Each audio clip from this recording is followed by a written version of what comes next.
The Couple Next Door, written by Peg Lynch and starring Peg Lynch and Alan Bunce.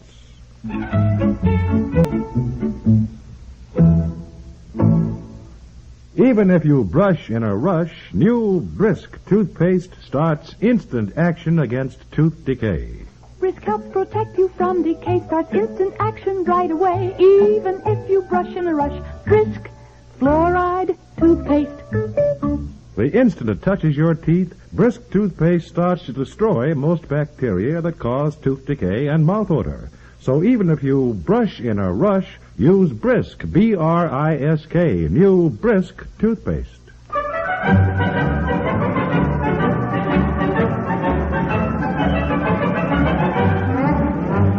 Come on, honey, come on. Will you stop yelling at me? I'm never going to be ready if you don't stop yelling. Well, hurry up. For Pete's sake, that wedding will be over, and the reception, too. Tom and Helen will be back from their honeymoon before we even get to the church.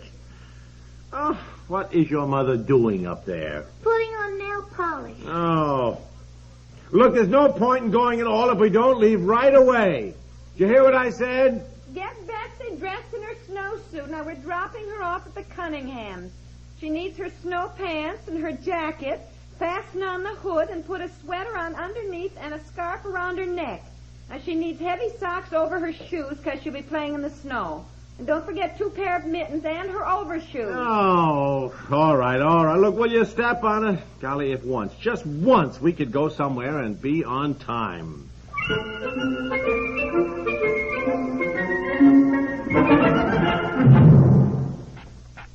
Has a scratchy throat, got your coat. There's a simple way to relieve it. Get a box of Candas, pleasant tasting Candas. Try one and you'll believe it.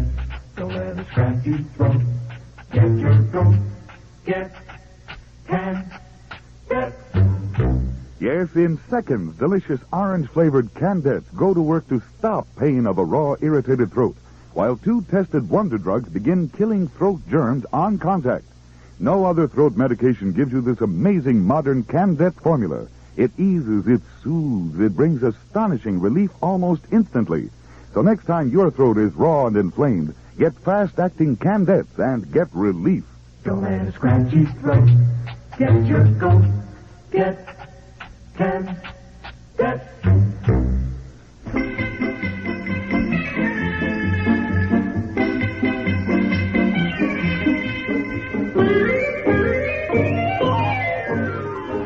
Yell at your mother to come on, will you? I'm hoarse. Mommy, come on. I'm coming. Honestly, I cannot figure women out. You have had all day to get ready. Now, what have you been doing? I cleaned the house. I did some washing. I did some ironing. I mended your shirts. All right. That's what I've been doing all day. All right. Are you ready now? No, I'm not ready. I've got to change purses, put things in my blue purse. Did you get my coat out? Yes, right here. My hair looks terrible with you yelling at me every 2 seconds. I rush like mad. I just feel half put together. You look fine. You look lovely. Come on. Get your coat on here. Come on. Stop it. Now, just stop it, Well, look, please. there is poor Betsy, so bundled up to the teeth she can hardly move. I'm hot. Well, you just have to wait, that's all. Your mother isn't ready. I didn't put any lipstick on either. Well, can't you put it on in the car? Yes, I guess so. All right, Yeah. I'm ready. Come on. Coat. I can't believe it. You mean you are finally ready? Yes, come on. You're going to zip up your skirt? Oh, yes. Well, what's the matter? Well, it's stuck, wouldn't you know? Oh, yeah. Well, let me have it. No, let me help wait, you. no, Let wait a me- minute, I get it. Let No, me, I can- will you let me do it? Don't rip it now. There? All right. Well, I can't get it. Look, let it go. Just keep your coat on. It won't show. Well, I can't have my skirt falling off in church. Well, get a safety pin. Safety pin. We're going to reception afterwards. I'll have to take my coat off. Let's go. I'm hot. Yeah, well, let me try it again. Don't rip it now. No. Don't rip it, Just, dear. Well, you hold still. Just hold still. Dear? There, I got it. Something I got ripped. It. Well, all right, I got it anyhow. It's my good slip, too.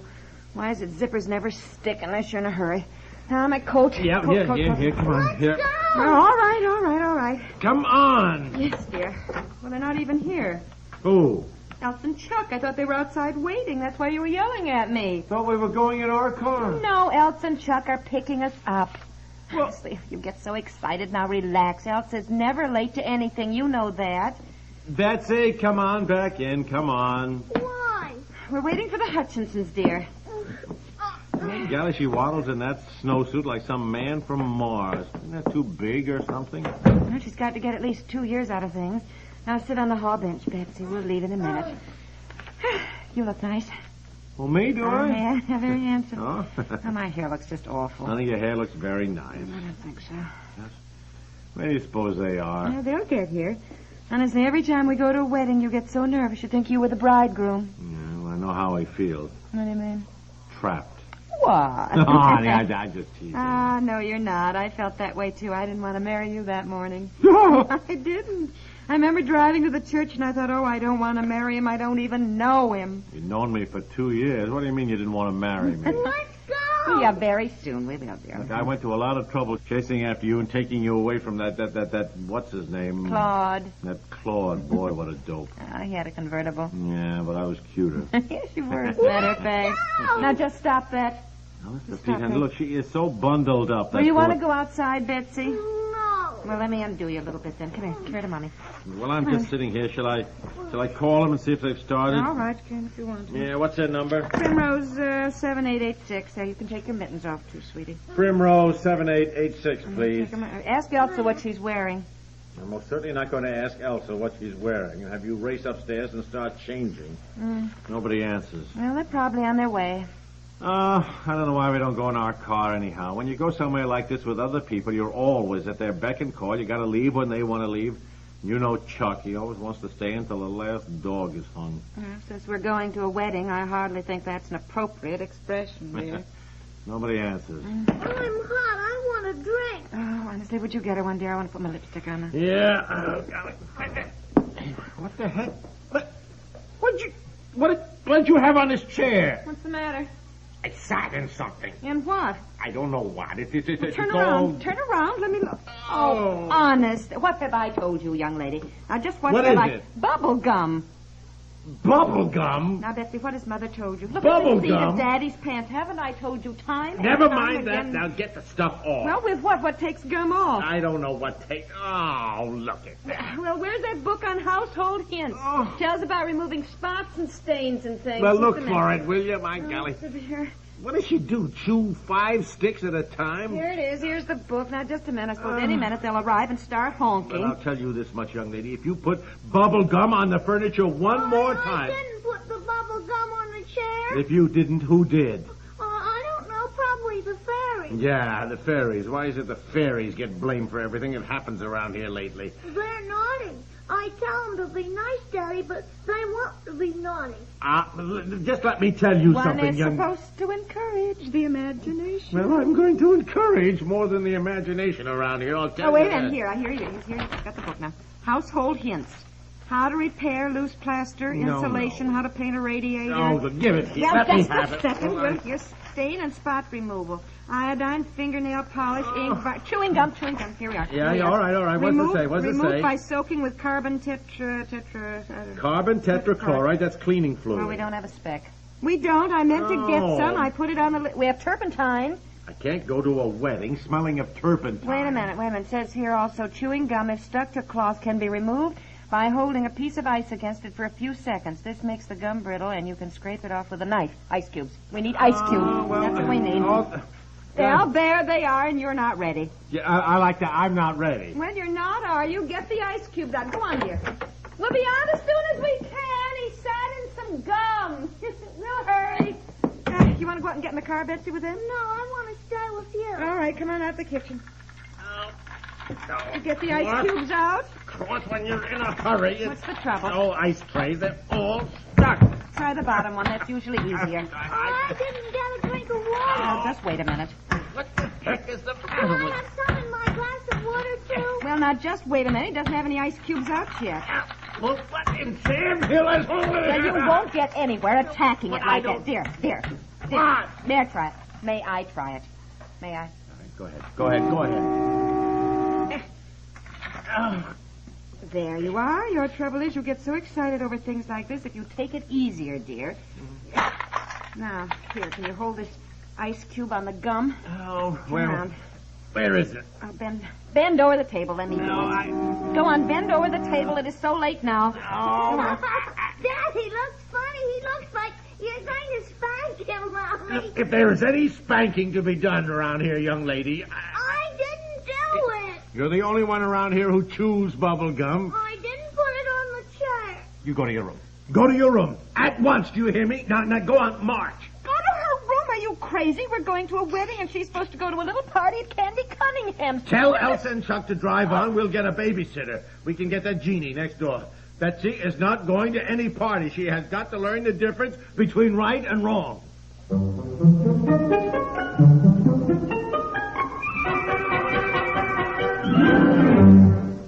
We'll return to the couple next door in just a moment. What were the holidays like at your house? Hectic? In that case, you'll find settling down to normal a pleasure, especially since you now have good friends like Peter Lind Hayes and Mary Healy on hand to keep you company and keep you amused, even when you are busy with your regular daily tasks. Broadcasting right from their own home, Peter and Mary visit you on most of these same stations 5 days a week. Sometimes just the two of them drop by, but often they bring an interesting friend along. In any case, they always have a cheerful song or two on tap. And since Peter and Mary share an optimistic outlook on life, you can count on their humor to be bright and easygoing, too. Just for the fun of it, join us on CBS Radio each Monday through Friday when it's time for the Peter and Mary Show. Meet their diverting friends. Enjoy their refreshing songs. Any weekday now on CBS Radio, get an extra kick out of life with Peter Lind Hayes and Mary Healy.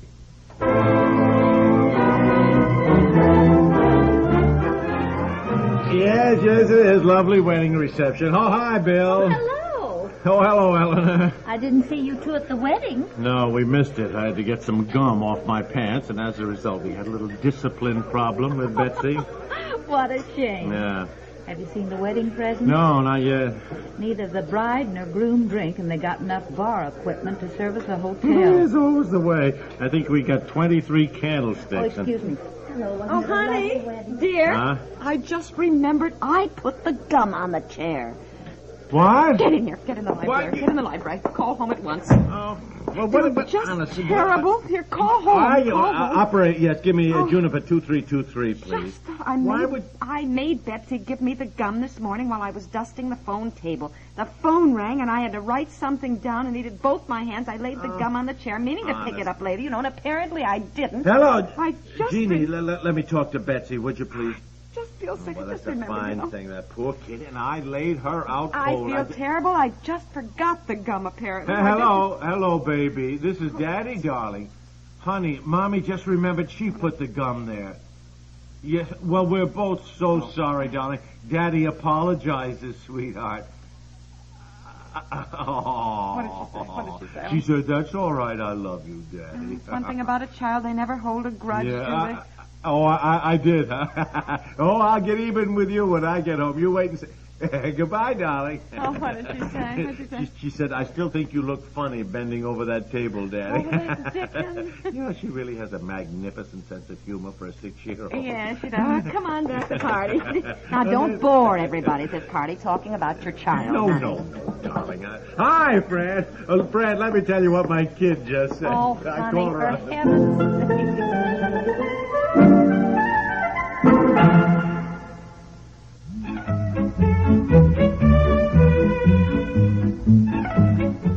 The Couple Next Door is written by Peg Lynch and stars Peg Lynch and Ellen Bunce, with Madeline Pierce as Betsy, Dorothy Duckworth as Eleanor, and is produced by Walter Hart.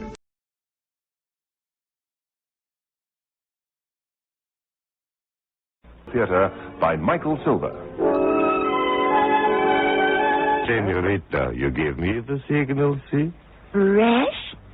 And now Act 1 of tonight's Lux Radio Theater presentation, Take Care on Wednesday. She's absolutely marvelous. I'm sorry, Diana, but I simply can't swallow all this reading of palms and crystal ball business.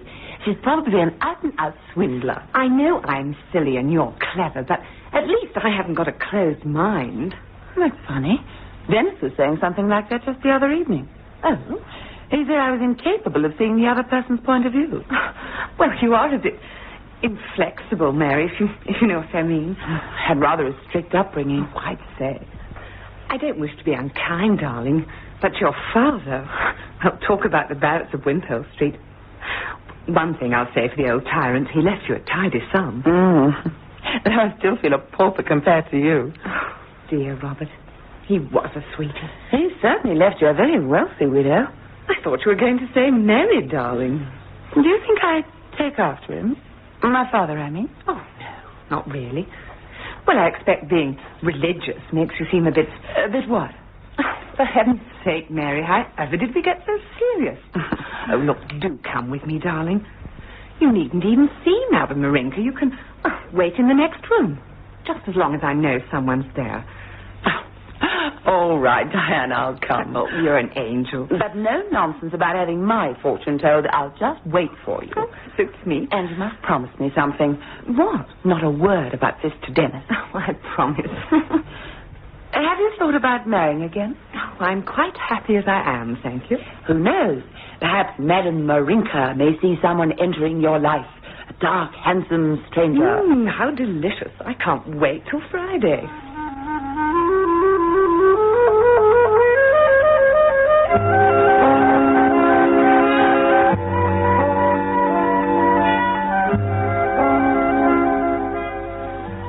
Mary, it's a wonderful opportunity. The sort of thing that only comes once. Oh, but it seems such a risky business, Dennis. But it stands to make a fortune. I'd really like to know more about it before putting all that money in. What, for instance? Well, why are these people offering to let you buy a partnership if it's such a marvelous thing? I told you. They need more capital to get the thing moving. Oh, Dennis, if it's really such a good chance, plenty of people would be only too glad to get in on it. In other words, you don't trust my judgment. Oh, it isn't that at all, dear. But you won't put up the money.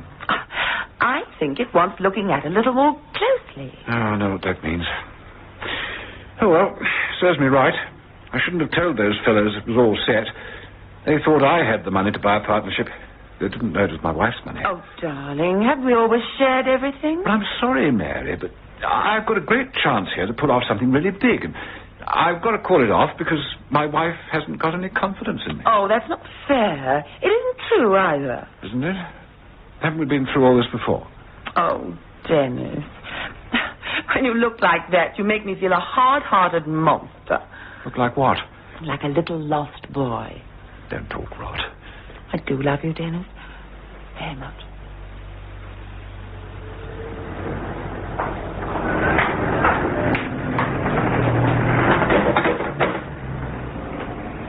Oh, look. There's a card here. Madame Marinka, advice on health and business. Oh, Diana, really? They might hear you. I can't imagine what I'm doing here. No, you for that matter. Mary, you promised. Yes? Good afternoon. I have an appointment with Madame Marinka. What name, please? Mrs. Brewster. Mrs. Brewster? My friend will wait for me if that's all right. Come in, please. If you'll wait here, I'll get ready for you. Oh, thank you. Excuse me, I shan't be long. Do you mean to say she's Madame Marinka? And Brenda said she was marvelous? Goodness, I've just remembered. It wasn't Brenda at all. It was some woman I met at a party. Oh, Diana, let's go. No, I can't. Not now. And what's this Mrs. Brewster business? Well, I didn't want to give my real name. You know. She's younger than I expected, this Marinka woman. Something strange about her. That soft voice with a Cockney accent. Oh, here she comes. I'm sorry to keep you. It's my husband. He has this asthma. You see, I have to make sure he takes his medicine. Oh, yes, of course. Now, if you're ready, Mrs. Brewster. Yes. If you'll just step this way through this curtain. Wait here, Mary. All right. Just here, please, Mrs. Brewster. I'm coming, Madame Marinka.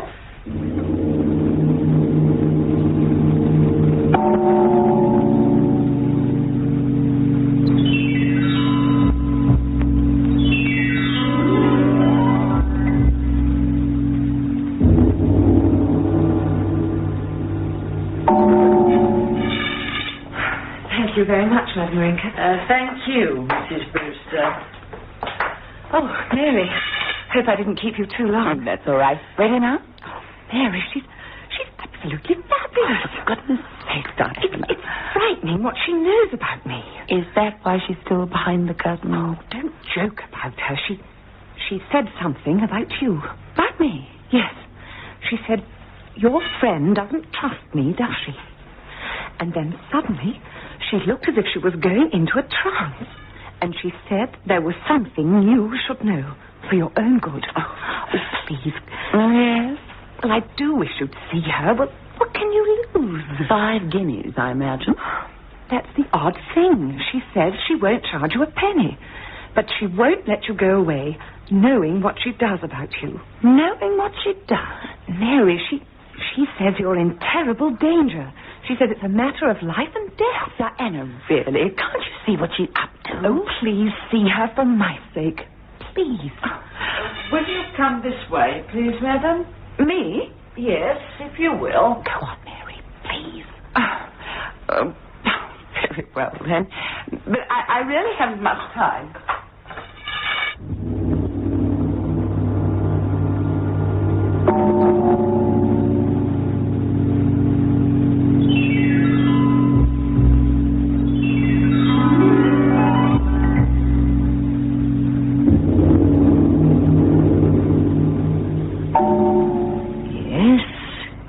Had a happy life. Plenty of this world's goods, too. Yes, you've always had it easy. But I see someone very near to you. Your husband?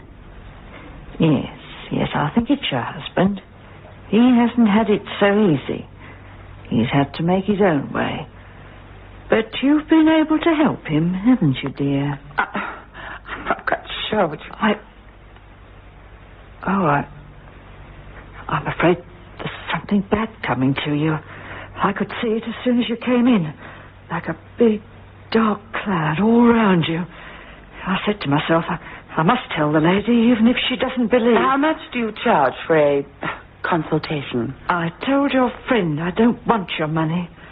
I must warn you. Warn me? Give me a hand, please. There's it.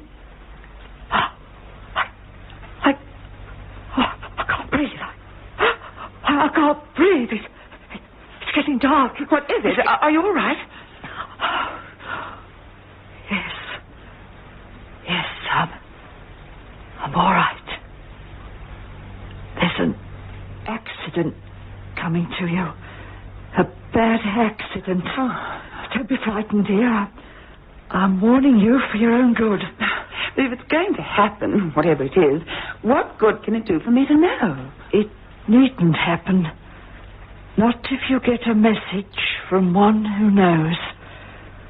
We can do a great deal in life to help ourselves. You know that, don't you, dear? When exactly is the accident due? It's very near you. A matter of weeks. I get the number 19 very strongly. If I was you, I'd take great care. Stay at home on the 19th of this month. Well, that sounds easy enough, unless I forget all about it.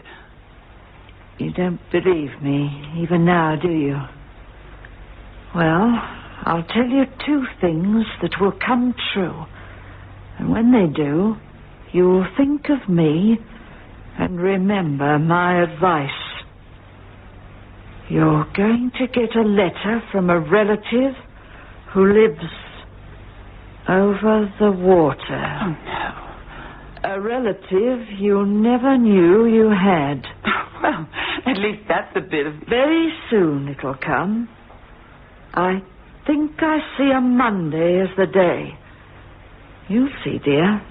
I'm very seldom wrong. And I'll tell you another thing. You'll lose something very precious to you, and it will come back to you through tea leaves. Tea leaves? Yes. Oh, thank you so much. I really must go. What do I owe you? I told you, nothing.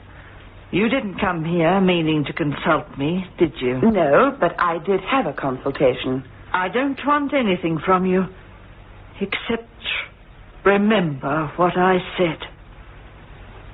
Goodbye. Very well, Diana. Sorry to have kept you waiting. Good afternoon, Madame Marinka. Goodbye to you, ladies.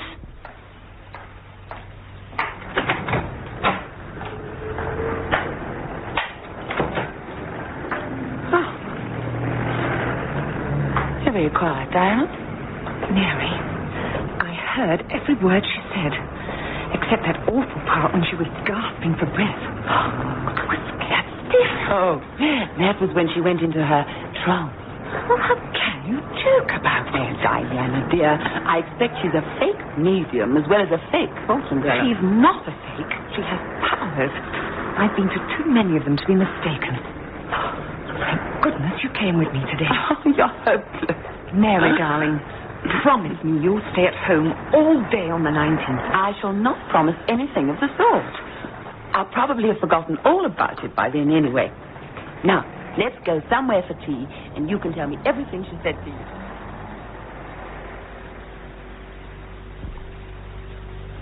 I'm off. Oh, come on, give us a kiss. Sure, and you're a gorgeous Colleen, Mary, me darling. Oh, and you've got all the blarney. Bye-bye, dear. Cheerio. Oh, Dennis, just a moment. What is it? Dennis, you're not still upset about that partnership business?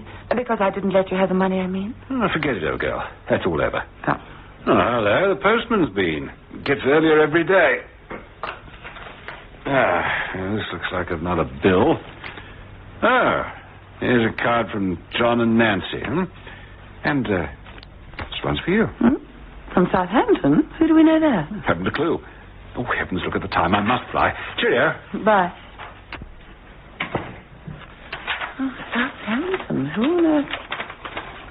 Oh, dear Cousin Mary, you probably won't be aware of my existence, but Mother has often talked to their English cousins. And I guess my sister and I knew all about your men.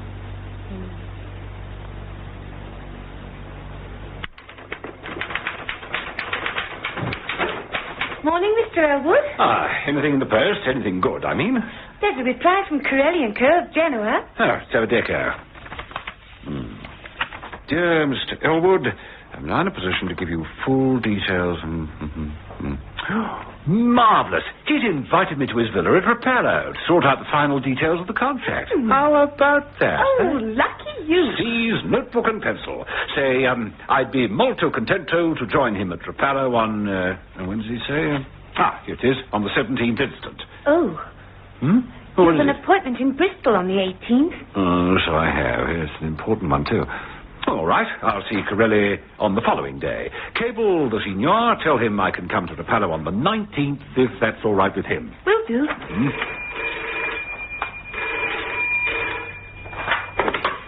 Elwood and Company? Put me through to Mr. Elwood, Ducky. It's Freddie Tate here. Just a moment, please. It's Mr. Tate. He called me Ducky. He's after you. Hello, Freddie, old boy. How's tricks? Hello, Dennis. Listen, chum, my associates won't wait much longer. They've been pressing me for a definite answer about that proposition. Well, they won't have to wait much longer. You mean you're coming in? You'll buy a partnership? That's it, old boy. Just hold things over until after the 19th. That's not asking too much, is it? I'll be able to guarantee my share then. Well, if you're sure you'll have the money. 100%. Count me in. I'll be in touch. All right, then, Dennis. But this is definitely the last chance. You worry too much. That's your trouble. I've told you, I'm in. What more do you want? Fair enough, then. Let me have something in writing to show the others, will you? What a mob. You want the time of day in writing. Leave it to me, Shylock. Cheerio. Bye, Dennis. You're looking very pleased with yourself. Hey, my wife said a funny thing this morning. Oh, really? I said something about her being jealous of you. Of me? And she said she wasn't afraid of you. You haven't got what I want. Oh. Don't look at me in that sexy tone of voice. I'm just telling you what my wife said. I think I know what she means. You do? Beats me. Yeah, women. Oh, well, I've had a hard morning. I could do with a cup of coffee, Janie.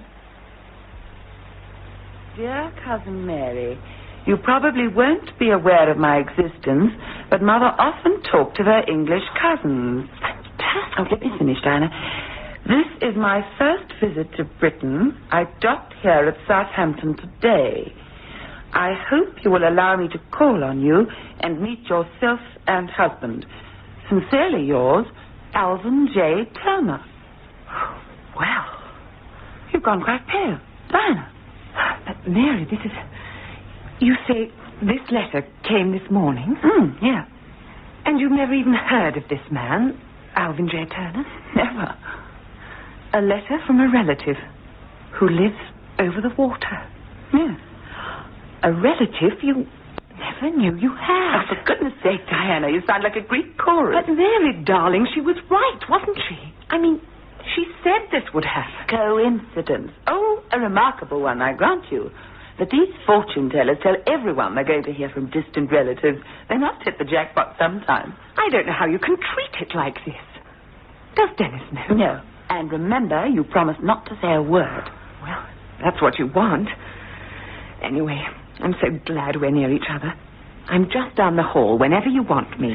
Very useful when I run out of sugar. Oh, you're hopeless. Come to think of it, Diana, you're not often in this flat nowadays. I'm nearly always at your place. Well, what does that matter? True. It's just that you used to be here quite often, until a few months ago. Well, perhaps Dennis was a bit offhand once or twice. Oh, no. You do seem rather to avoid each other's company. Nonsense. Look, never mind about me. What about you? If I were you, I'd go and see Madame Marinka, tell her what's happened, and ask her to help. Oh, Diana, you're ridiculous. I'd soon ask for your help. Come shopping with me tomorrow and help me choose a new hat for Carol's wedding. Oh, I'd love to. I could just do with a shopping spree.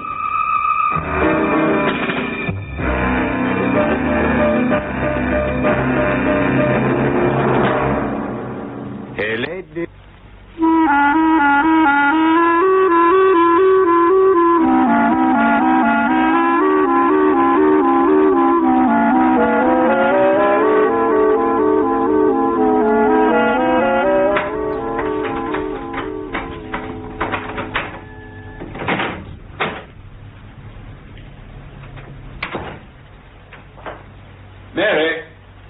Mary, where are you? In the sitting room. Well, stay where you are and close your eyes. Right. Now, open those big brown orbs. What are you up to now? Oh, Dennis, what is this? Airline tickets to romantic places. We're going to Italy, my darling. Italy? What are you A few carefree days, living it up in a style to which I should like to become accustomed. Viva la dolce vita. I'll wait. You're bound to explain soon. Wise girl. Your husband, whom I know you think is a bit dim, has landed a big contract with a company in Genoa. Oh, Dennis, how wonderful. Wait for it. The Italian boss man has invited me and my signorita, of course, to his villa at Rapallo. Rapallo? There to pass a merry hour swilling Chianti while we sign contracts in 2 languages. Oh, Dennis. Right. Bring out the swimsuits and the calamine lotion. When do we go? On the 19th. Well, what's the matter? Nothing. The 19th, you say? Yes. Well, here it is on the tickets. Flight GR542 on the 19th at 1100 hours. 11 a.m. to you. Oh. Well, is something wrong? No. No. Don't exactly seem overjoyed. You do want to come, don't you? Yes. Yes, of course I do. Bravissimo. Now, what are you giving me for dinner? Spaghetti? Hey, something is wrong. What's up, Mary? Oh, nothing, really. It's quite stupid. I seem to have mislaid my engagement ring. Oh, no. Well, any idea where? No. What do you mean, mislaid? You think it may be around somewhere? I don't know. Well, when did you last see it? I could swear I left it on the dressing table last night. Wasn't it there this morning? No. Then you couldn't have left it there. I always do. Perhaps you took it off for some job around the flat. No. Sure? I can't recall having done so. Oh. Has anyone been here today? Well, only Mrs. Hopcroft this morning, and she wouldn't touch anything. Oh, well, expect it'll turn up. Don't worry about it. Right, Signora, to the kitchen. I fancy your ravioli. I'll have a go at tidying the cupboards in your bedroom, shall I? If you would, Mrs. Hopcroft. But perhaps you'd iron these cushion covers first? Certainly, ma'am. After we've had a cup of tea, that is. Oh, kettle's on already, ma'am. I knew I could rely on you. Oh, by the way, how's your daughter-in-law, Mrs. Hopcroft? Any better? About the same, thank you, ma'am. She's at home now, you know. Oh, yes? Yes, down in Portsmouth. She come out of hospital last week. Couldn't do nothing for her there, so my Ron said she might as well be at home. Oh, yes, indeed. I shan't be seeing you until next Monday. Oh, yes, you told me. You're off to Italy tomorrow. How lovely. Just for a few days. Anyway, you have your key, so you can let yourself in and carry on as usual. Oh, yes, ma'am. Oh, kettle's boiling. All right, I'm coming. These cushion covers came up beautifully, didn't they? I was so afraid the colours might run. What is it, Mrs. Hopcroft? Well, would you believe it? Believe what? Look. My engagement ring. Oh, Mrs. Hopcroft, where did you find it? In the tea caddy. The tea caddy? Mrs. Elwood, what is it? Madam. Yes, sit down, dear. Are you all right? You don't look it, dear. You sure? All right. I felt giddy for a moment. Oh, you just give me a turn. Why should the sheet you in? I thought you were going to pass out. Honest, I did. But would you like me to call the doctor? No. Thank you. Just get me a glass of water, please. Whatever you say, ma'am. Are you sure? And then go across to Mrs. Barclay. Tell her I'd like to see her as soon as possible. Mary, how frightful. How absolutely ghastly for you. Wait till Mrs. Hopcroft's gone.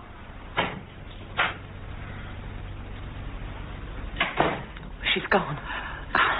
You will lose something very precious to you. That's what Madame Marinka said. And it will come back to you through the tea leaves. And it has. She's been right twice, Mary, as she said she would. You must believe in her now. I don't know. You still can't think she's a fraud. Perhaps not. Anyway, you daren't take a chance. The 19th, she said. Well, that's tomorrow, and actually... Diana. What? We're flying to Italy tomorrow, Dennis and I. What? Yes. Mary, you couldn't possibly dream of going. This is it. This is your chance to save yourself. What did Madame Marinka say? It needn't happen. We can help ourselves. Suppose I could call the trip off. Mary, you must. Dennis could still go and attend to his business. It wouldn't interfere with that. As long as you don't go. You're the one who's fated to... Well, you know... Yes. All right, Diana. You win. Just as long as you stay put tomorrow.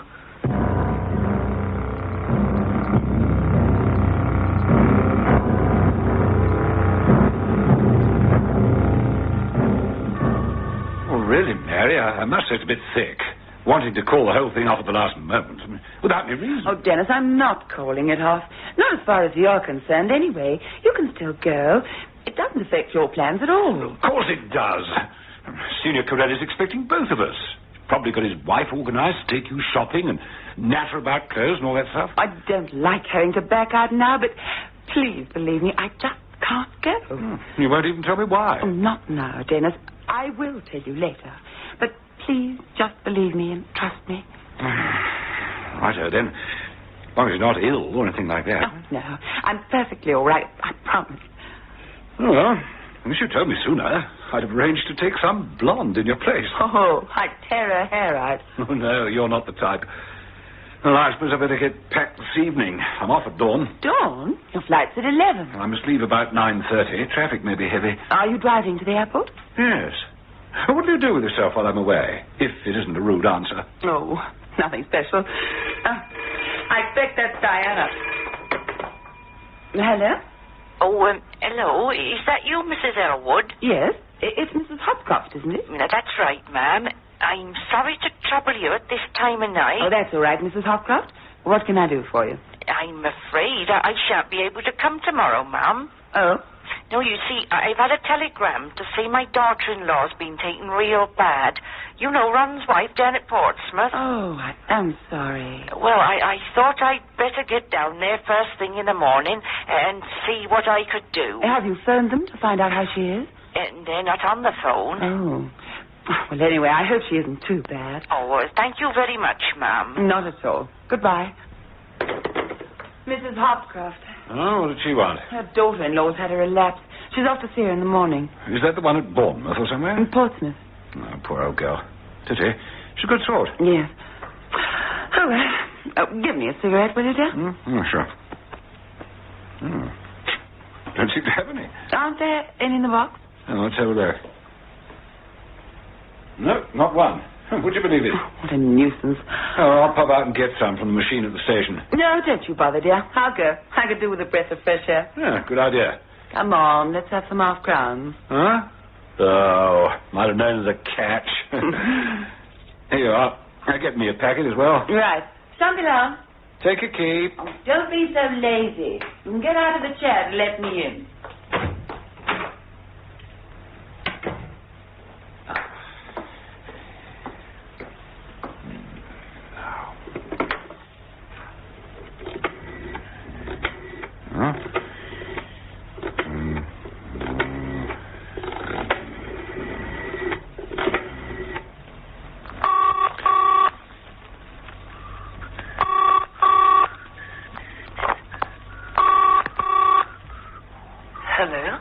Hello, darling. Listen, everything is going like clockwork. Now, remember what I told you to do, and don't worry about a thing.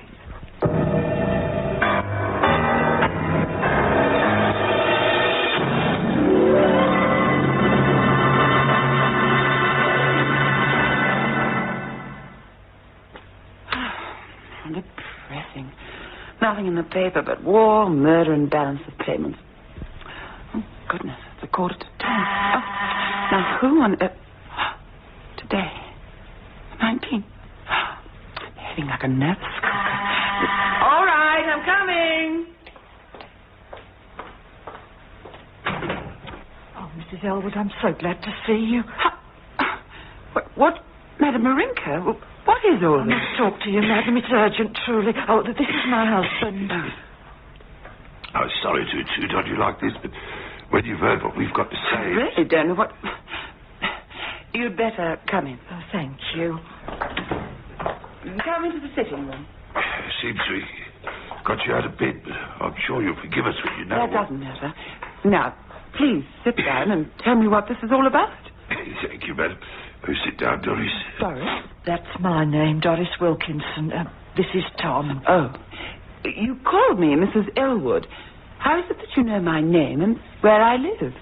That's what I've come to tell you about. I see. Very well, then.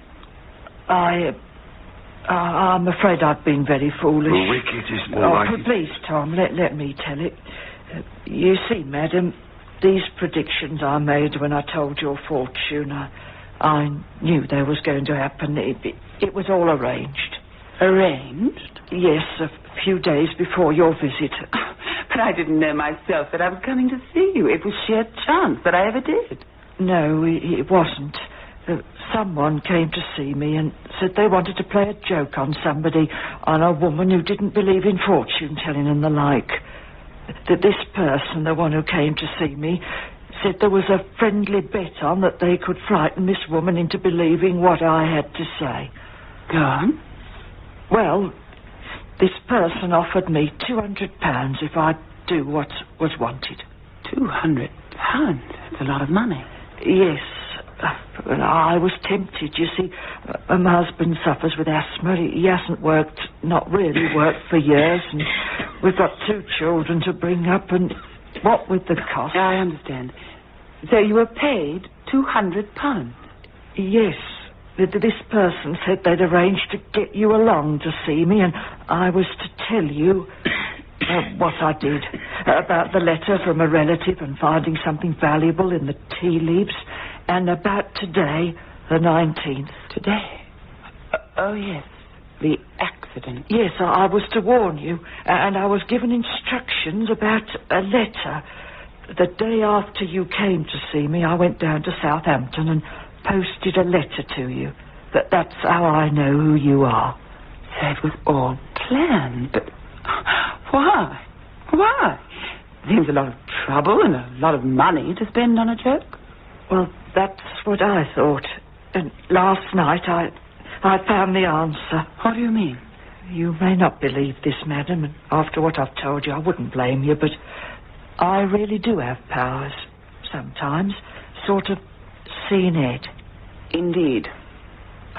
You must believe me, but for your own sake. I remember you used those words when I came to see you.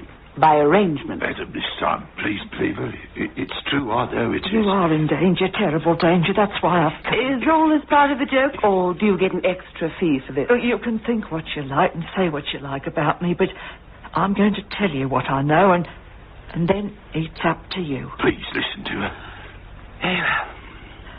I wondered about this business for some time. Like you, I thought £200 was a lot of money to spend on a joke, but I couldn't see no harm in it, so I didn't worry too much. And until last night, I had this vision, you see. Vision? Please, I do have them sometimes. Ask Tom. I've foreseen anything that's happened later. It's true, madam, yes. Go on. I saw you in danger. Deadly danger. I couldn't see what it was, but it was there. Then I realised why I'd been brought into this. When my first two predictions came true, you'd be bound to believe in the third one. At least that it was possible. So, you'd stay at home on Wednesday the 19th. Today, just like I'd warned you to do. Why? Why take such trouble to make me stay at home today? Because somebody means you to have an accident.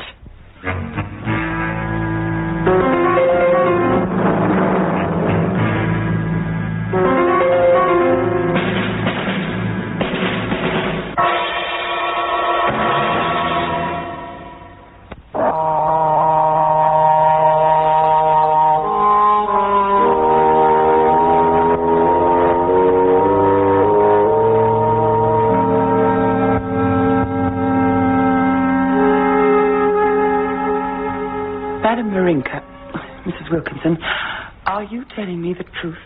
The whole truth? I swear it on my life. I believe you. Madam, you see, after I had this vision, I told Tom all about it. He didn't know nothing about this business. I told him the money was from a rich client who was grateful because I'd helped her so much.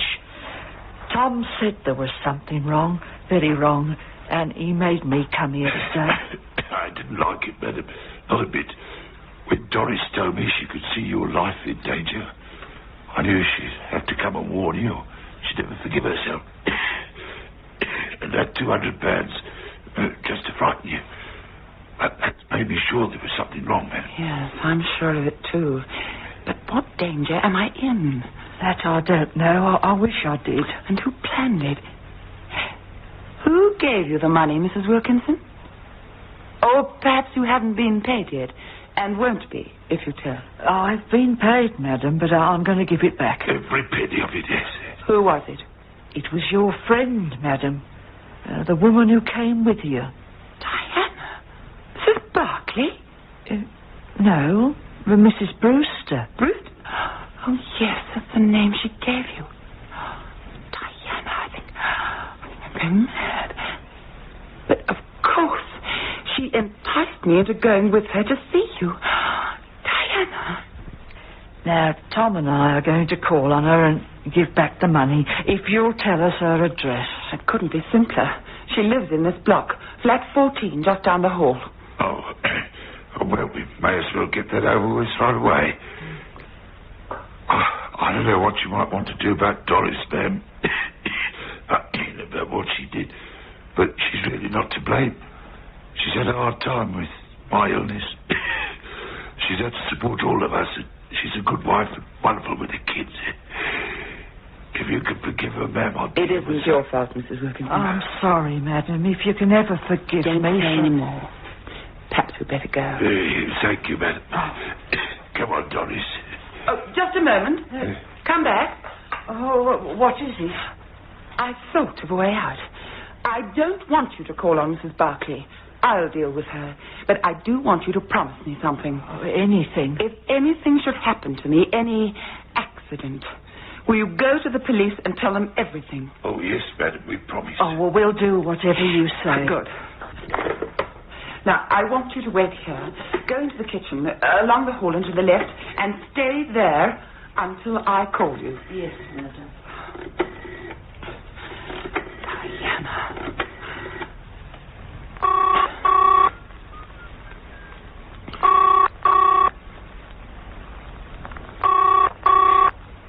Hello? Hello, Diana. This is Mary. Mary? Oh, you're an early caller. Did I drag you out of bed? Of course not, darling. How are you? Oh, I'm well, thank you, dear. And you? Mary, you haven't forgotten about today, have you? I mean, you're not going out or anything? No, I haven't forgotten. But I shall be rather miserable cooped up here all alone. Well, better that. Diana, I want you to call in here right away. What? Now? Yes. But But what? Darling, I'm not ready or anything. It's very important. I found out something about Dennis and his secretary. What? What do you mean? Not on the phone. Oh, of course not. No. Look, I'll be right over.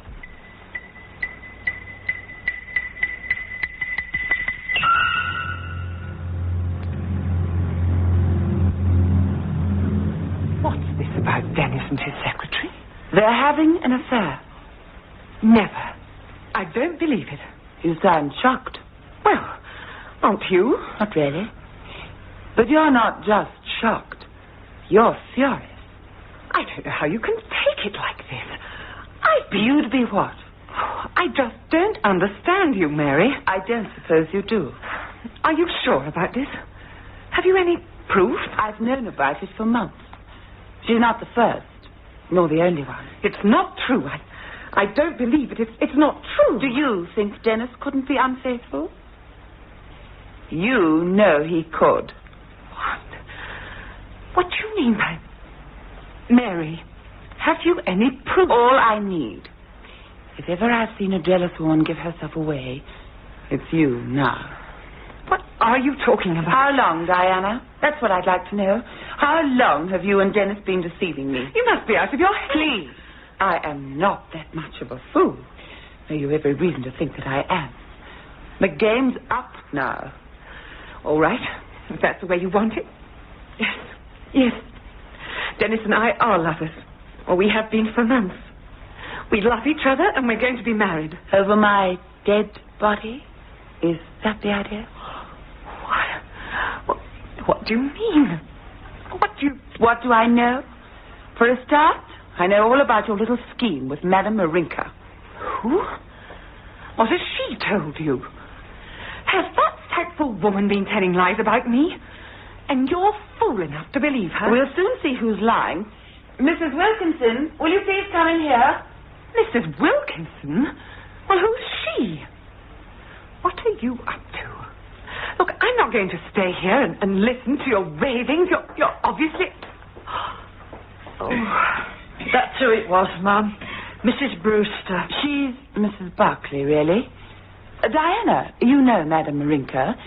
She's Mrs. Wilkinson, really. What have you been saying to her about me? The truth. I'll see about that. I'll talk to my solicitor. Don't be a fool, Diana. The Wilkinsons have come here to return your £200. Where would they get that money?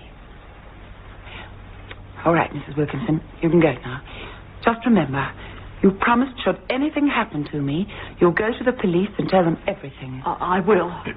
We certainly will, ma'am. Thank you. Goodbye. Goodbye to you, madam. Well, here's your money back, whatever your name is. I'm sorry I ever touched it.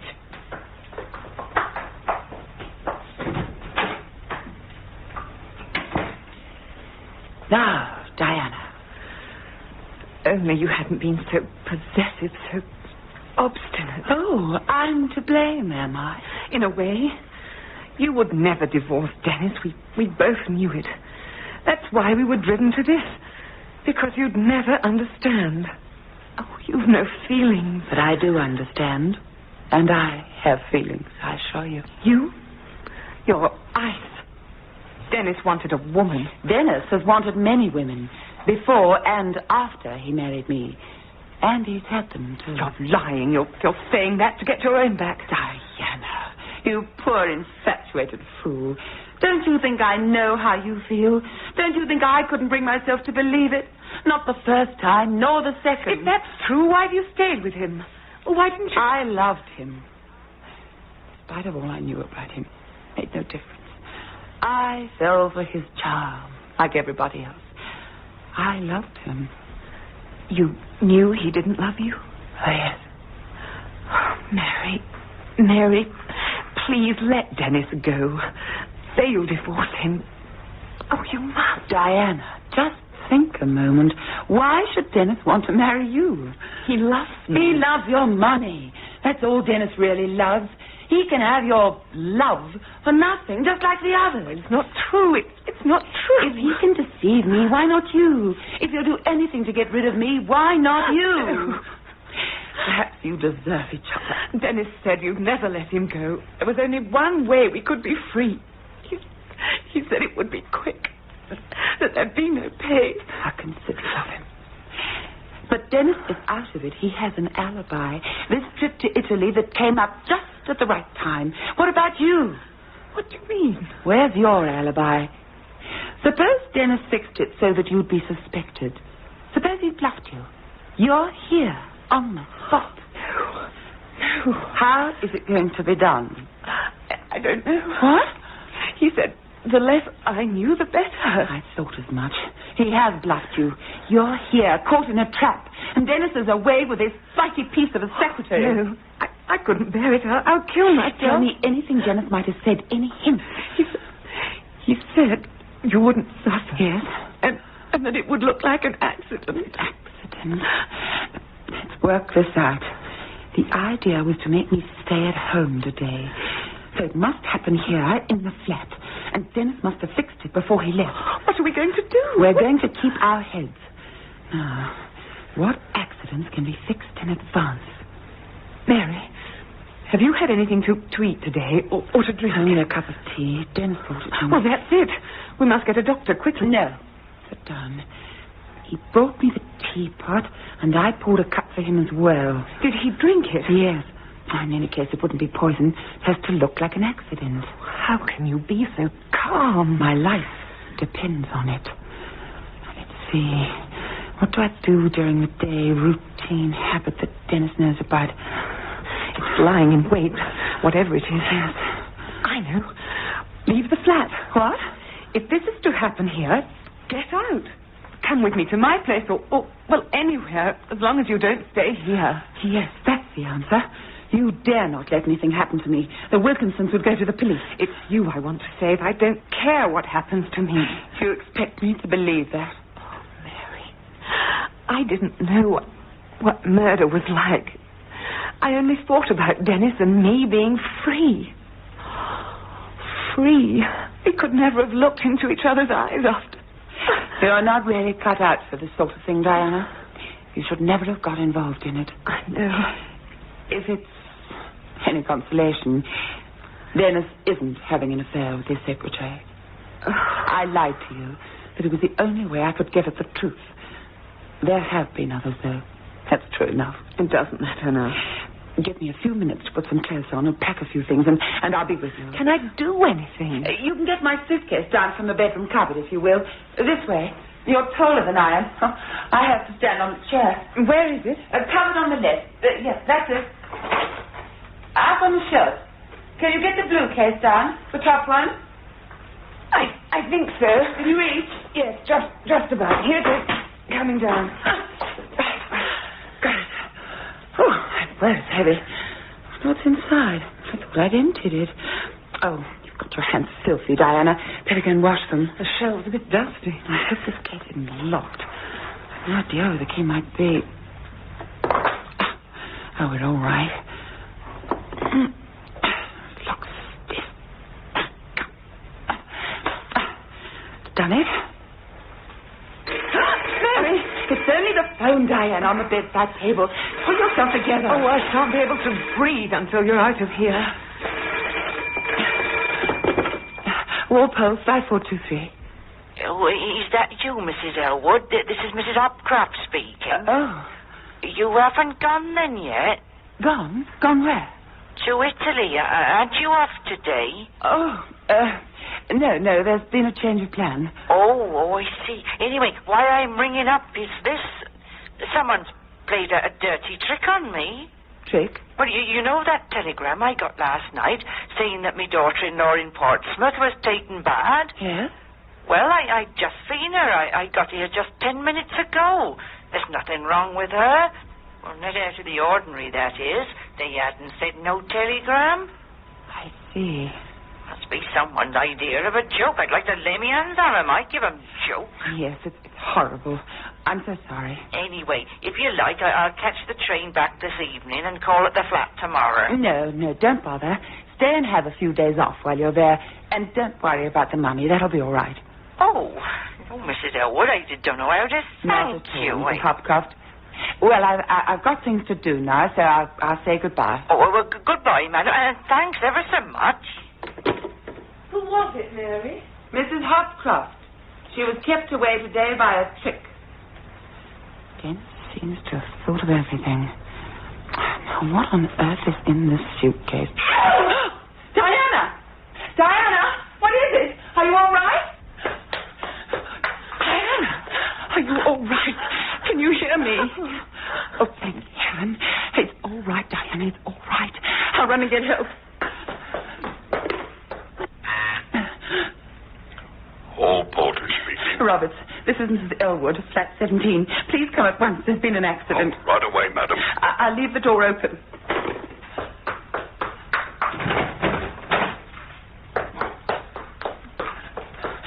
Diana, are you all right? The bell on the rail. Don't talk. Save your breath. I'm all right. Just don't touch the towel rail.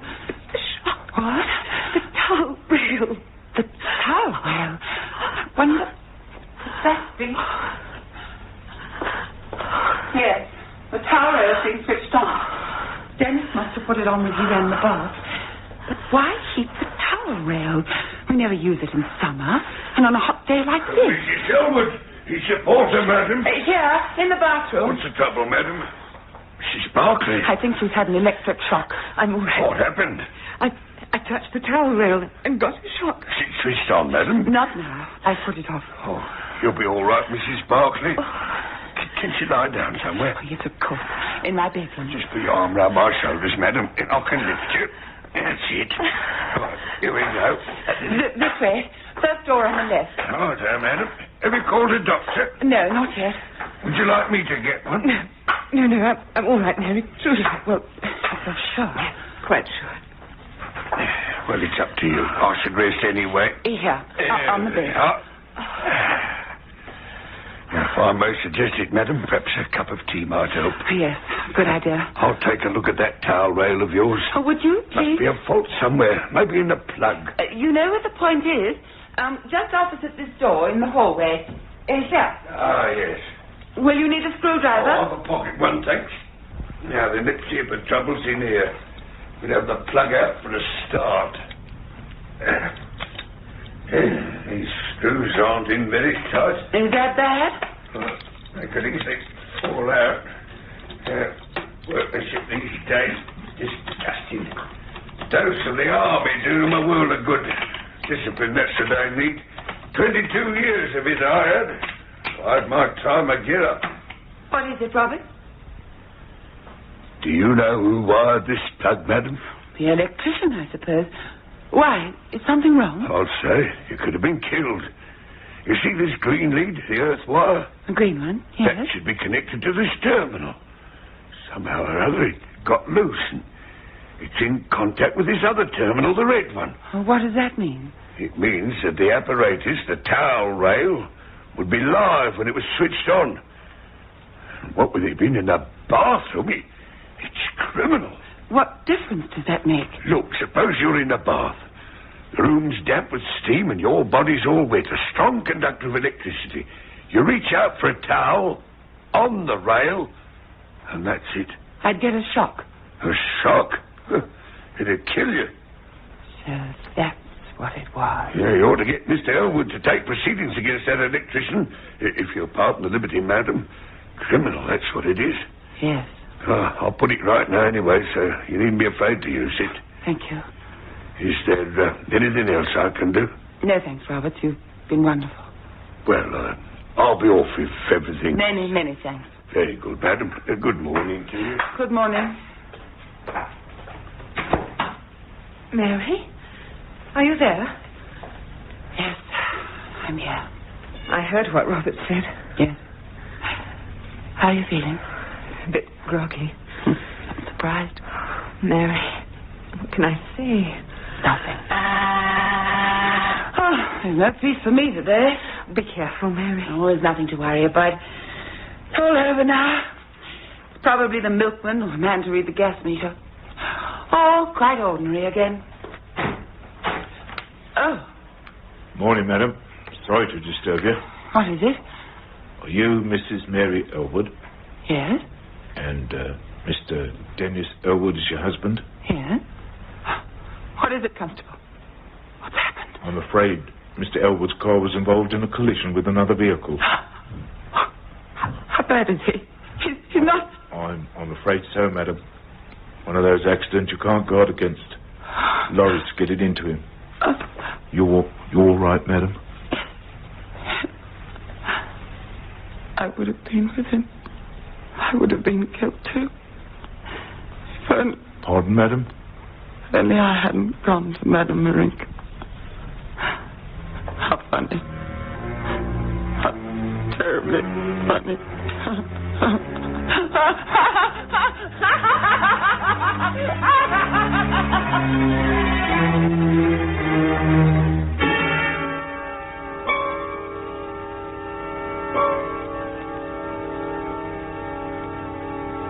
Here, in tonight's presentation of Take Care on Wednesday by David Lawton and Caroline Ross, you heard Elaine Lee as Mary, Joanna Palmer as Diana, and Pat Saunders as Marinka. Gabriel Bayman played the part of Tom, and Stuart Brown that of Roberts. Take Care on Wednesday was adapted and produced for Lux Radio Theatre by Michael Silver.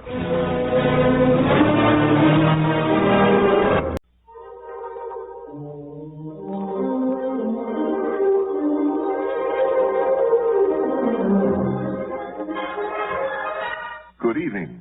This is Peter Tobin introducing Lux Radio Theatre. Tonight and every Monday night at this time, Lux Radio Theatre presents for your entertainment the finest in radio drama. Tonight we present Stranger in the House by Michael Clayton Hutton. And here to introduce the play is your producer, Victor Mackerson. Thank you, Peter. Good evening, ladies and gentlemen. Michael Clayton Hutton's Stranger in the House is a thriller with a difference. The story of Miles and Ruth, a married couple whose past is shrouded in mystery. A mystery which deepens when a stranger enters their lives to plague them with memories which were best left buried in the past. Our stars tonight are Anthony James and Sheila Holliday as Miles and Ruth.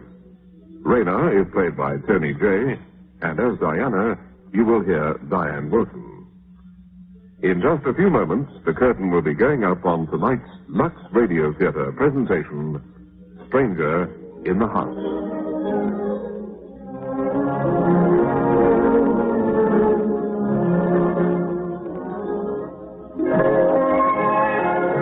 Hollywood film star Debbie Reynolds has this to say about new Lux Beauty Soap.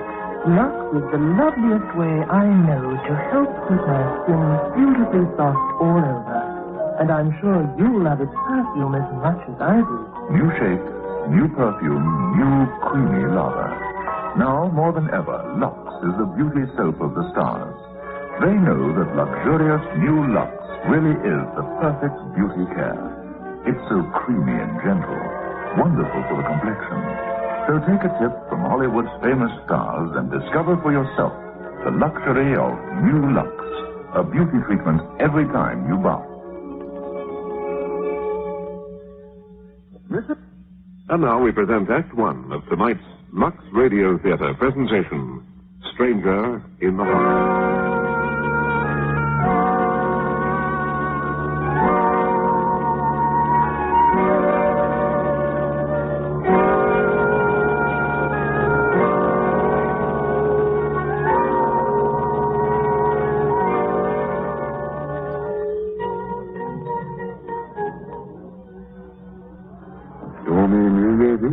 I can't move this cork in the sherry bottle. Yeah, let me help you. Miles, please. Let my hand go. Oh, very well, Diana. That's the way you want it. It is. I know you're only your wife, but she's my oldest friend, and I'm a guest in her house. I'm sorry. Forgive me? Oh, Miles. If you're angry, I shan't enjoy my New Year's Eve. You'd hate me not to enjoy it, now wouldn't you? All right, you're forgiven, but... I know. Don't let it happen again. Don't.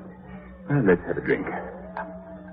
We'll all have one, I suppose. Well, everything seems to be in order in the kitchen. Is that it, Ruth? Is that sherry? Yes, I poured you one. It's stormy outside, isn't it?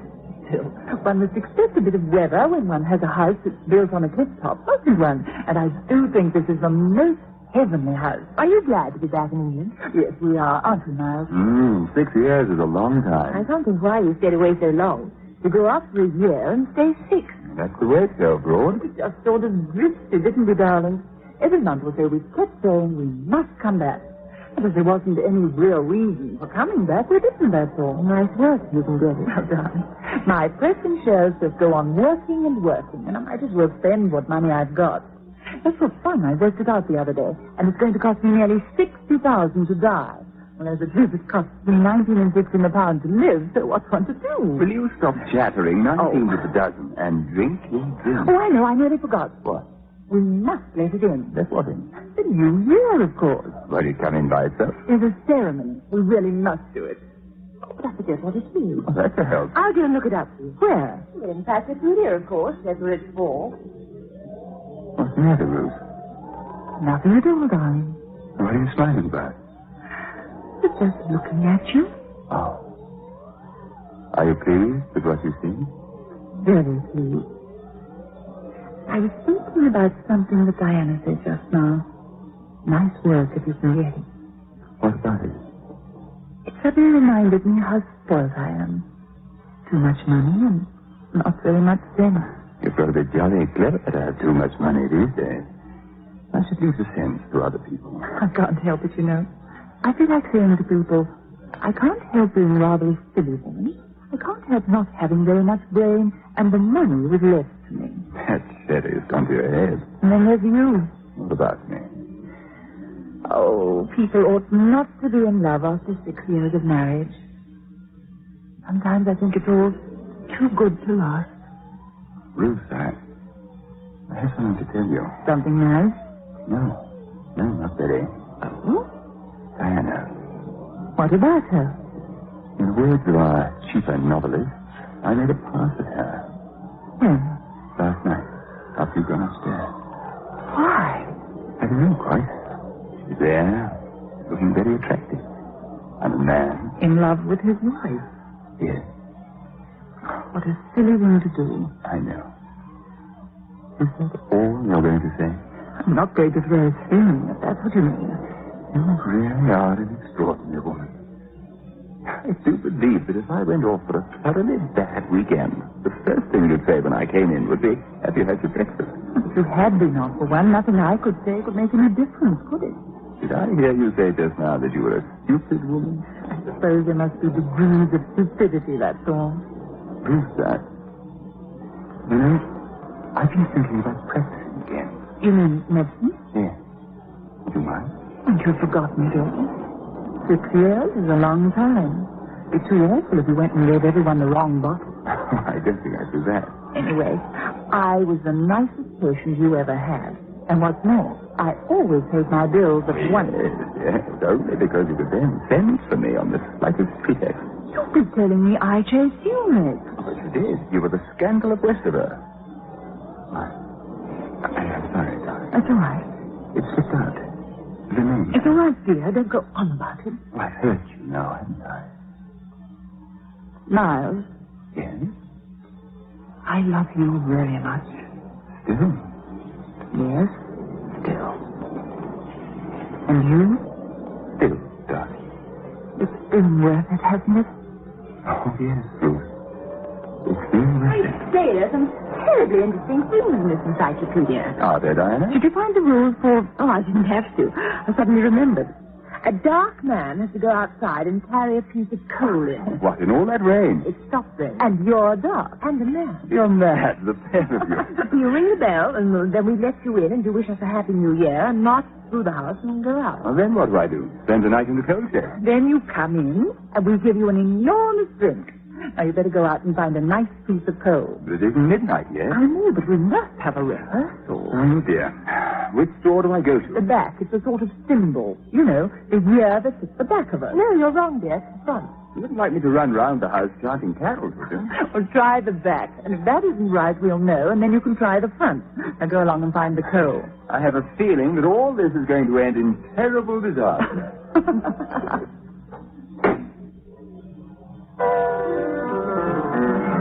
Oh, dear, I am out of practice. No. It's pretty. What is it? I like it. Etude by Chopin. Nice. Ruth? Yes? I'm so glad everything turned out so well for you both. Thank you. There's something else. I know Diana. Miles told me. You didn't think he would? No, I didn't. He goes up in my estimation for that. We tell each other everything. That's Miles now. Don't get up. I'll go. There's no one here. Oh, then he's at the back. Well, I'll see him. Go on playing.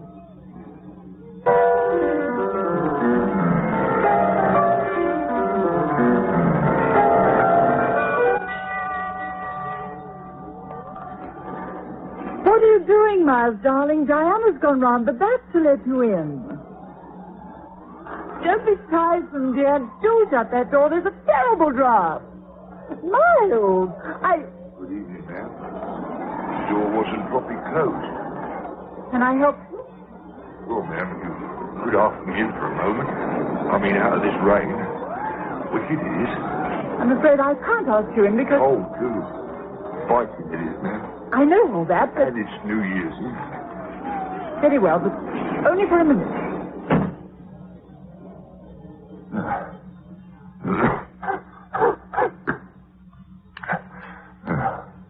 Nice. Very nice, ma'am. What is? This room. Great taste, if I may say so, ma'am.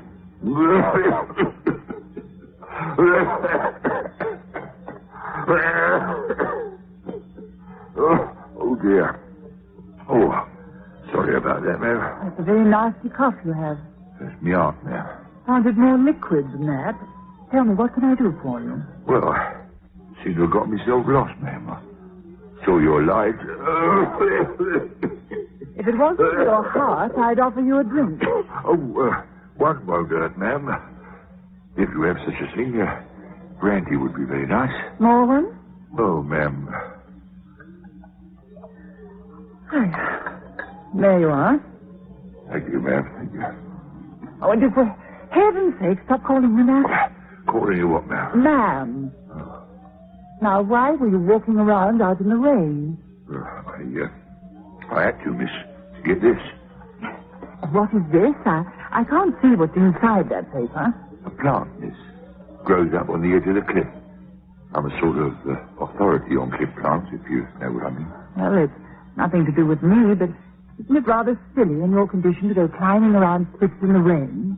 Oh, ma'am, sorry, I mean Mrs. Curzon. Mrs. Curzon. You know this fool of a husband of it. I fear this gentleman seems to be lost. Evening, sir. Good evening. Evening, miss. Good evening. I'm sorry to burst in on you like this, sir. I want to get a lesson. Well, that's a good 10 or 12 miles. As much as that, sir. Oh, well, I must be off or I'll never make it tonight. You don't know what time the buses go, do you? No, I'm afraid I don't. You see, we've only been here a very short time. A week, actually, so we haven't found out any of those sort of things. I hate to say it, but I think you'll find the last one is gone. Oh. Oh, dear me. Oh, well, never mind. Done more walking than most in my time. Thanks for the drink, ma'am. Oh, sorry, Mrs. Curzon. Not at all. Good night, Mr. Rayner. Charlie Rayner. Raynor. Good night, Mr. Rayner. Oh, before I go, what time is... Well. Is there something the matter, Mr. Rayner? That clock on the mantelpiece. A very beautiful clock. Yes, miss. Very beautiful. You study clocks as well as Christians, Mr. Rayner? Oh, sometimes, you know, Mrs. Curzon. Not all the time, of course. But now and then one catches me fancy. And my clock catches your fancy? Yes, Mrs. Curzon. Why?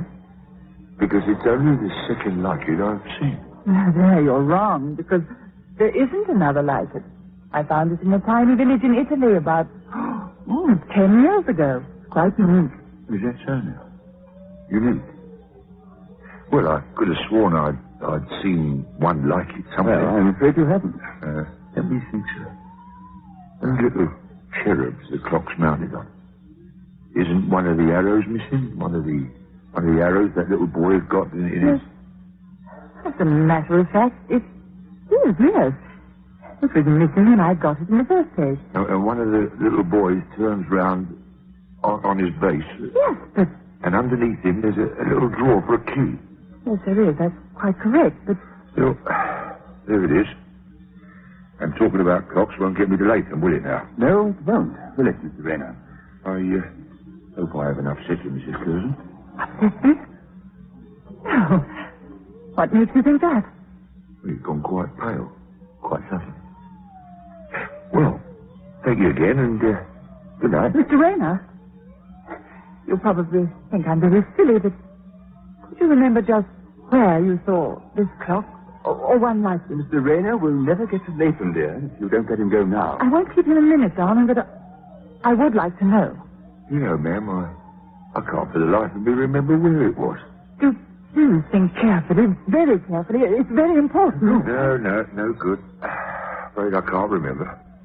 I'm sorry, I can't help you. Good night. Good night. Good night. Really, Ruth, you do go on. Sorry, Miles, but I was curious and... Oh, dear. What is it now? He's left it behind. Left what behind? His plant. You'll be so upset. Miles, dear. No. Much as I love you, no. I'm prepared to carry coals to Newcastle for you in the pouring rain on New Year's Eve. But I am not chasing down the road after an old drunk with a bit of seaweed. Oh, look, it's nearly 12. Oh, Miles, hurry up. For what? Well, get that piece of coal from the kitchen table and go outside again. Oh. I'm not going to have my New Year ruined by some dreadful old man of the night. Well, go on, Miles. You just stand there. Look at the clock. Oh, I've had enough of that confounded clock for one day, thank you. All right, I'm good. Oh, now then, Ruth. Don't stand there as though you were in a trance. I'm all right. Of course you are. I'll go and take Miles outside. The clock. No. Can you know? Oh. I'm sorry, ma'am. Back again, Mr. Rayner? Yes, you see, I forgot... I know your plant. Here it is. Oh, Mrs. Curzon, I've suddenly remembered where I saw it. The clock? Yes. Have you, Mr. Rayner? Yes, it was a small village. Nowhere you'd know. A little village down in Devon called... Westover. That's right. Pretty little. Yes, a pretty little place. I fancy you knowing that. My husband and I used to live in Westover a long time ago. When you were first married to Mr. Curzon? No. I lived there with my first husband. So, this is your second attempt, so to speak? Yes, this is my second attempt, as you call it. Unpleasant thing, divorce, Mrs. Curzon. There was no need for a divorce, Mr. Rayner.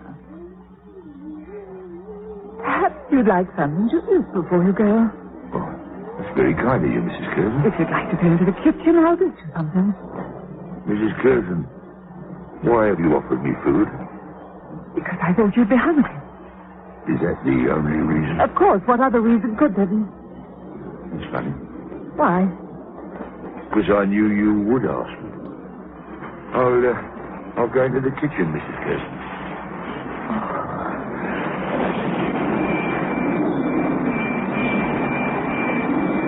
Well, I think Miles round to the front. Ah, here he comes now. Miles? Yes? Miles, What's the matter, darling? Mr. Rayner has come back. He's in the kitchen. Oh, then I'll give him something to eat and send him packing. Darling, what's the matter with you? You're dreadful. He remembered where he saw the clock before. Did he? Well, what is it?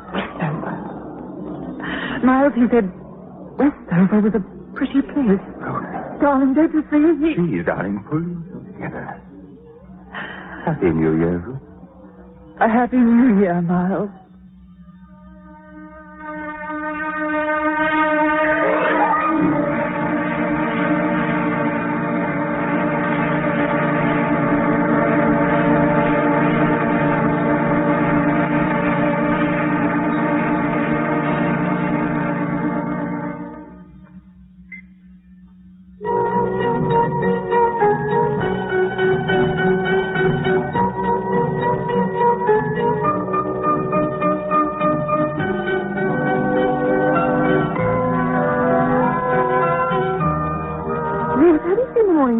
The paper?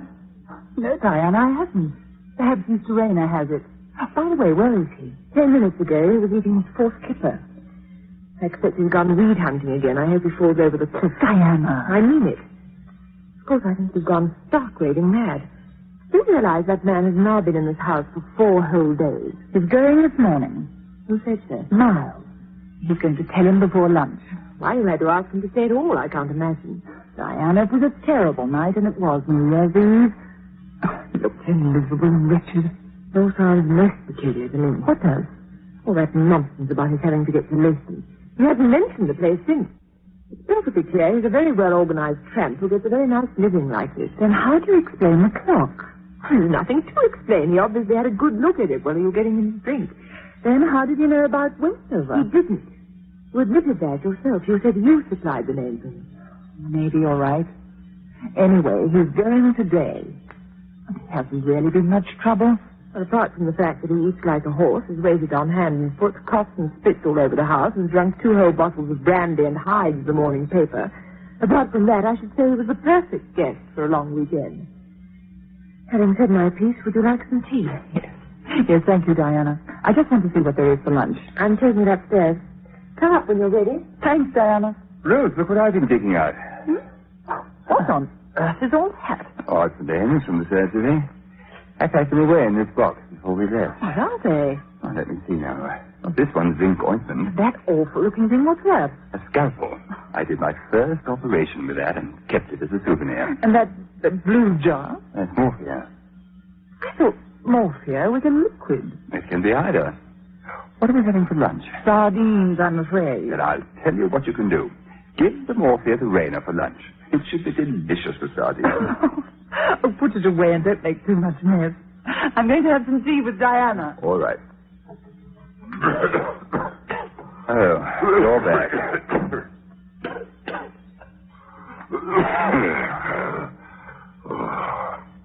Oh, dear. It'll be the death of me. You shouldn't walk up it then, should you? Oh, must have a breath of fresh air after breakfast. That's better. Nice armchair in front of a warm fire. Must you cough like that, Mr. Rayner? Can't help coughing now, can I? A little brandy might help. Those doctor's orders. They could be, yes. That reminds me. I must ask the good lady for another blanket. Quite chilly I was last night. You won't be needing another blanket. Oh? No. Now, what does that mean, I wonder? It means that you're leaving this house today. Oh, now, wait a minute. Oh, this needs a bit of thinking about, this does. You can't just turn a man out into the street. There's a perfectly satisfactory bus service that will take you to Latham. I don't think I've got my fare. It'll give me the greatest pleasure in the world to present you with your fare. Oh, well, this has come as a shock. Yes, indeed, it has given me quite a turn. I think I shall have to have just a small brand. If you so much as touch that decanter, Mr. Rayner, I shall knock it out of your hand. Now, that would be a silly thing to do, wouldn't it? Hitting a sick man.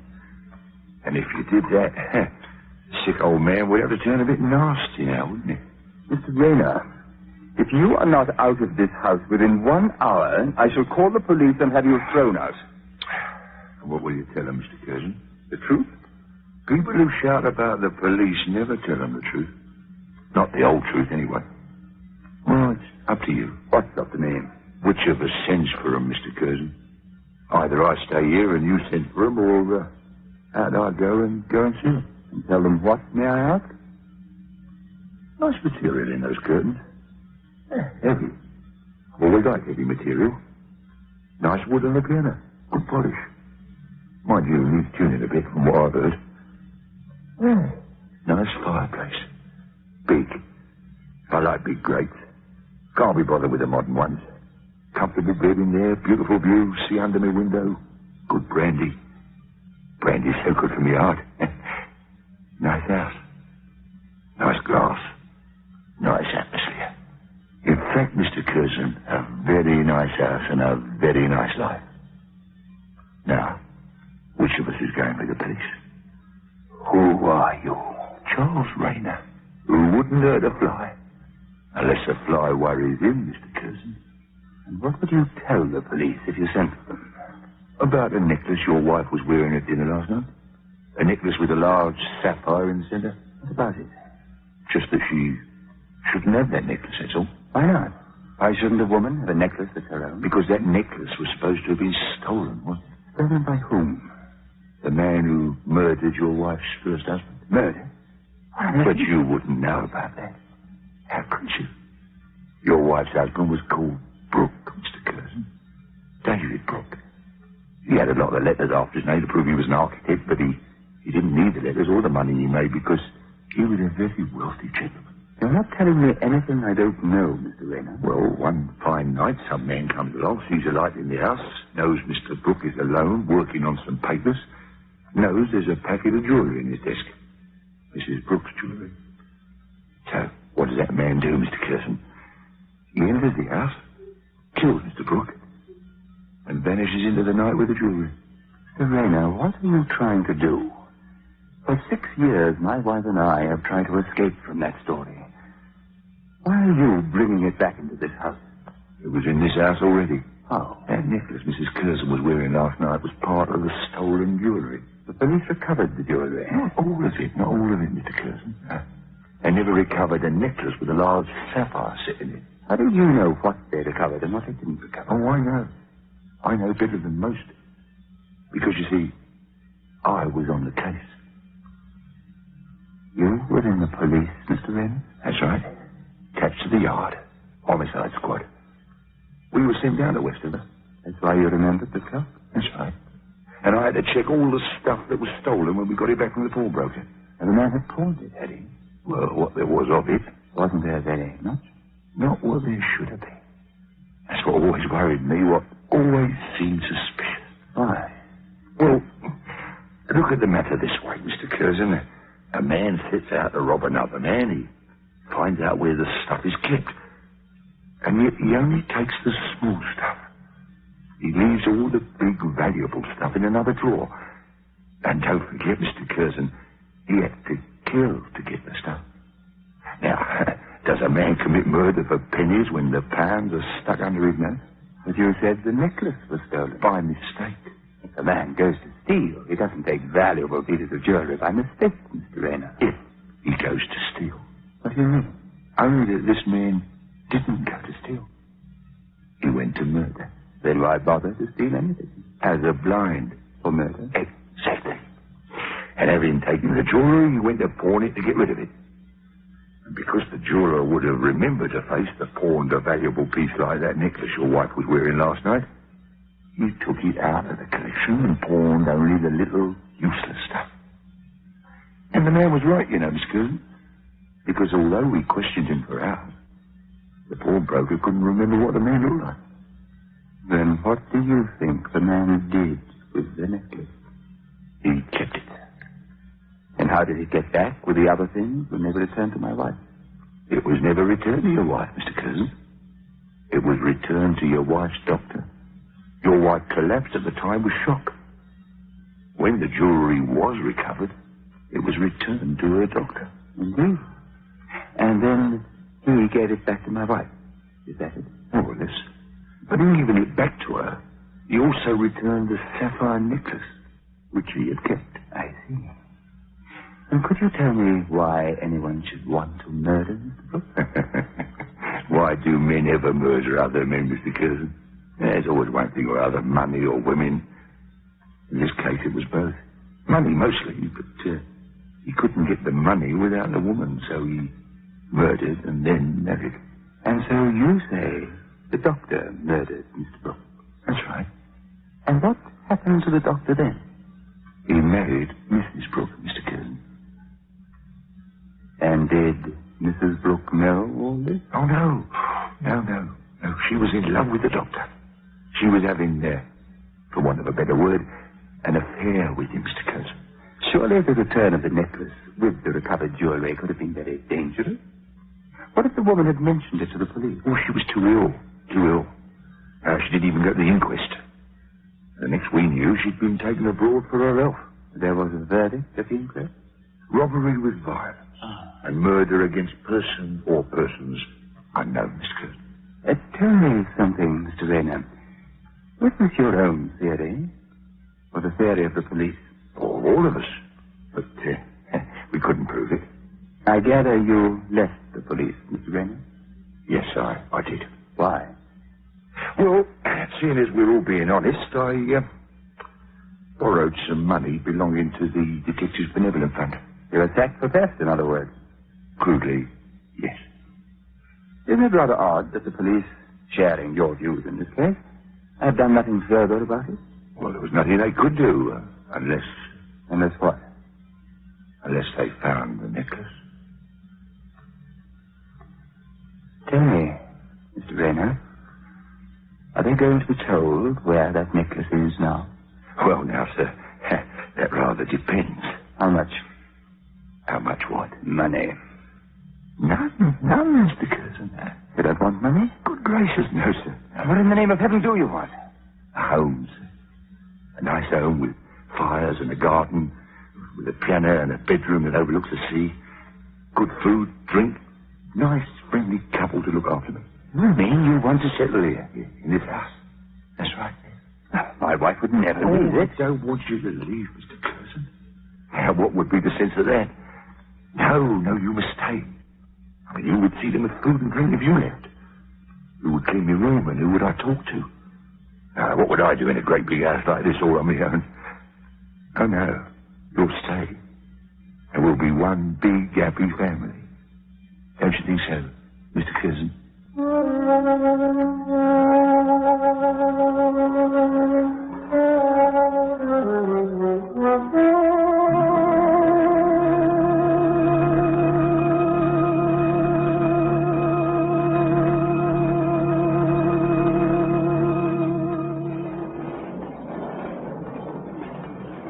Please, Miles, don't come near me. Ruth, we must be calm. I am calm and quiet. That's what frightens me. I ought to pick up that phone, ask the police, and tell them what you've told me. I ought to ring them and say I'm married to a murderer. Come and take him away. I've never known what people meant when they said they were so frightened that their hearts stood quite still. I know now. You're frightened of me? No, not of you. That's the odd thing. Of him. What are we going to do? We must get out of this house. We must go somewhere where he can't find us, where he can never touch us. We can't run away. Then what do we do? Spend the rest of our lives with that foul creature sitting between us, eating with us, intruding into every part of our life. Is that what we've got to do? I don't know. I thought until my brain won't think anymore. Why did you do it? Because I wanted you so much. And because I made you happy, I began to believe that in some way I've made up for what I've done. I've read about it so often, and I never believed it. Read what? That a man kills and then a woman helps him, hides him. I could never think why they did it. Now I'm standing here, watching you, noticing all the things I've always noticed. Your hair, your eyes, the way your shoulders curve. I'm standing here, still loving you. Loving you and being afraid for you. We're afraid, Ruth. We shall never get away from him. Never. Do you hear me? Never. We shall get away from him. If we don't, then each day we shall get a little more apart. A little more of us will die every day.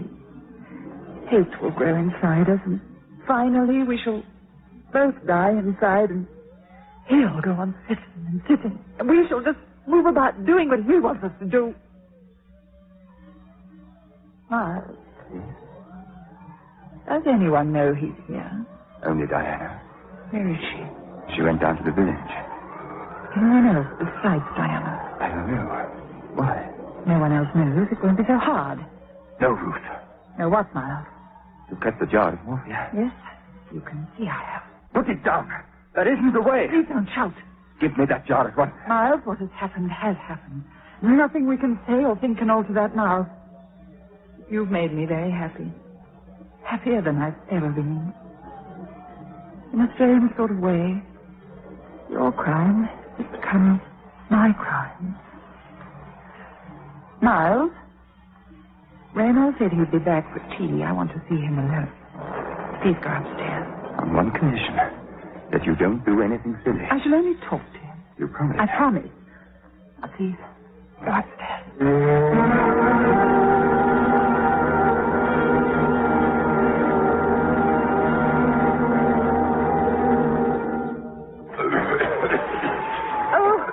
So there you are. I told you not to stay out too long in this wind. Is that the tea? Yes, I've just brought the tray in. Oh, give it to me. I'll take it over by the fire. No, it's... Oh, now look what you've made me do. I've dropped my handbag. Oh, dear me. Everything out of it all over the floor. But don't you worry. We'll have it all back in a jiffy. No, please don't. I can manage. You start your tea. I get clumsier as I get older. Silly place to leave a handbag on the arm of a chair. I could never understand why you women carry so much junk about with you. Everything here but the kitchen stove. You'd have that in here, too, if there was room. Yes. Now, take this jar here. Why, in heaven's name, do you carry that around with you? That? Oh, that. It's only hand cream. I forgot to leave it upstairs. Hand cream. Thank you, Mr. Raynor. Well, I think that's all. Now, sit down here and have your tea.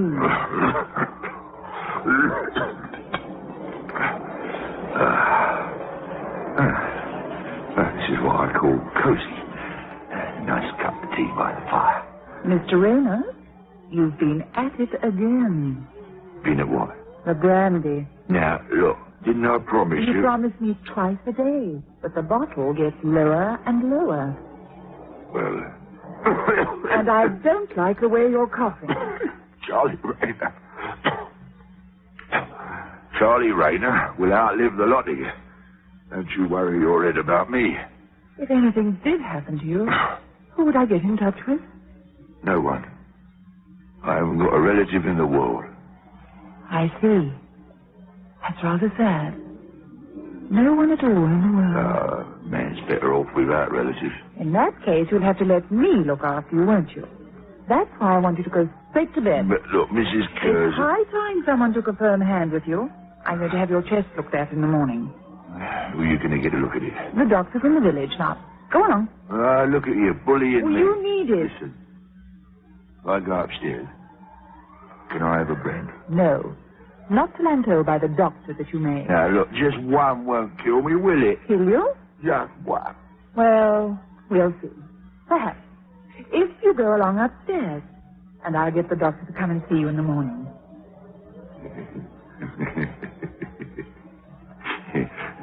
You know something? What? I think I like being bullied. Go along. Up to your room. All right. And you won't forget what you said, will you, about bringing me... No, I won't forget.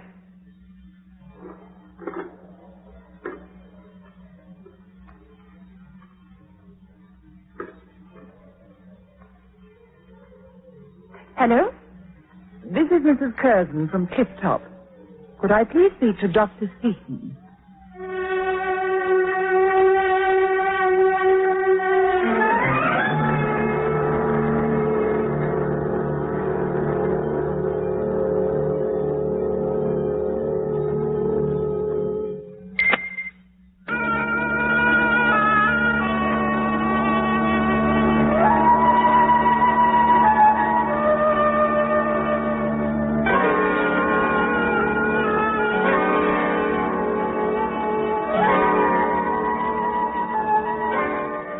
Diana, have you seen Rayner? Rayner? Isn't he in bed? He's been there for a week or more. He's not there now. His overcoat's missing. I expect he's slipped out. To the pub. Oh, I imagine so.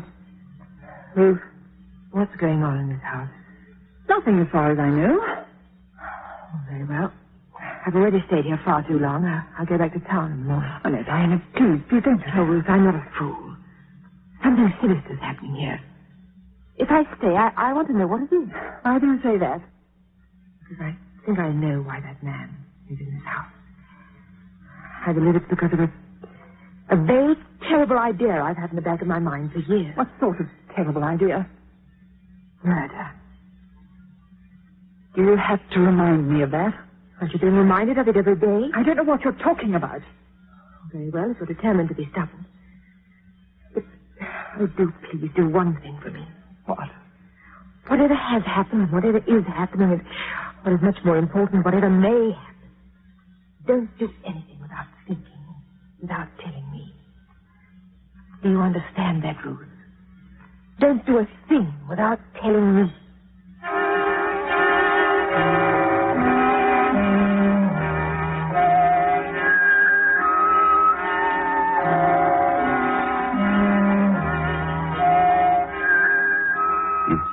Back, Ruth? No. You look exhausted. Oh, I am. How is Rayner? What did Seaton say today? About the same, nothing dangerous. Just an alarmingly high blood pressure to a drink. Ruth? Yes? It will have to be tonight. Must it be tonight? Neither of us can stand any more of this. But must it be tonight? Couldn't we just wait a little and... No, it couldn't be more suitable. An old man with a bad heart, under doctor's orders, plays truant. He gets out of a warm bed on a bitterly cold night. He slips down to the local pub and drinks too much. He may not be at the pub. Oh, he will be. He'll be seen drinking heavily. He hasn't any money. I gave him some money.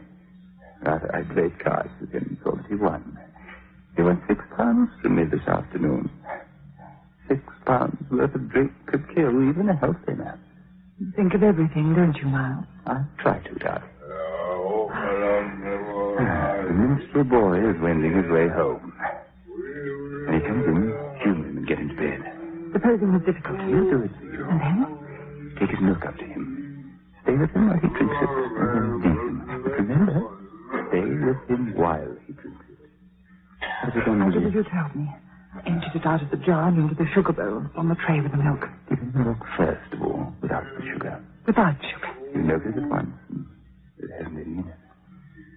Take the milk back from him, apologize, and then put in the sugar. How much? Quantity, I told you. And then? Watch him drink it, and then leave him. And then what shall I do, Miles? Nothing until the morning. What time is Seaton coming in the morning? 9. Good. Then you will not wake Rayner in the morning. Or rather, you will not take his breakfast up to him. You'll have it ready at 9, and you'll take Seaton up with you when you go. You will discover Mr. Rayner together. Are you sure he won't be able to trace it? Oh, he could if he looked. He won't. He's been treating Rayner for hard.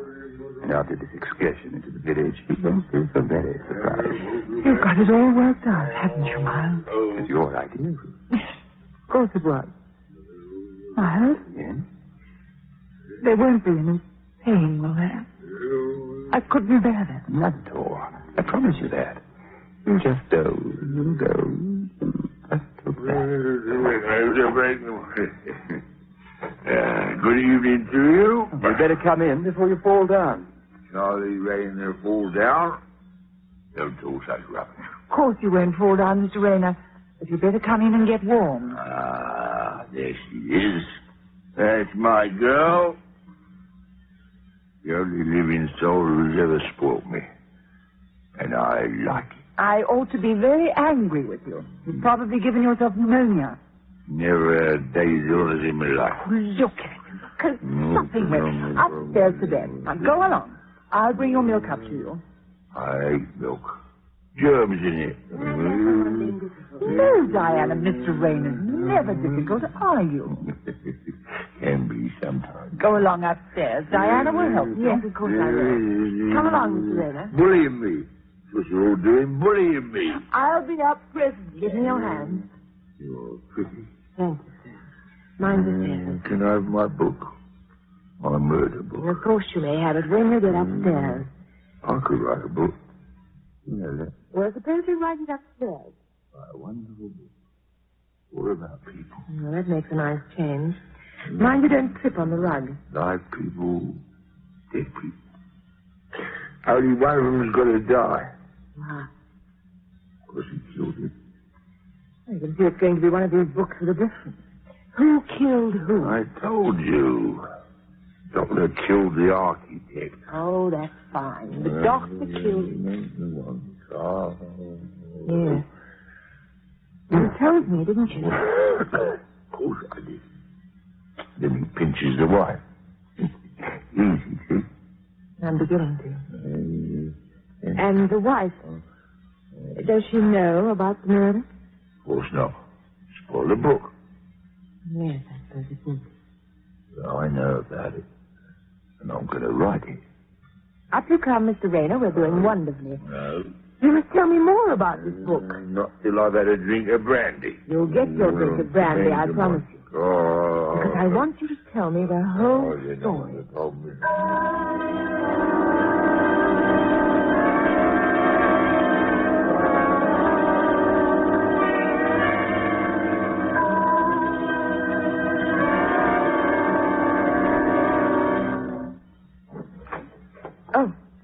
Morning, Diana.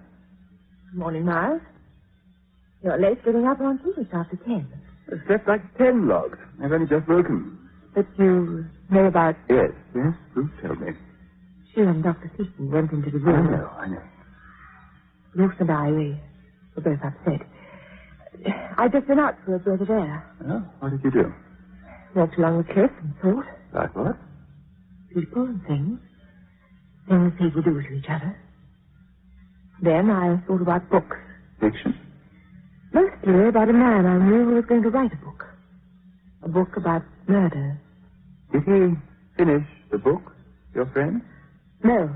He got stuck in the end. You see, he was writing from life, and he had to wait for the end to happen. What is this book about, Diana? About a girl who goes down to stay for a few days with some people in the country. And before she knows where she is, she's outstayed her welcome. And is surrounded by murder. If that happened, wouldn't she go to the police? She was very tempted to. But she was very fond of one of the people concerned and wasn't at all sure how involved this person was. If I were you, I'd suggest to your friend that he tries comedy. That would be more his line, I think. You're very certain of yourself, aren't you, Miles? I know what I want. And it doesn't matter how you get it. The end, not the means, that matters. I agree with you. What time did Susan say he'd be back? I think we said about 10:30. About half an hour. And they'll take him... they'll take Ray... Yes, they'll take him away.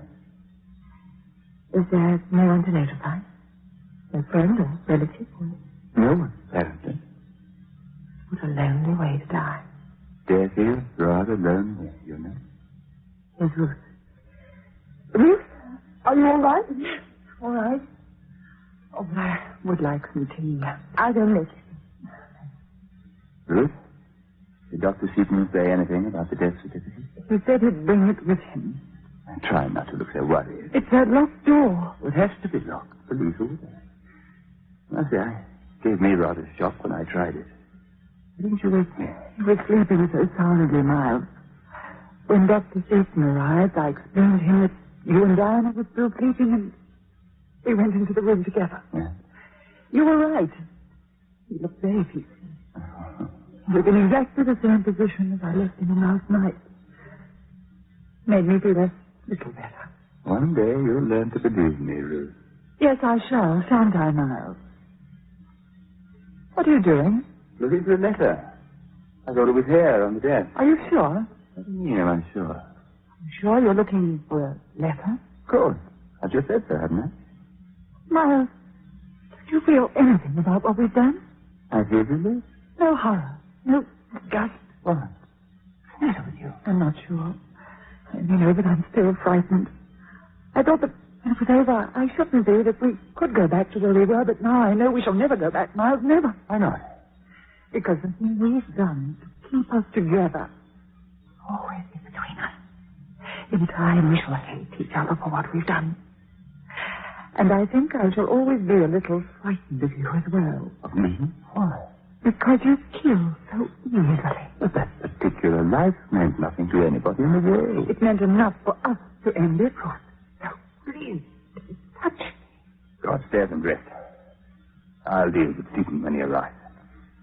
I think I'm seeing you for the first time, Miles. Seeing you and not liking what I see. I'm thinking of David, just as I'm thinking of Raina. You lost your senses? No, I found them. I found them for the first time in 6 years. You're talking and behaving as though you had nothing to do with this business, Ruth. As though the whole thing has come as a complete shock to you. Have you forgotten why Raina had to die? Was it to keep me, Miles? Did you love me so much that you could kill twice? I didn't kill Raina. What did you say then, Miles? I said I didn't kill Raina. I see. I killed him, didn't I? You gave him the milk, Diana, so you go and get it for him. She saw you take it up to him. I didn't go into his room at all. Miles, when you said a few minutes ago that you were looking for a letter, are you sure you weren't looking for this? Get that to me immediately, Ruth. Passport with brand new visas for France. Give it to me. No. Drop it in the fire, would you? Get out of my way. No, Miles. Too many people have had to get out of your way. You were leaving England, weren't you? No. Is it nonsense that in your wallet there was a steamer ticket for the 15th of next month? A steamer ticket issued last Saturday, the day you had to go up to London to see about your work? You're quite certain there were not 2 tickets? Quite certain. I've never prayed so hard in my life. Prayed that there was another ticket there somewhere, that there wasn't. When did you find it? Last night. So the whole thing's been a lie, hasn't it? A gigantic lie that's lasted 6 years. You've been happy for 6 years. Because I had to be. You had to make me happy, didn't you? That was all part of your plan, wasn't it? And exactly what do you intend to do now that you know the truth? There is nothing I can do. Nothing at all. You've had a very good 6 years, Ruth. It is more than most people have. More than I've had. It's been so dreadful for you then. Dreadful? Have you ever had to make love to someone you didn't love? Have you ever had to force yourself against everything in your own nature, merely to please someone else? Do you know what it means for 6 years to drive yourself to be pleasant, to be passionate, to be kind, even very often to be civil, when everything inside you is bursting to get away, gnawing away inside you to let you out of it? You think those 6 years have been easy for me? I'm sorry I was always so dull. Oh, you weren't dull. It would have been easy if you had been.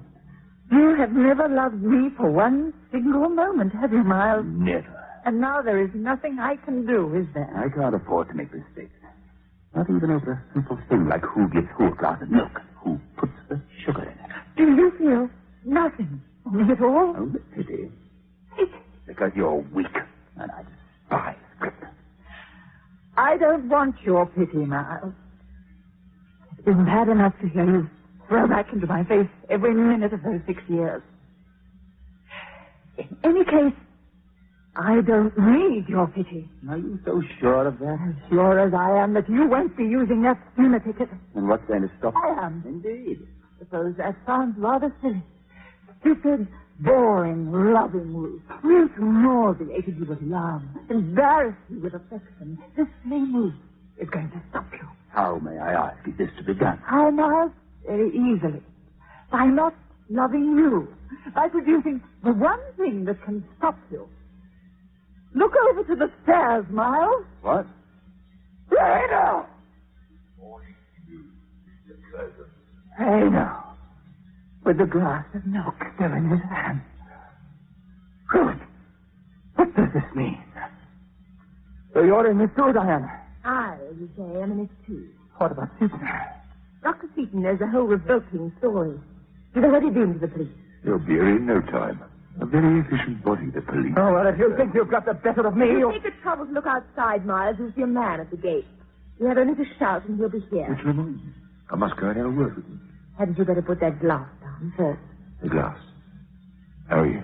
Yes, of course. It's a good job I don't like milk, isn't it, Mr. Curtin? Full of germs, it is, full of them. If you people want me, just give a shout. I'm just ready for a breath of fresh air. Shutting me up in that bedroom all the time? It isn't natural. Ruth, I want to speak to you alone. I'm not leaving this room. Diana, go into the kitchen, will you? No, I won't leave you alone with him. Please, Ruth, there's very little time. He won't touch me, Diana. He finds touching me repellent. Don't you, Miles? I'll stay on the other side of the door. If he tries to, he won't.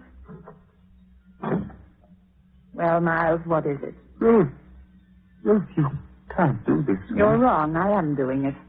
Has Seaton really spoken to the police? Yes, and so have I. The locked door. That was the only way we could stop you from getting in, from finding out what had really happened. I can't believe it. Diana and Reno showed me the truth about you. Then I found the passport and the tickets, and I knew they were right. You really give me up to that? You gave me up. But you loved me. Did I? I can't remember. It doesn't matter what I do. You'll always love me. You're wrong. I'll always love you. But it does matter what you do. But tell you honestly. Tell me that you feel nothing for me now. Only pity. They're coming, Miles.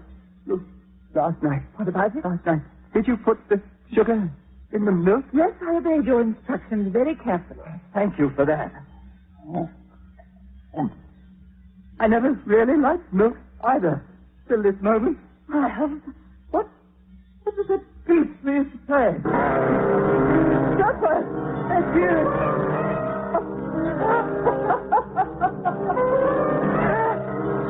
I should have been all arrangements for spring. That's not the thing all the time. Not now.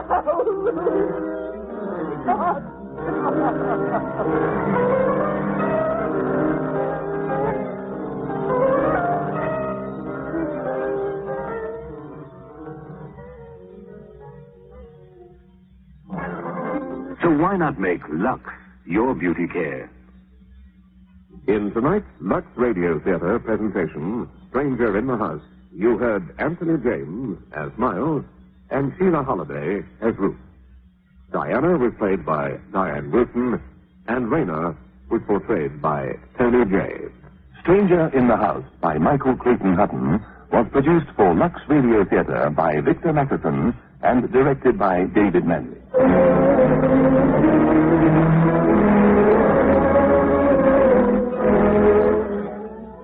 Next week, Lux Radio Theater takes great pleasure in presenting The Long Frontier, a radio play specially written for Settlers' Day by Alistair Scobie. Listen next Sunday night at 8:30 to a saga of drama and adventure dedicated to the pioneers who helped to build our country in The Long Frontier, presented by Lux Radio Theater. Until then, this is Peter Tobin bidding you all good night.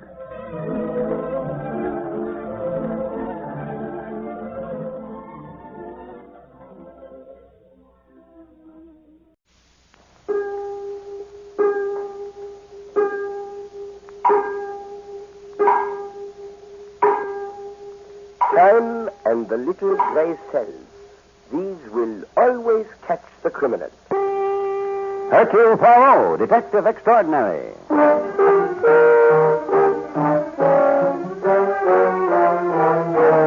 From the thrill-packed pages of Agatha Christie's unforgettable stories of corpses, clues, and crime, Mutual now brings you, complete with bowler hat and magnificent mustache, your favorite detective, Hercule Poirot.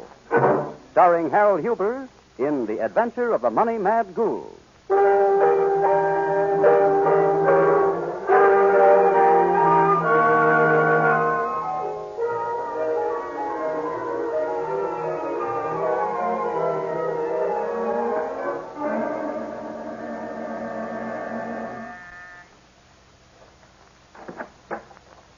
Good morning, Inspector Stevens.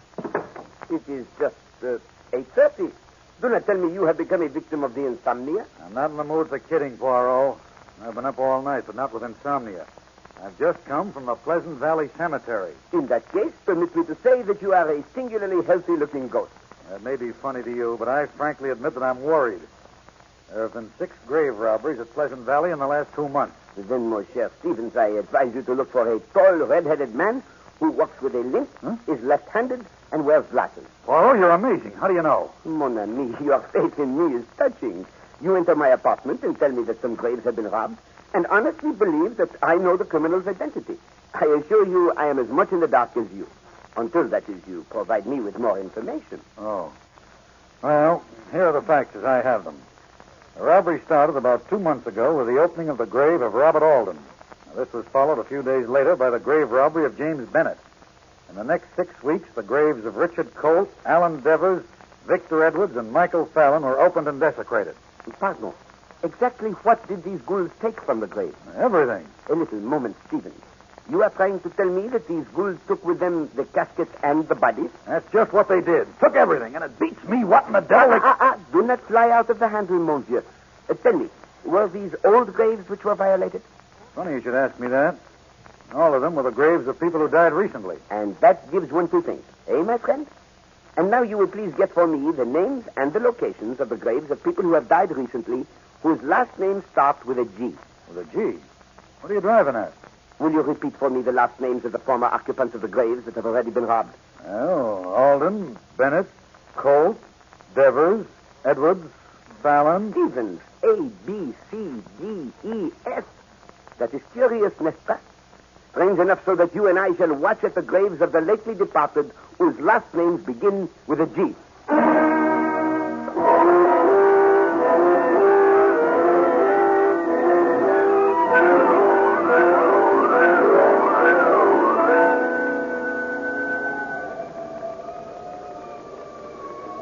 I'm beginning to feel more like a grave watcher than a police officer, Poirot. Do not fear, mon brave. No one would ever suspect you of being anything but a police officer. What? Flash the light on the tombstone, please.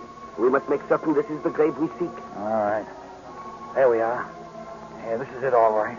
Herman Gilbert died May 16th, 1945. Bon, let us conceal ourselves behind this hedge and wait. I think Monsieur Gilbert will have visitors. I don't know what makes you so sure. There were 4 other people whose last names started with G. Oui, mon ami, but this is the most recent. You know, Poirot, I hate to admit this, but I'm mighty glad you're here with me. I don't like cemeteries. They're too gloomy and damp to suit me. Stevens, hush. Huh? You were right, Poirot. Someone coming. Yes, and with the proper tools for their grisly work. Hey! Somebody's here. Stevens! Hey! Stop! Come back! Stop or I'll fire!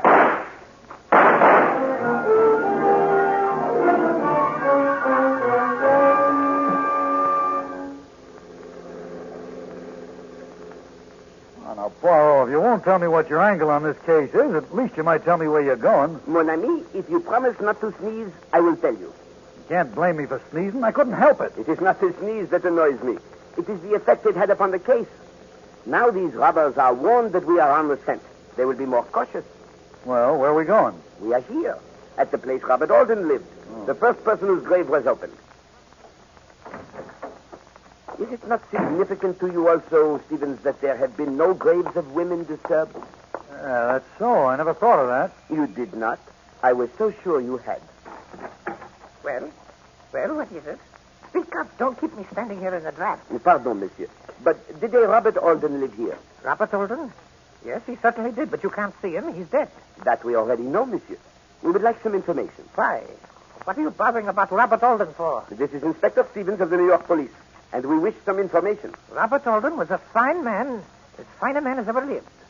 He used to try to cheat me at checkers once in a while, but I was too smart for him. Were you related? No, but he was my best friend and lived with me in this house for over 20 years. Then perhaps we could see his wife. That's a good one. Robert never married at all. He was a bachelor until the day he died. I see. Were you at the funeral, monsieur? Of course I was. Don't you think I have any decent feelings? I even remember the date. It was June 13th. Yeah? June 13th, 1920. I'm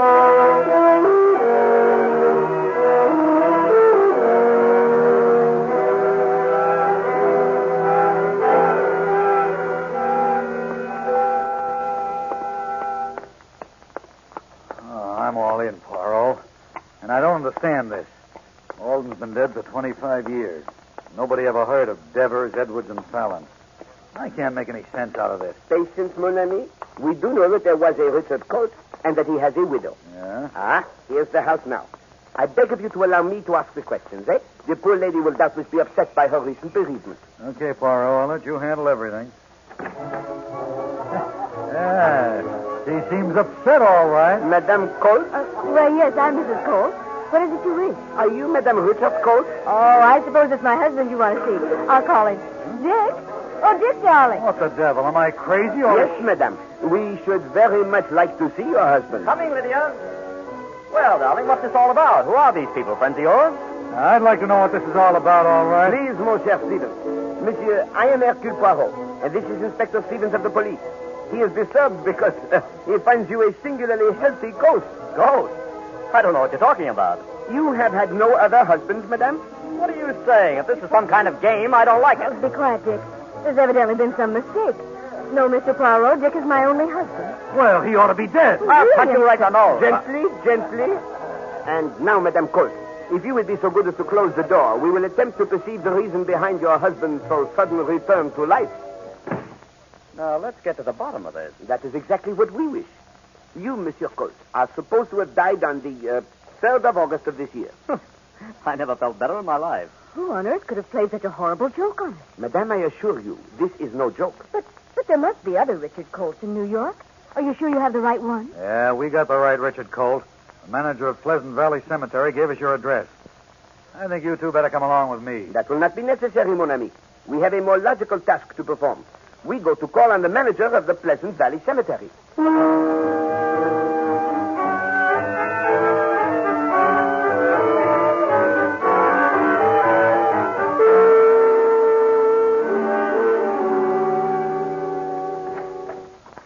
Inspector Stevens, have you made an arrest as yet? No, I'm sorry to say we haven't. This is dreadful, simply dreadful. I don't know what the world's coming to, and even a cemetery is no longer a peaceful place. Yeah, I know how you feel, Mr. Kenton. Oh, this is Hercule Poirot, Mr. Kenton, the manager here. Well, Inspector, you are making progress after all if you've obtained the assistance of the famous Mr. Poirot. Thank you, Monsieur Kenton. And now, as one man of intelligence to another, perhaps you would like to answer a few questions for me. Certainly. What is it you'd like to know? What is the procedure for the interment of a body in this cemetery? By that I mean, do you personally see the bodies when they arrive here for burial? No, Mr. Poirot. That is hardly necessary. All that is required is the issuance of a death certificate. Then you did not actually yourself see the body of Monsieur Richard Colt? Why, no. I should have thought it most unusual if I had. The undertaker simply gives me the necessary papers, and I make out the assignment of the grave. And the name of the undertaker, if you please? Well, let me see. I'm sure I have it here in the files. Yes, it's Love. Kermit J. Love. And the address? 6611 Ithaca Street. And now, if you would be so kind, could I perhaps have the names of the undertakers for the other 5 bodies disturbed by the ghouls? Well, that will be difficult. But perhaps I can mail that information to you tomorrow. I regret to disturb you, but I should like it now. Very well. Here's a strange coincidence. What's that? If I may be permitted to guess, Monsieur, it is that Monsieur Kermit J. Love is also the undertaker for the others. Yes, that is correct, Mr. Poirot. And now, Stevens, we go to walk into the parlor of Monsieur Love.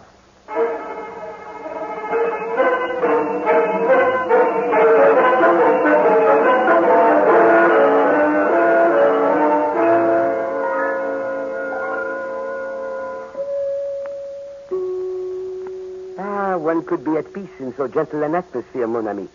Did you not hear those beautiful chimes? That is enough pushing on the bell, Stevens. Someone is coming to the door. Good afternoon, gentlemen. Won't you come in? Thank you, Monsieur Love. Come, Stevens.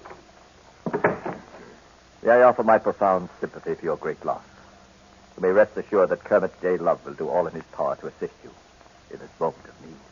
We'd like to ask you a few questions. Of course. We handle all the necessary details. You've got the wrong idea. We want to... I understand. Perhaps you would like your little friend here to speak for you. That is an excellent idea, Monsieur Love. Wait outside for me, Stephen. I will take care of all details. Oh, well, all right, but I don't see why I... Your friend is quite upset. Was it his wife? No, he is not married. I see. Then his mother, perhaps.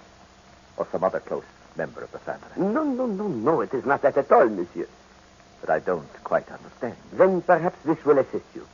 Were you not the undertaker for Alden, Bennett, Coate, Devers, Edwards, and Fallon? I'm afraid that is a rather unethical question. Unethical question? Oh, now it is I who do not understand, monsieur. Sir, you certainly don't understand. I take my profession seriously. If I may say so, I am doctor, lawyer, and minister to the dead. It is I who escort them into the next world, so to speak. And I also, monsieur, take my profession seriously. Which is of no interest to me. You are exceedingly rude and inquisitive. I will not have the secrets of the dead laid bare.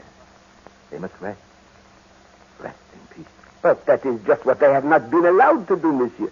That is regrettable, but I don't see how it concerns me. This is a most magnificent establishment you have here. Thank you. Good day. Tell me, what are those cabinets in the wall? Don't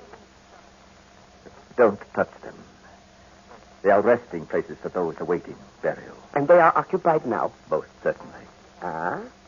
I see the cards say that two of them are occupied by Monsieur P. Fox and Monsieur S. Martin. I don't like your attitude. As I told you before, it's rude and unethical. Rude? To inquire about your business with Messieurs Alden, Bennett, Coate, Devers, and Fallon? I am interested in whether you were the undertaker for those gentlemen, Monsieur Love. You came in here with your friend and led me to believe you were seeking my professional services. One moment, monsieur. I'm afraid you leaped too quickly to that conclusion. My friend and I said nothing. I am not permitted to release the information you've asked for. And perhaps you will be good enough to oblige me when you learn the identity of my friend who waits outside. If you will excuse me, I have some duties to perform. He is Inspector Stevens of the New York Police.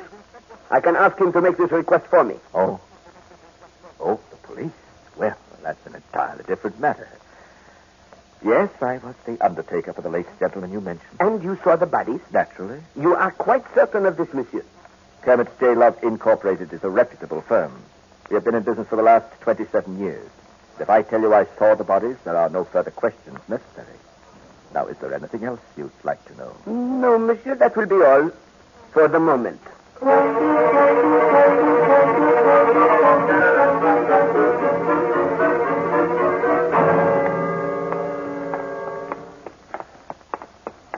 Well, Poirot, looks like this time I was right. Kenton has no business down in this part of town. Patience, mon ami. We have not yet seen what Monsieur Kenton does here. We've seen enough for me. He ducked out of his house, and ever since we've been following him, he's been acting suspicious. Besides, there's nothing down here except factories and warehouses, and they're closed at night. We will see. Aha, monsieur. It appears you may be right. Do you notice that car just turning the corner? Hurst! Poirot, I believe we got him. Kenton's in on this. Gently. Let us stand in this doorway and observe what is going on, eh? Hey, they're going to break into that cold storage plant. Come on, Poirot. Throw up your hands. Get Kenton, Poirot. He just turned the corner.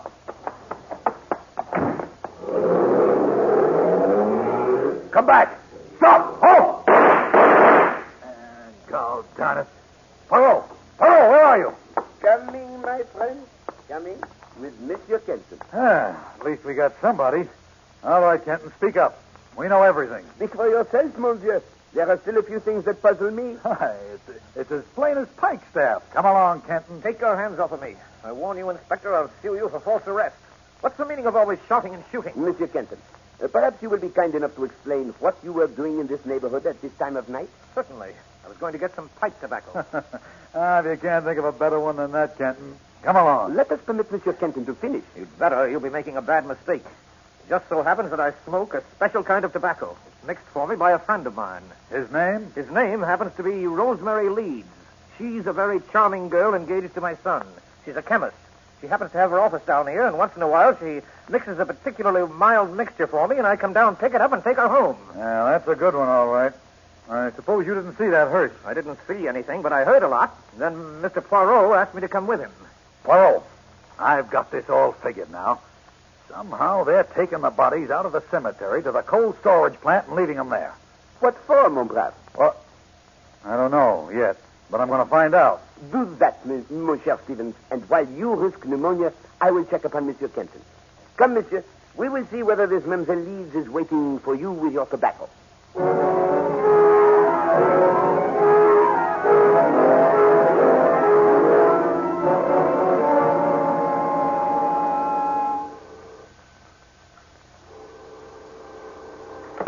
Hello? Poirot, take some advice. Lay off that investigation. Pardon. Are you referring to the case of the counterfeit dentist? You know darn well what I'm talking about.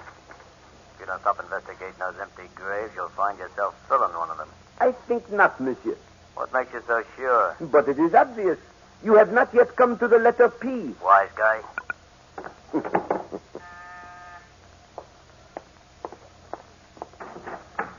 Good day, Stephen. What's good about it? We're not getting anywhere at all. I still don't trust that Kenton. I know his alibi stood up, but that dame's engaged to his son. Maybe they're all in it together. Well, have you got anything new? I have just been informed that we have made considerable headway. Yeah? Who told you? I do not know. Well, that's fine. We're making headway, but you don't know how. I do know how. It is that I do not know who. I have just received a telephone threat against the life of Hercule Poirot. All right, but I don't see how that helps. You get those all the time. Observe, mon ami. Only one of 4 people could have inspired that telephone call. Either Monsieur or Madame Colt, Monsieur Kenton, the manager of Pleasant Valley Cemetery, or Monsieur Kermit J. Love, this so sympathetic undertaker. Well, yeah, I suppose you're right. But of course. What are you doing? Calling Monsieur Kenton.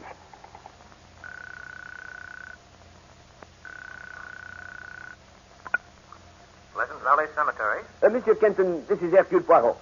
Tell me, if you please, have you any funerals scheduled from the establishment of Kermit J. Love for today? Yes, I have 3. And their last names? Wing, Levitt, and Harkness. Ah, indeed. And what time is the Harkness funeral? Well, that's strange. Kermit Love just phoned me about moving the time up to 10 o'clock this morning. 1,000 thanks, Monsieur Kenton. Quickly, Stevens, a police car and an escort. We must be at Pleasant Valley Cemetery in 15 minutes. What for? To attend a funeral.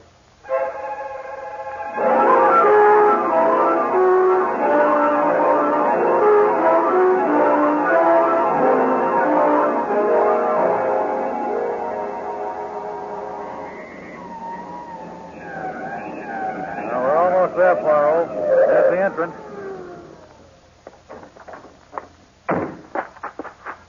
Mr. Poirot, what's wrong? What happened? Quickly, the Harkness grave. Where is it to be? In the east plot, directly up this path. This way, Stevens. Bring your men. We must hurry. But what's wrong, Mr. Poirot? Why the police? If we are not too late, you will have your answer. Stevens, look. There on the hill. They're getting into their car. Yeah. Stop! Stop! Save your breath and your ammunition. They're out of range. We're always too late in this case. I would not say that, my friend. Regard. We put them to such haste, they neglected to bury Monsieur Harkness. Great Scott. The coffin's empty. They took Harkness's body with them.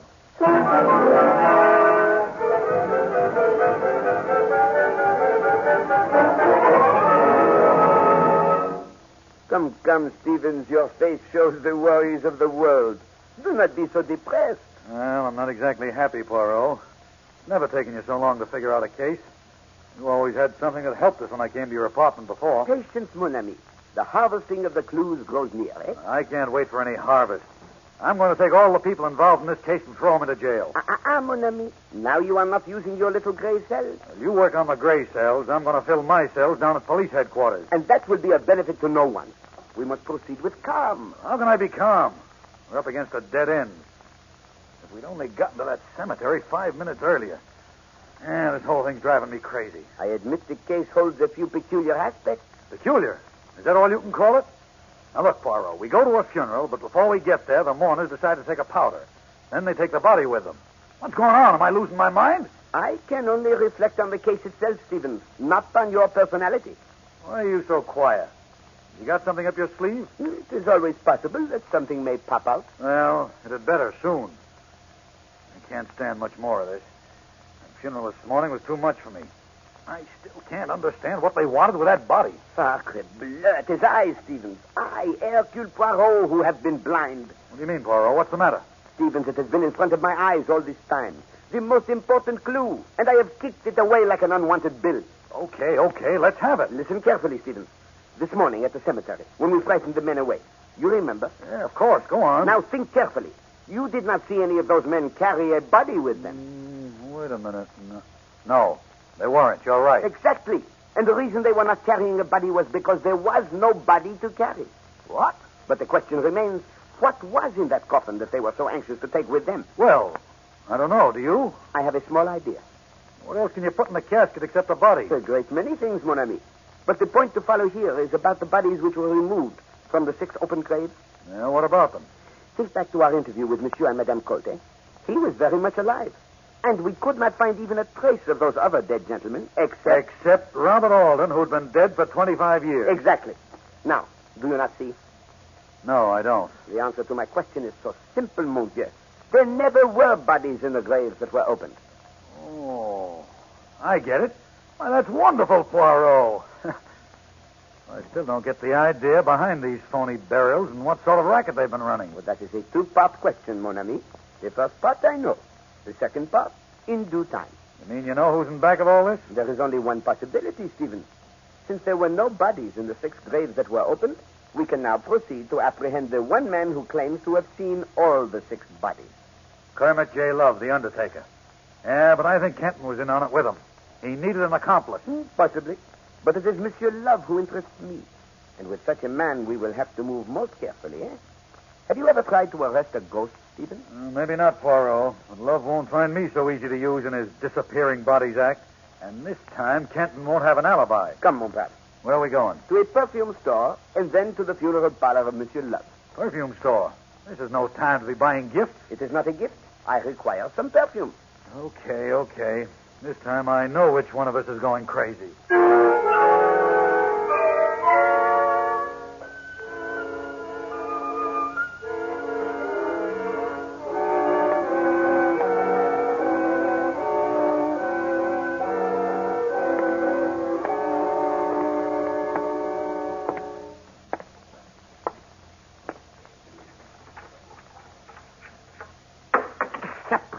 Why do I have to make so much noise? Oh, well, I will not awake those who sleep in this building.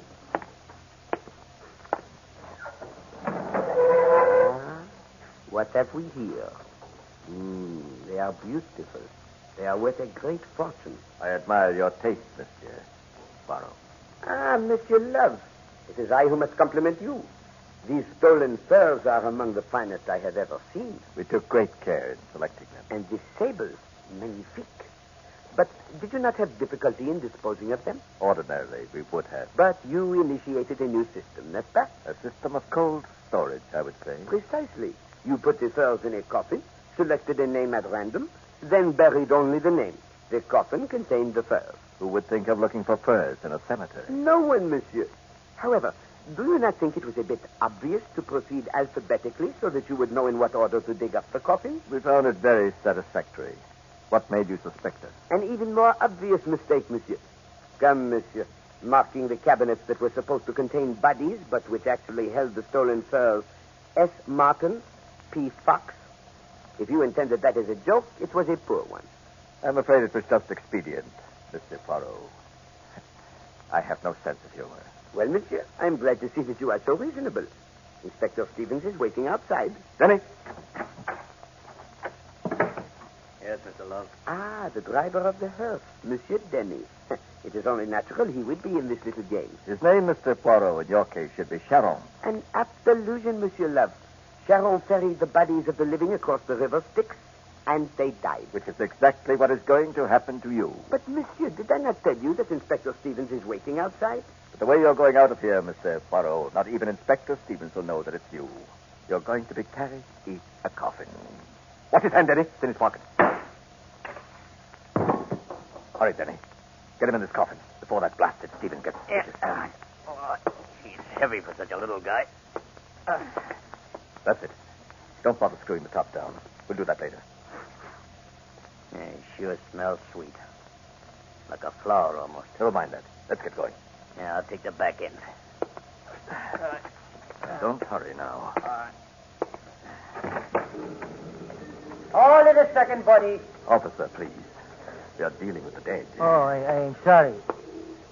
Well, I see you're still working, Mr. Love. Yes, Inspector. Unfortunately, our sad work never ends.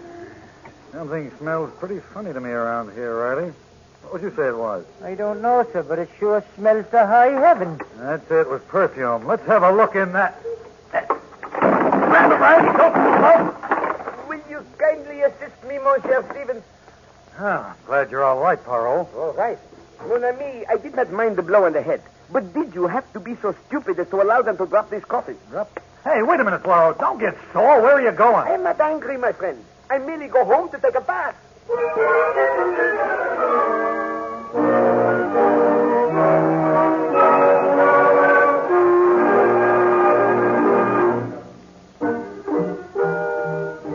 Be sure to listen next week when Agatha Christie, America's favorite mystery writer, brings you her favorite sleuth, Hercule Poirot, starring Harold Huber in The Parallel Murder Case. Music for Poirot is composed and conducted by Sylvan Levin. The program is directed by Carl Eastman.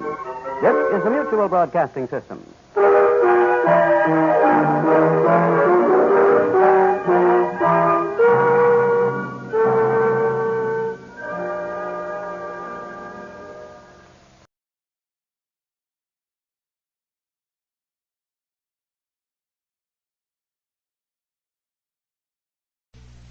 The Couple Next Door, written by Peg Lynch and starring Peg Lynch and Alan Bunce.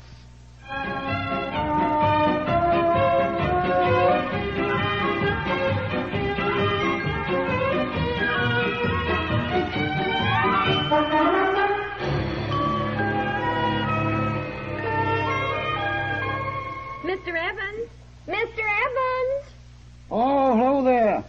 Good morning. Good morning. I thought that was you driving down the lane, but I wasn't sure. Oh, well, I got a new truck. Oh. Well, it's second-hand. Oh, but... it looks nice.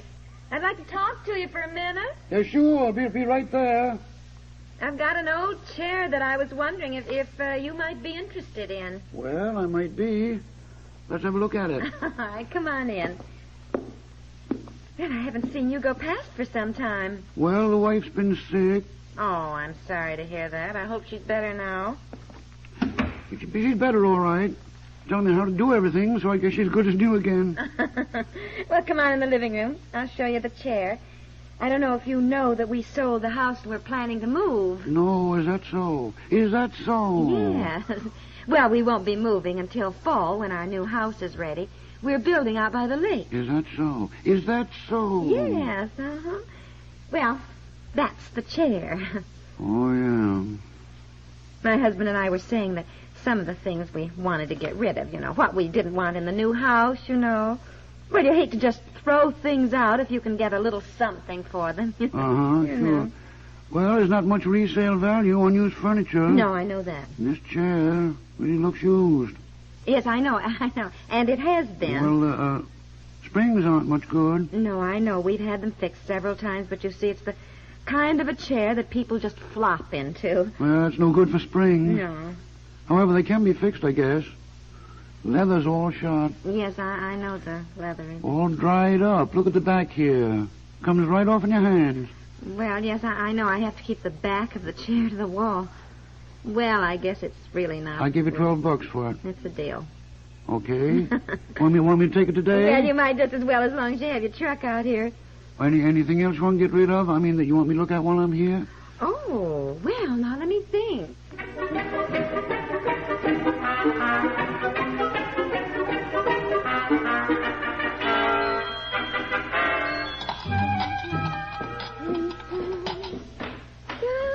Oh, hello, dear. Hi. Dear, I didn't hear you drive in at all. Oh, well, I did. Drove right in. Oh, boy, hey, something smells good. Hot roast. Mm-hmm, good. Got a kiss for your old man? Oh, I guess there's one left. Hey, you smell your good, too. Your nose is cold. Oh, have I got a surprise for you, dear. Oh, why? You know how we were talking about selling some of the old things around here that we didn't want in the new house? Yeah? Well, to begin with, I sold that awful old chair, and I got $12 for it. Oh? Honey, stay out of the pot roast now, will you, darling? I'm just smelling it, honey. Maybe just take a little taste, huh? A little tast? Oh, all right. Yeah, Anyhow, about the chair, isn't that wonderful? Yeah. Yeah, I should say. What chair was that, honey? Let's do that ugly old leather thing we had in the living room with the springs falling out. What's the matter? What chair did you say? What are you doing? Wait a minute. Dear, where are you going? Honey. Where's my easy chair? Where is it? Now look here. Where? I just told you. You couldn't. You couldn't possibly have sold that beautiful leather chair. That was in perfect shape. It was the only comfortable chair in the whole house. No, I would never have sold a chair like that. I sold a dreadful old leather chair that was worn and shabby with the dried-up leather falling off the back. You sold that? With the springs dragging on the bottom practically, and it had stains and spots that would never come out. That's the chair I sold. You sold it? Yes, I did. I got $12 for it, and I was almost ashamed to take it. $12? We were lucky to get anything. The chair was worth $1,200. Oh, now, don't be silly. I just can't get over the... How could you possibly... We talked about getting rid of some of the, junk that we have around here. Junk? And I thought naturally... We never discussed getting... Never discussed it at all. No, I guess we didn't mention this chair in particular. A leather chair like that, it's got to be mellowed like a pipe. It takes years to get it just right. Dear, that chair had sagged and sagged. You should have seen the springs. The springs were fine. But they weren't fine at all. They were dragging on the floor. They were. One spring was just dangling on the floor. We have fixed the springs before they could be fixed again. We tried to fix them about 20 times before they'd last about 4 days, and they'd be out again. That chair would have lasted another 10 years. Oh, 10 years. Really. Now, just stop making such a fuss. You've often said yourself that chair was no beauty, and I hated it. That was a comfortable chair. It was the only really comfortable chair in the whole house. Why, it is not, dear, and besides... Who'd you sell it to? The junk man. Now, dear, it... $12. Yes, and I was glad to get it. Do you realize how much that chair cost new? Well, that's $350. $350. It wasn't new when we got it. It was already 10 years old then. 10 years old? Yes, it was 10 years old. 10 years old when Bill and Nancy Cartwright moved from here to Texas, and Bill stung you $140 and you were idiotic enough to pay it. Bill did me a favor. He was crazy about this chair. He wanted to take it with him. Nancy wasn't crazy about it. Looked pretty shabby then, and she was glad to palm it off on us. Only comfortable chair in the whole house. Well, that is not true. That chair, that one right there, that is just as comfortable. Go sit in it. Go on. Go sit in that wing back and see how comfortable it is. No, thank you. Try it. I have tried it. I've tried it hundreds of times. That wing back chair is not comfortable. Never has been comfortable. It isn't right for my legs. What do you mean it isn't right for your legs? It isn't. I'll show you. When I sit down, it hits me. It hits me under the legs right here. Where is it supposed to hit you? Well, right here, under my knees, of course. The seat part is too shallow for my long legs. Why, you don't have such long legs. All right, you have long legs. Get up. Let me try it. Why, this chair is very comfortable. I can't get over it. I'm just selling it like. Even your own mother has asked me why we had that ugly thing in our living room. Never mind. Even your friends have made jokes about it. Honey, dear, you know it was awful looking. I don't care how it looked. It was comfortable. Practically every night as I drive home from work dead tired, I think of walking in and flopping in that chair where I could really relax and read the paper. But you know it looked terrible. I don't care how it looked. Looks aren't always the important thing. Well, they're pretty important in the living room. I mean, if you'd had it in the basement or something where it didn't show. It never occurred to me that the so-called master of the household, I had to sit by the furnace to read my paper. Now, you know I didn't mean that. If there's one thing a man likes, it's an easy, comfortable leather chair. Just right, one little dear. thing in life. Right, dear. I didn't know it meant so much to you. And when we buy things for the new house, we'll try to arrange our budget so you can have a new leather chair for your den. A new one isn't the same thing. Well, I don't know what to do about it, dear. I sold the chair, and I'm sorry you're so upset. Years now, I've got to drive over to Susan Bodine's and get that. Break your chair in. Honey, now don't sit on that spindly little straight-back chair. You can't read the paper there. I'm quite comfortable, thank you. Please, come here. Come on over here and try this nice chair. You sold the only nice chair we had around here. Oh, now, don't be that way. I am quite cozy, thank you. Well, you can't be sitting up like a ramrod on that thing. I'd rather you lost your temper and yelled at me instead of acting like this. You acted just like this when I threw out those perfectly dreadful bedroom slippers, too.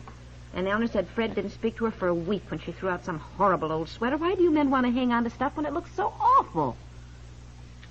I wish to take this opportunity to remind you, and remind myself, that I love you. Oh, honey. But I should also like to take this opportunity to inform you that no matter how dearly a man loves his wife, there are times when every married man wishes he'd stayed a bachelor, and this is one of those times.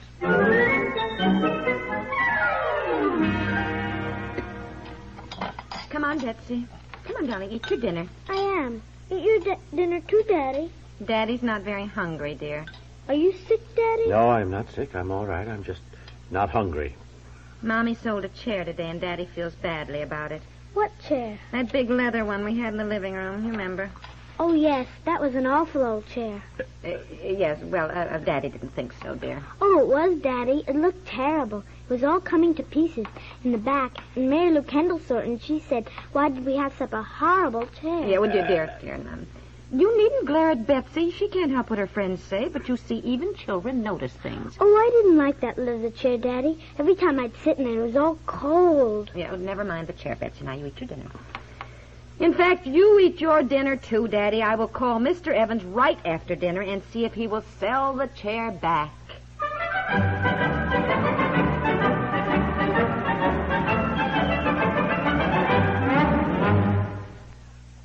Mary, Mary, quite contrary, wouldn't be so highly inconsistent if she made the Amos and Andy Music Hall a regular listening post.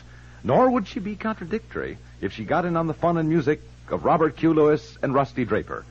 The trouble with Mary is she's too stubborn to enjoy the good things life offers, even when they're served up to her in style. Judging by the rest of the population, however, Mary is just about unique. Most people know good things when they hear them. That accounts for the enormous popularity of CBS Radio's Amos and Andy, Robert Q. Lewis, and Rusty Draper. The lilting songs and the wealth of good humor on each of these shows account in turn for much of the cheer and evidence all around. Unless pleasure is absolutely the last thing in the world you'll countenance, ignore Mary, Mary, quite contrary.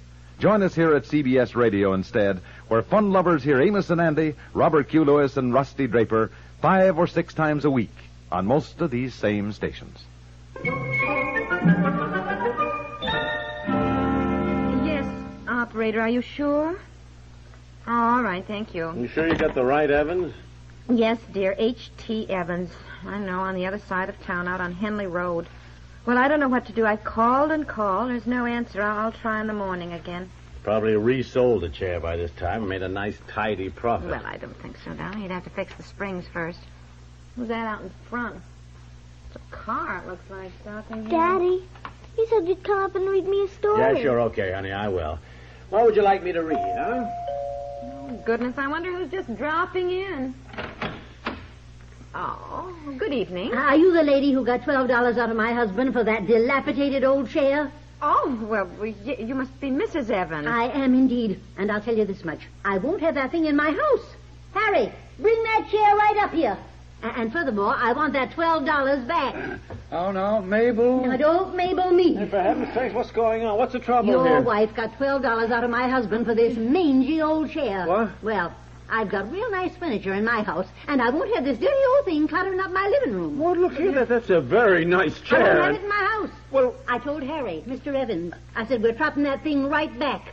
Charging anybody $12 for that wreck.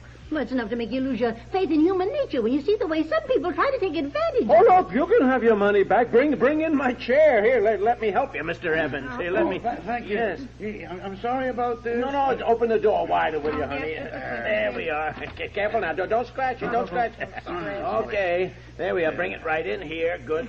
Come in, Mrs. Evans. I'll get you your $12. Oh. There we are. Thank you.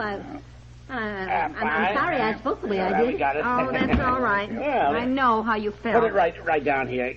Careful. There we are. Are you going to have that thing in your nice living room? Yes, I guess I am, Mrs. Evans. Now, just turn it around. That's it. Oh, that's a nice chair. They don't make them that way anymore. sure hated bringing it back. Oh, you like it? Say, that's a chair. Yeah, it's a beauty, isn't it? Yeah, but hated bringing it back. I thought I got a real bargain. Chair's worth $1 million. It is. I know it gets into women. They get all pepped up about making the place pretty. They don't seem to think about making it comfortable. Yeah, sit down. Well, No, sit in it while you're here. Go ahead. Isn't that something now? Now look, lean against the right arm there. Yeah, and put your feet on the footstool.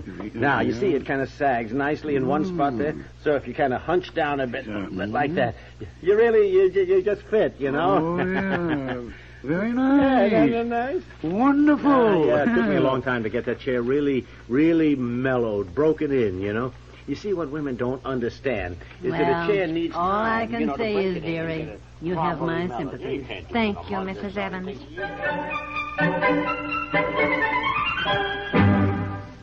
Lynch, and stars Peg Lynch and Alan Bunce, with Francie Myers, Doris Rich, and John Shelley, and is produced by Walter Hart.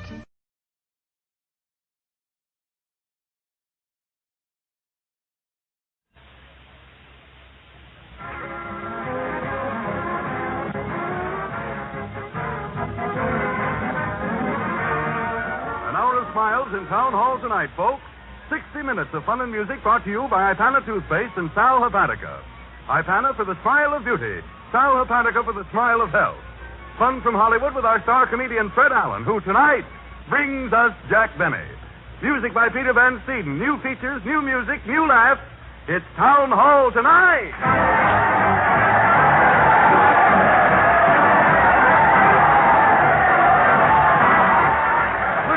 Crowd cheer as Fred Allen leads his parade of stars to the old town hall. Fred's leading the band dressed as Santa, followed by those claws in the theater sides of the mighty Allen Arc players. Let's join the happy crowd, folks. Everybody's going.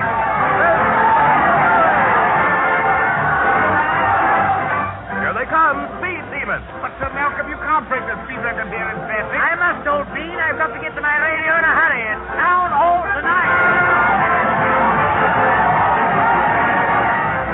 Balloonist. You just came down, Professor Kickard. Why are you taking your balloon up again? The radio reception is better in the stratosphere, lady. It's Town Hall tonight.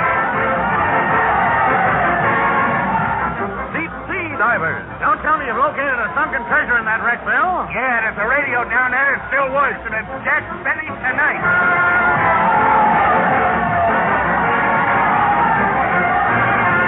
Well, sir, here we are before the old town hall, and there's Fred with an old oil lamp making light of the folks as they pass inside. Let's listen. Eeny, meeny, miny, and the more the merrier, folks. All roads lead to the old town hall. Now, don't jostle, madam. Hi there, crook boy. Hi, Pez. Hello, Mrs. Sider. Is Jack Benny here tonight, Mr. Allen? Not all here, but all there is of Benny you'll find on the inside. With a joke, a tune, and we're starting soon. So hurry. You finished, Fred? You bet, Harry. And it's up to Peter now. His first number is Be a Good Sport. Well, I'll try, Fred. Let her go, Peter.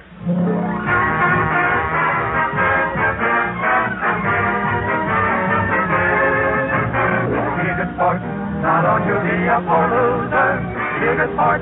It's great to be a good loser. I mean, kind and be forgiving. Don't cry over spilt milk, how not to make a living. So be a good sport. What if today has its trouble? The weather report may show a lovely tomorrow. Even if you live to be 100, life is still too short. So be a good ace, be a good scout, and be a good sport.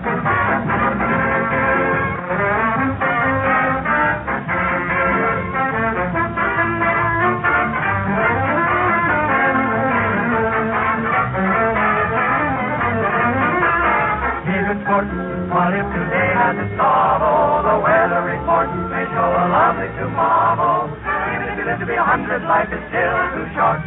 So be a good egg, be a good scout, be a good fellow, be a good sport. Presenting that zealous star of Zazu's Azitherene xylophone zephyrs, titillating somnambulant satire, Zanuck Zany of the cinema, Fred Allen in person.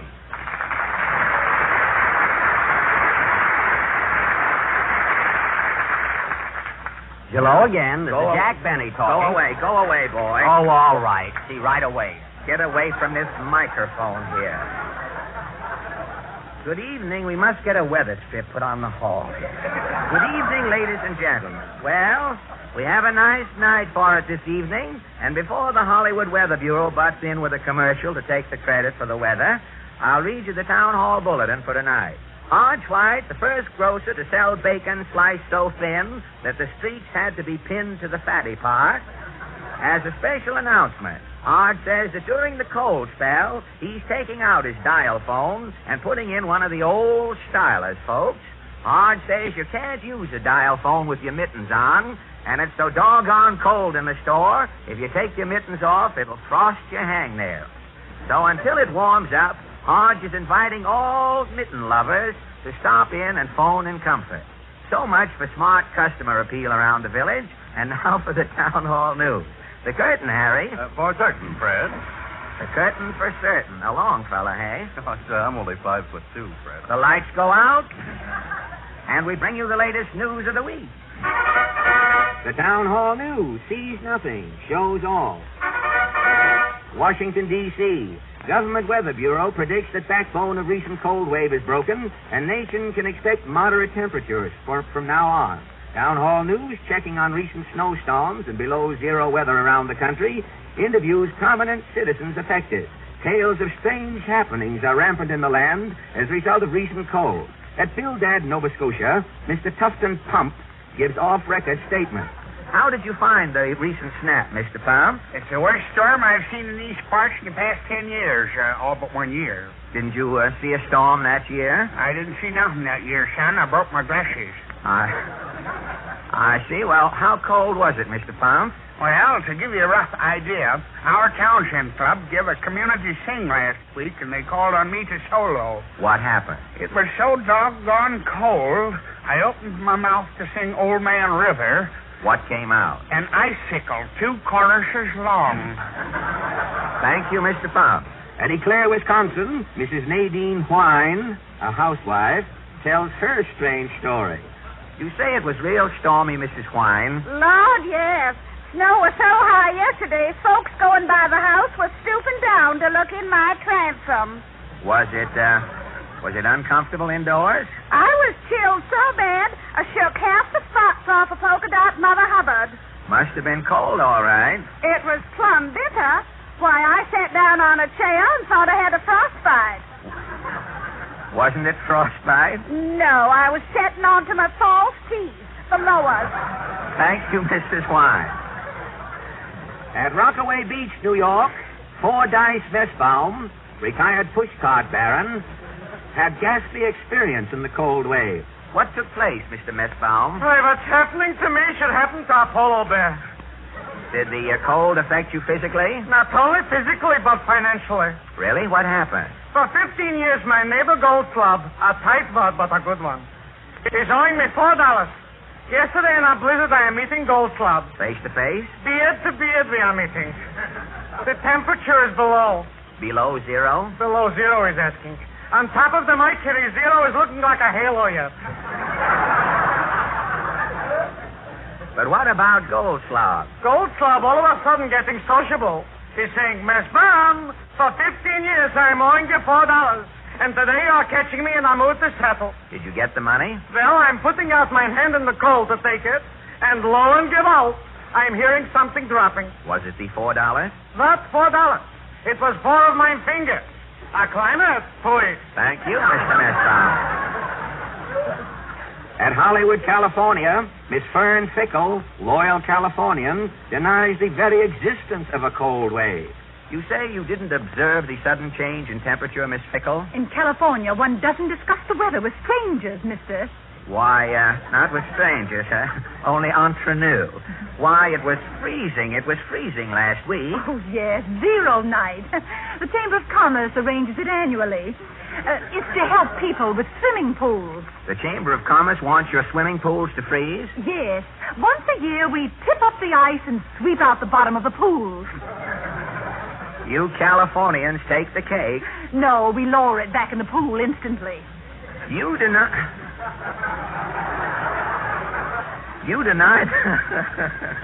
You deny the existence of bad weather here in Hollywood recently? As a loyal Californian, I do. Why, it was so cold last night, I saw hail coming down. Not hail, tourists. You might have seen some puffed rain, but not hail. This is California. Thank you, Miss Fickle. Many farm tenants report unusual happenings. At Pine Snuff, Arkansas, Farmer Conway Straggle is interviewed in his barn. Don't you feel the cold here in your barn, Farmer Straggle? You're darn tootin', stranger. It's so cold in here right now, I'm steam heating them hens' nests. You have to heat the nest? Sure do. How'd you like to sit down in a nest of cold straw and try to lay an egg? Well, Me neither, son. Does the cold bother your cows? You betcha. Milk freezes right in them. I've been getting it out in sticks. Milk steaks? Yeah. Well, look, I'll show you. I'll move over there, Bessie. Quiet. I'll milk her for you. All right, easy, Bessie. Take it easy. Now, watch this. The milk comes out about a foot, and it freezes, and I snap her off.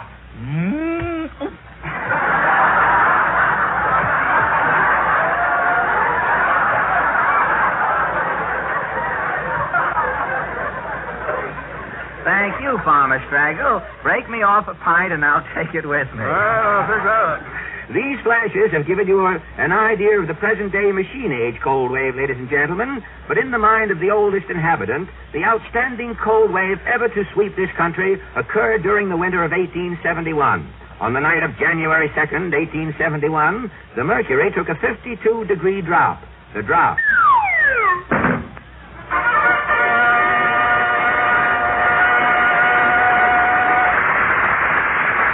Ladies and gentlemen, our first guest stars tonight, the Basin Street Boys. You have heard their voices many times in musical cartoons, and tonight they sing their latest number, You Drove the Gloom Away. When skies cloudy and gray, and rain is hard all day, you did something sweet to me. Drove the gloom away. When snow was on the ground, and tree leaves couldn't be found, you did something sweet to me. Drove the gloom away. Now beers warm around you. Da-da-da. Baby, thank you, divine. I'm so wild about you, baby, and it's obvious off your mind. When snow was on the ground, and tree leaves couldn't be found, you did something sweet to me. Drove the gloom away.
As it pains me, and will you, may I present... Hello again, this is Jack Benny talking. Will you go away?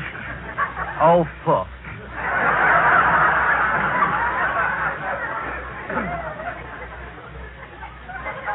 May I present, ladies and gentlemen, I don't mind riffraff coming in the audience, but when it comes to the microphone, of all... May I present Mr. J. Aloysius Grump, who sees all, tells all, and knows enough after reading a reliable weather report to come in out of the rain. Mr. Grump. Hi, folks.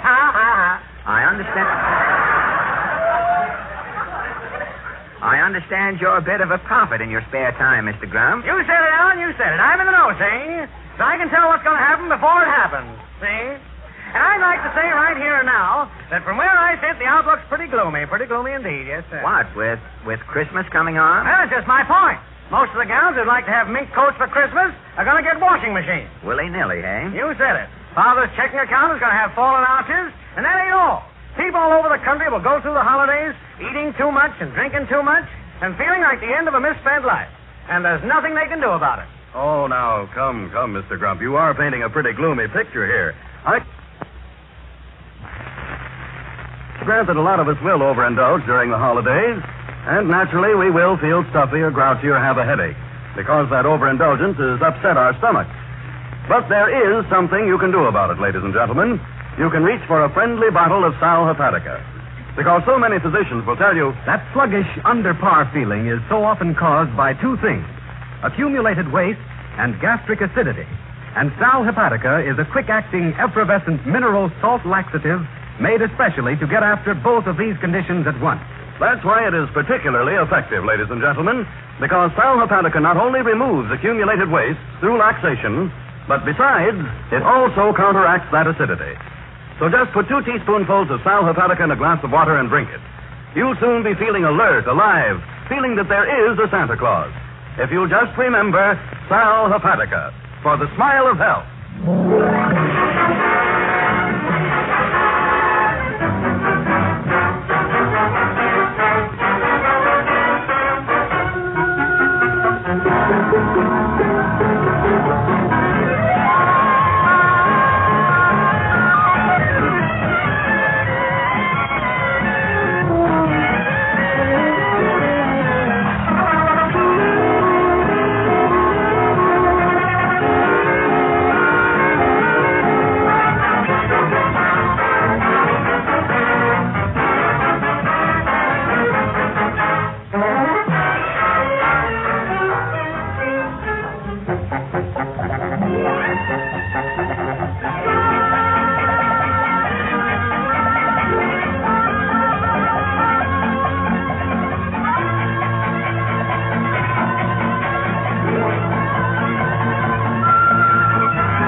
And the Ipana Troubadours have just played Limehouse Blues. And now, ladies and gentlemen, you didn't expect to meet... Hello again. This is Jack Benny talking. Will you get away from here? Is this Wednesday night or not? Well...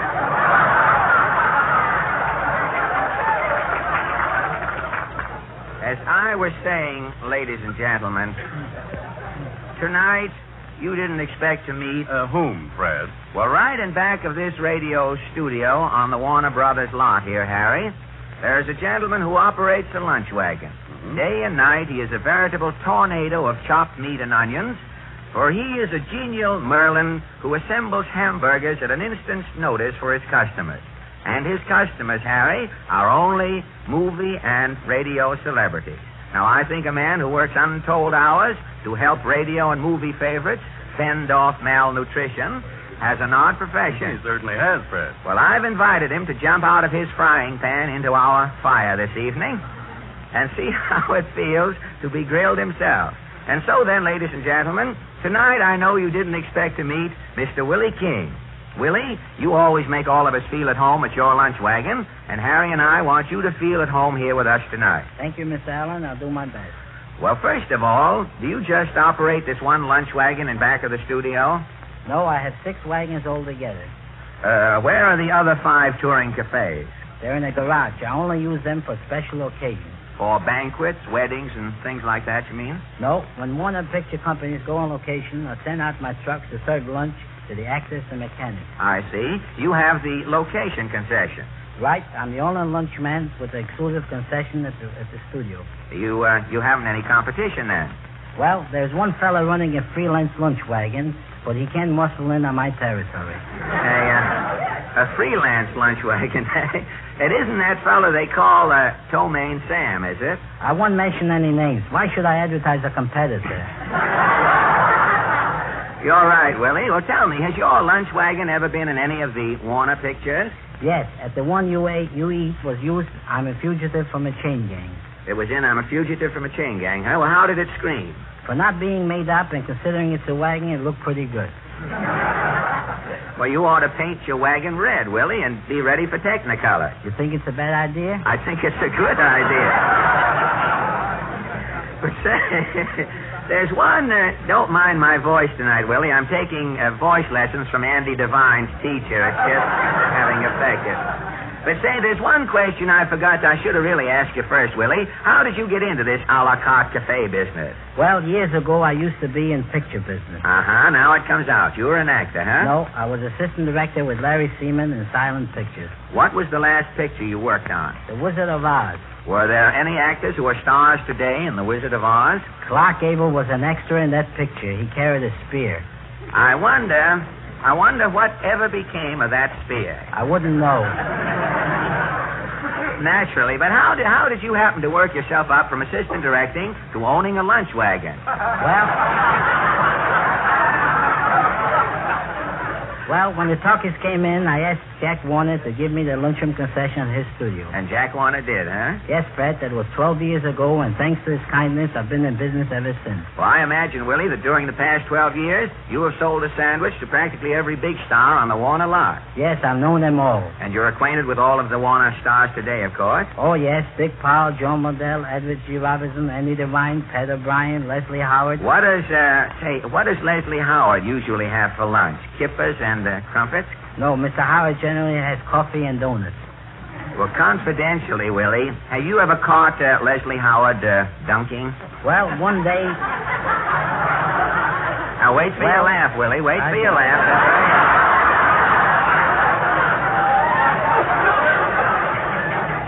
Well, one day when he was drinking his coffee, I did hear a splash. You heard a splash while Mr. Howard was drinking his coffee. Was Les dunking? No, his wristwatch fell in his coffee. Well, who else bolts calories at your table-d'hote trailer?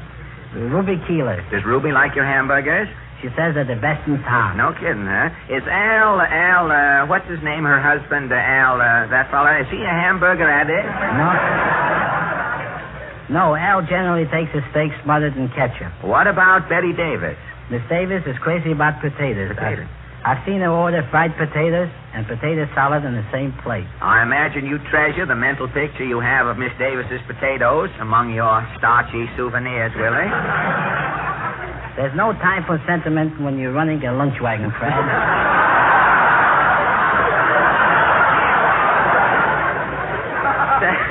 Say, I've forgotten one of Warner Brothers' most important stars, Willie. Have you ever served Paul Muni? Sure, but I have trouble recognizing him. He looks so different in every picture. You've never chased Mr. Muni away from the wagon, have you? No, but once when he was making Louis Pasteur, I kept him waiting a half an hour. I didn't recognize him with his beard on. Did Mr. Muni stop in for lunch at Emil Zola? Every day. I'd like to have seen Zola eating a hamburger. Say, if they're good enough for Paul Muni, they're good enough for Zola. You've been catering to movie folks so long, Willie. Tell me, who eats more, the stars or the extras? Well, the extra usually. Lots of the stars are dieting while they're working. Have you ever witnessed any unusual gluttony at your wagon? Once I saw Barton McLean eat 5 steak sandwiches in a row. 5 steak sandwiches. Is that an all-time vitamin record? No. I think Al Dubin, the songwriter, holds the record. Oh, I've seen Al. He's a pretty big boy. Al must weigh about 250. I know. I heard they offered him a job as a stand-in over at the Elysian Mountain until they get the runaway part. Till they get the runaway part back in place. What did Al eat the day he broke your record? As I recall, Al had 2 ham sandwiches, 2 hot dogs, 2 hamburgers, salami sandwich with ice cream, and plenty of coffee and tea in between. What did Al say when he finished? It wasn't a word. I get it.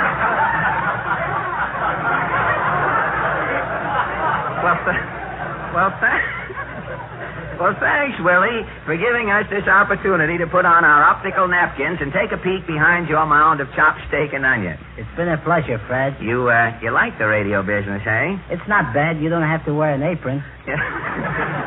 I know, but you found the secret of success in your own business, Willie. You hitched your lunch wagon to a movie star. And the Warner Brothers. Right. Every sandwich a Warner Brother production. Now, before you go, is there a word of encouragement or advice you'd like to give to any youngsters who might be thinking of going into your business? Only this, Fred. If you're going to be a success making hamburger sandwiches, you've got to make both ends meet. Meat as in hamburger, I see. Well, good night and thank you, Willie King.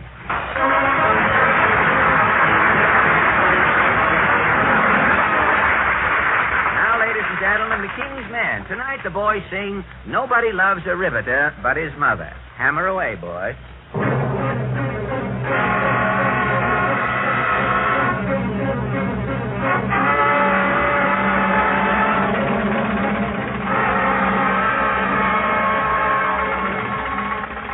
Get me! Gotcha! Get me! Gotcha! All for one and one for all. That's how us girls play basketball. Get me! Gotcha! Get me! Gotcha! That's how I earn me weekly check. With a hammer on me shoulder and a girder around me neck.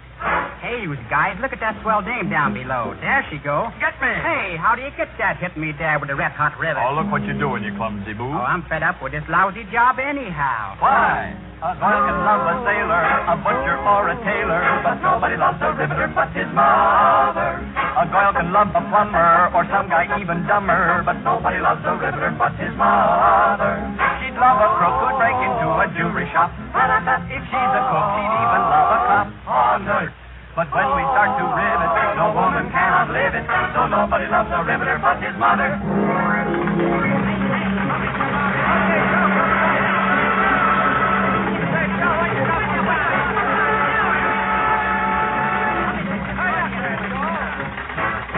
A girl can love an actor, a lawyer or contractor, but nobody loves a riveter but his mother. But nobody loves a riveter but his mother. King Solomon, 10,000 wives, all paid his rent, and each one paid 0.1%. Oh, for goodness sake. But when we start to rivet, no woman cannot live it, so nobody loves a riveter but his mother. Get me! Gotcha.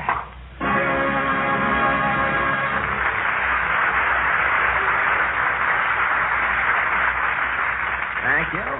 Our next guest, ladies and gentlemen, Mr. Eugene Lester. Mr. Lester is not a soloist by profession. Gene is the official candid cameraman for the popular radio magazine, The Radio Guide. Gene, you're out here in Hollywood doing candid camera work on some of the radio shows, aren't you? Yes, Fred, I've been shooting all the shows originating from the West Coast here.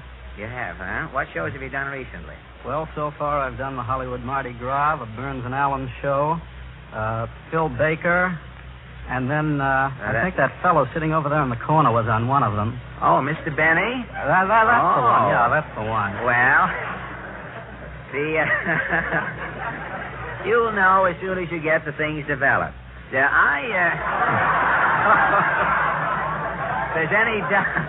If there's any doubt as to what's been going on, Gene, in your camera, as soon as you get the scripts developed, you can let us know. When are these going to be in, these pictures you've been snapping? I saw you taking some at our dress rehearsal today. When are they going to be in Radio Guide? Well, these pictures that I've taken today will be in your issue of Radio Guide on January 7th. January 7th, That's right. And I heard you humming at your work, the other day, and that is the reason why we've sort of invited you to carol for us this evening, Gene. Do you do much singing ad libitum besides your camera work? Well, I do a lot of singing in the darkroom where nobody can hear me. Well, that's... But tonight you're going to come right out with the lights on and see what happens, huh? Do you prefer photography to singing? Well, they sort of both work hand in hand. Well, they do in a way at that. The only difference is that a photographer would be apt to tell other people to look out for little birdie, whereas the singer would have to look out for the little birdie himself.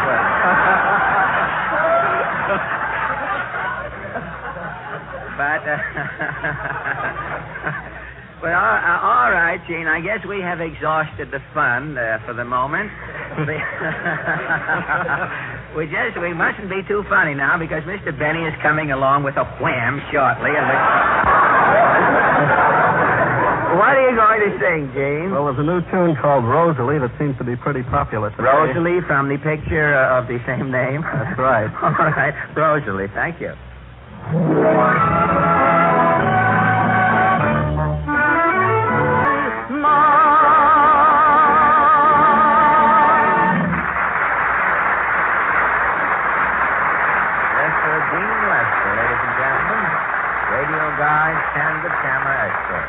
Now, ladies and gentlemen, if you have no serious objections, I'd like to conduct a little experiment at this point.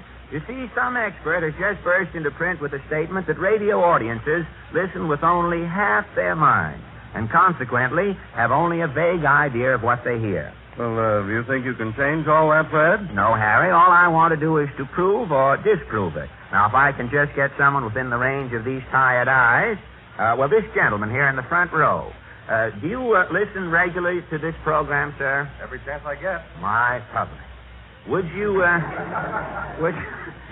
mind stepping up to the microphone just a second, sir? Glad to. Thank you. Now, will you tell me in your own words what Mr. Von Tell says every week about Ipana toothpaste? Well, I'll try. Let's see. He recommends Ipana toothpaste and massage, and my dentist backs him up on it, too. He says you can help keep your teeth bright and sparkling with the regular use of Ipana. And then I think he makes a very good point when he says that the soft, creamy foods we eat don't give our gums enough work to do. But if we massage our gums every day with Ipana toothpaste, we can give them the exercise they need to help keep them firm and healthy. I guess that just about covers everything. Well, Fred, this gentleman sort of knocks your expert theory into a cocked hat, doesn't he? Well, of course, Mr. Von Zell, I've been using Ipana for a couple of years now, and just lately with one of those new double-duty toothbrushes, so I've had plenty of chance to check up on your statements. Maybe that's why I remember them so well. Well, whatever the reason is, we're very indebted to you, sir. Not at all, Mr. Von Zell. Oh, there's one more thing I didn't mention. Well, maybe we better leave that for Harry. He might feel slighted if we didn't. Go ahead, Harry. Well, I don't know. All that's left for me to say is since brighter teeth and healthier gums naturally mean a far more attractive smile, ladies and gentlemen, always remember Ipana for the smile of beauty.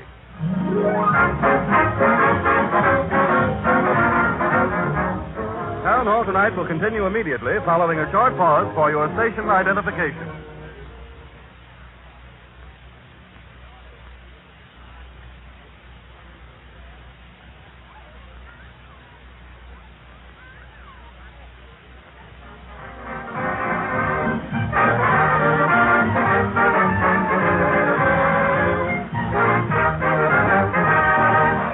Peter and Van Steeden and the Ipana Troubadours have just played part of I'm Feeling Like a Million. We started our new service a few weeks ago, ladies and gentlemen. You know, on all of the hour programs right in the middle where the announcer says this is station so-and-so and so-and-so, the music always sort of dies out, and for a few brief seconds, you miss part of the tune. So week after week now, we are going to give you back the few little bars of music you missed when the announcer speaks in our program. Will you play the few strains there, Peter, for us, please?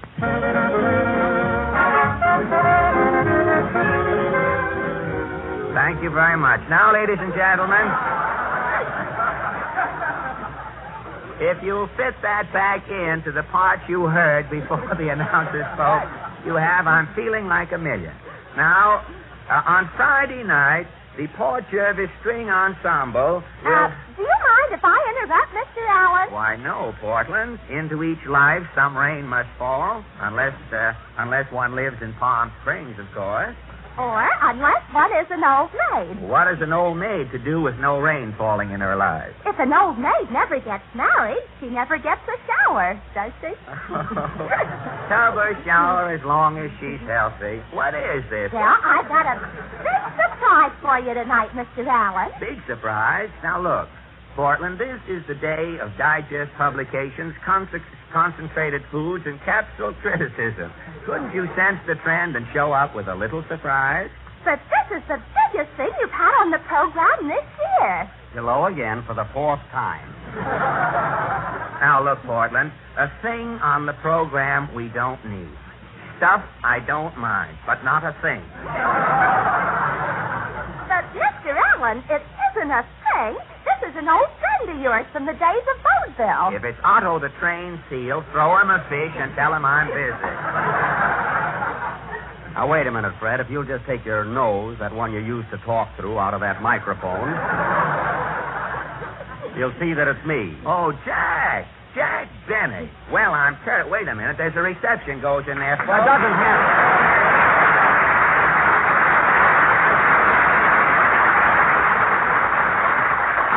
I was worried there for a minute. Well, you've been on 4 times. If you took a little bit each time, it's better you get it all at once like this. Let it pile up. Well, I'm terribly sorry, Jack. I didn't notice you. How long have you been standing there? Since 8 o'clock this morning. They've been using me instead of the Boulevard watch time. Say, Jack, did Mary come along with you? No, Porty. She wanted to come over, but she's busy with her Christmas shopping. Christmas shopping? Yeah, right now she's over at Bullock's Wilshire putting me through bank. That gives me an idea. Tally ho, Jack. So long, Porty. Well, Jack, this is quite a surprise, you dropping in. I didn't know you were going to be here tonight. I didn't know it either, Fred, until I heard you announce it 5 times last week. But don't get me wrong, Freddie. I appreciate that build-up. I'm one guy who knows that it pays to advertise. Now, listen here, Benny. If that's a hint, you're not getting 1 cent for crawling in here tonight, and you know it. Why, Fred, I didn't expect to get paid for this. I haven't any more right to take money for working on this program than you have.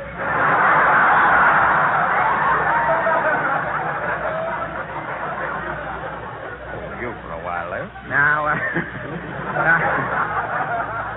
those armchair jokes, they'll hold you for a while. Now, hold on there. Hold on there, Benny. That's an insult. Well, if I was Professor Quiz, I'd say correct. Absolutely correct. And if I was Major Bowes, you'd have left with a unit 10 minutes ago. Hey, that's nice work if you can get it. You know, Freddie, I wouldn't mind being back in vaudeville again, though, would you? Ah, those were the good old days. Yes, sir. Say, Fred, no kidding, will you ever forget the time you and I were together at the Orpheum Theater in Sioux City, Iowa? Yep. Only I was on the stage. I don't care, Freddie. I made more money selling peanuts in one day than you did all week. Well, Jack, I didn't make much money in those days, but I was a pretty good juggler. Remember how I used to toss those Indian clubs in the air and do a funny monologue at the same time? I sure do. And, Fred, you remember when you dropped those clubs? How you'd let them lay there right alongside of your joke? Yep. Well, you ought to know. You swept up the theater every night. I did not. I used to stay in the theater late just to practice my violin. Well, you should have stuck to your broom. I should have stuck to my own program, too. I had to ask for this, yes, sir. Well, you had to write it, yes, sir. Insult yourself. Well, Fred, anyway, a lot of water has gone over the Darn since then, huh? Over the Don? Yes, Fred, you know how careful we have to be.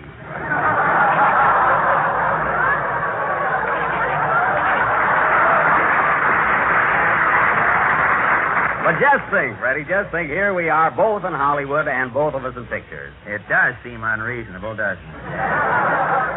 Of course, Fred, maybe I shouldn't point this out, but I do make a lot more pictures than you do. Well, Jack, there's so little of you in each one, you have to make more. Oh, is that why they do it? glad you brought that up. How do you like pictures, Fred? Fine, Jack. I just finished one called Sally, Irene, and Mary. I'm leaving for New York next week. Oh, they're releasing you instead of the picture. Now, Benny, if you're here to drip venom, heed your promiscuous spattering, and remember that retribution is the trailer that follows oral pollution. Alan, you're just lucky I don't know what you're talking about. Anyway, I had a hunch you were going back east, Fred, and that's why I came up here to see you. Have you decided which way you're going back? I mean, which form of transportation? Well, I was going to take the boat and go through Panama, but I've got a hat, so I decided to take the train. Well, Fred, of course, I don't want to influence you one way or the other, but have you ever thought of driving back east? You know, by automobile? What kind of an automobile? Now, don't rush me. And it's in good condition, too. No kidding. Would you like to drive back home, Freddie? No, Jack. I'll stick to the chief. Well, if you'd rather hang around with Indians. But the chief is a train, as you will find out when you finish your next picture, Mr. Benny. Say, what are you trying to get at, anyway? Well, Fred, I own a Maxwell. And I thought that You don't think you can palm that tin nightmare off on me, I hope. Why, I wouldn't be found dead in that car. Say, you're no better than the engine.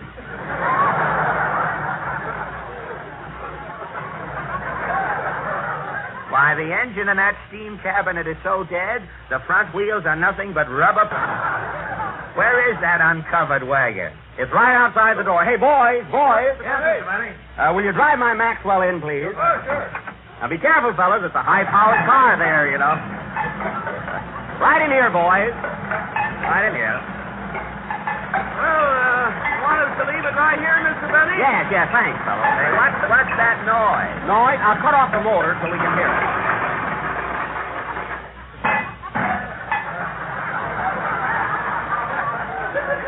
That's better. Yes. Hey, Mr. Benny, I guess this belongs to you. Oh, the door. Yes, thanks. I went to close it and it came off in my hand. Well, you can stick it back on with a little new skin, Jack. Say, what's that bottle of scotch doing tied on the front? That's for the radiator on New Year's Eve. It looks like the car's got a hangover already. Benny, you may not be a snake in the grass, but you're sure hanging around with the rattler there. That's libel, Alan. And if I had my writers here, what we'd call you be a four-bell raz. Say, what's the... Say, who started it? Say, what was that? Did the engine drop out? No, Smarty, it's the new sunken motor. And listen to this horn. That note is by Stokowski. Well, how is the car on gas? Well, I get about 4 miles to the quart. If I insist, of course. If you put your foot down. Yes. Well, how much does that make to the gallon? Well, I never put in a gallon. I don't believe in spoiling a car. You know how it is with gas tanks. Easy come, easy go.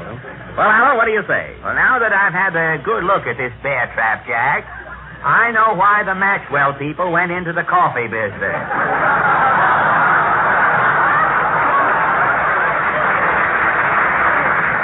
Now, Freddie, I'm not begging you to take this car, only I thought, well, you walk all the time. You're not getting any younger.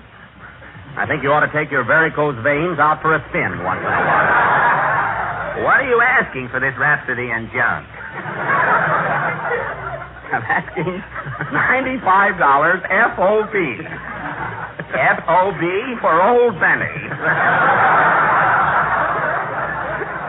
How about it, Fred? Say, if you don't know, laughing at your next Sunday show already. I can't wait.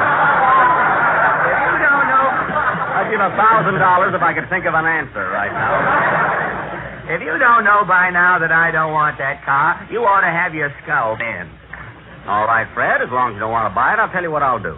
I'll wrap it in cellophane, tie a big red ribbon around it, and give it here for Christmas. How's that? If I wake up Christmas morning and find that monstrosity in my stocking, I'll go barefooted the rest of my life. That would be nothing new for you, you hillbilly.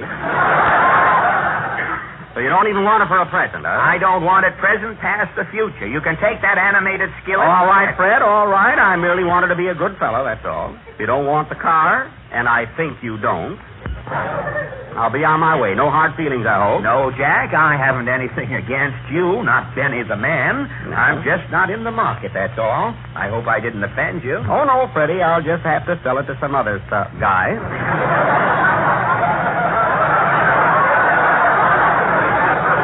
Well, Merry Christmas, old boy. Same to you, Jack, and good luck. Thanks, Freddie. Goodbye.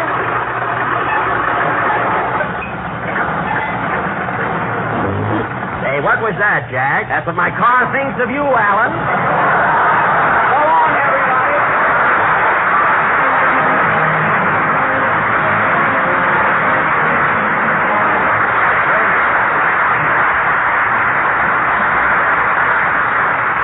Thank you. And now, ladies and gentlemen, very well done, Master Benny. You've come a long way since the last time we met. And now... Now, ladies and gentlemen, let's all get together and make this coming holiday a safe, sane, and happy one. When you buy your cap pistols, Roman candles, toy cannon, and firecrackers, be sure... Wait, just a minute, Fred. What holiday are you talking about, anyway? By the 4th of July, of course.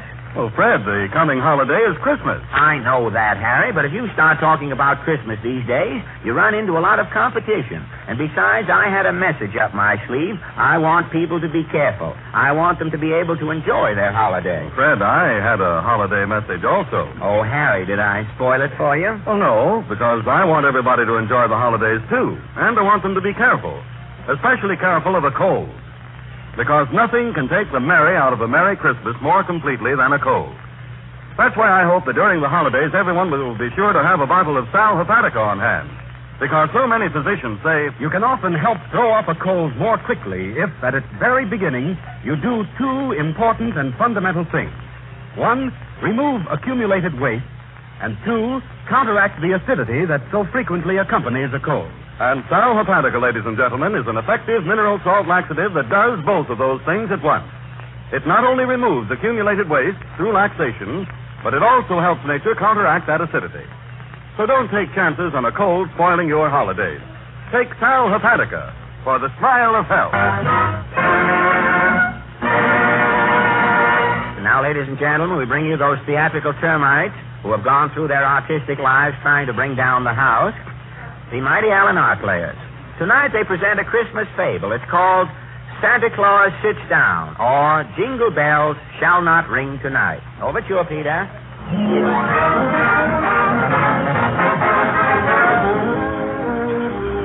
This is station NGNG, folks. Our next program will be... Just a minute, folks. Here's a bulletin from the Radio News Bureau. A rumor has just reached us that Santa Claus will not ride this Christmas. Unconfirmed reports ride throughout the country that Santa Claus is on sit-down strike. What's going on in Santa Claus's igloo? Stand by, folks. Assassinated Press is investigating the trouble, and we hope...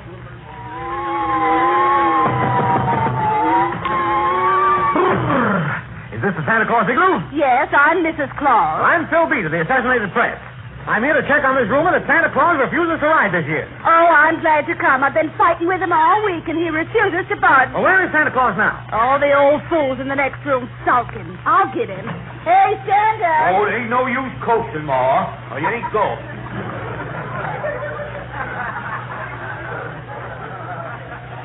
Come on out, stupid. You got company. Oh, well. What's on your mind, son? Well, I'm from the Assassinated Press, Santa Claus. Now, what's this I hear? Oh, no, I ain't riding now. But this is Christmas Eve. Trees are lit up. Millions of children have hung up their stockings. The whole world is waiting. Well, regardless, I ain't riding. Ain't no use, mister. He's stubborn. No, I ain't stubborn neither. I'm sick of being Santa Claus, holding the bag every year. Well, you must have a reason for quitting. I got plenty of reasons. Well, will you talk for the press? Might swell, I guess. Well, now, Santa, why won't you ride tonight? Well, I'll tell you, son. It's a long story. I've been clausing it for 1937 years, son. I've been a-bringing presents, toys for kiddies, loud neckties and handkerchiefs for grown-ups, every Christmas trying to spread joy. But my efforts down through the ages has been a bit of disappointment. My intentions has been good, but my reward has been nothing but grief. The first trouble I had was in ancient Rome. It was Christmas Eve in the court of Nero. The emperor was playing a violin concerto.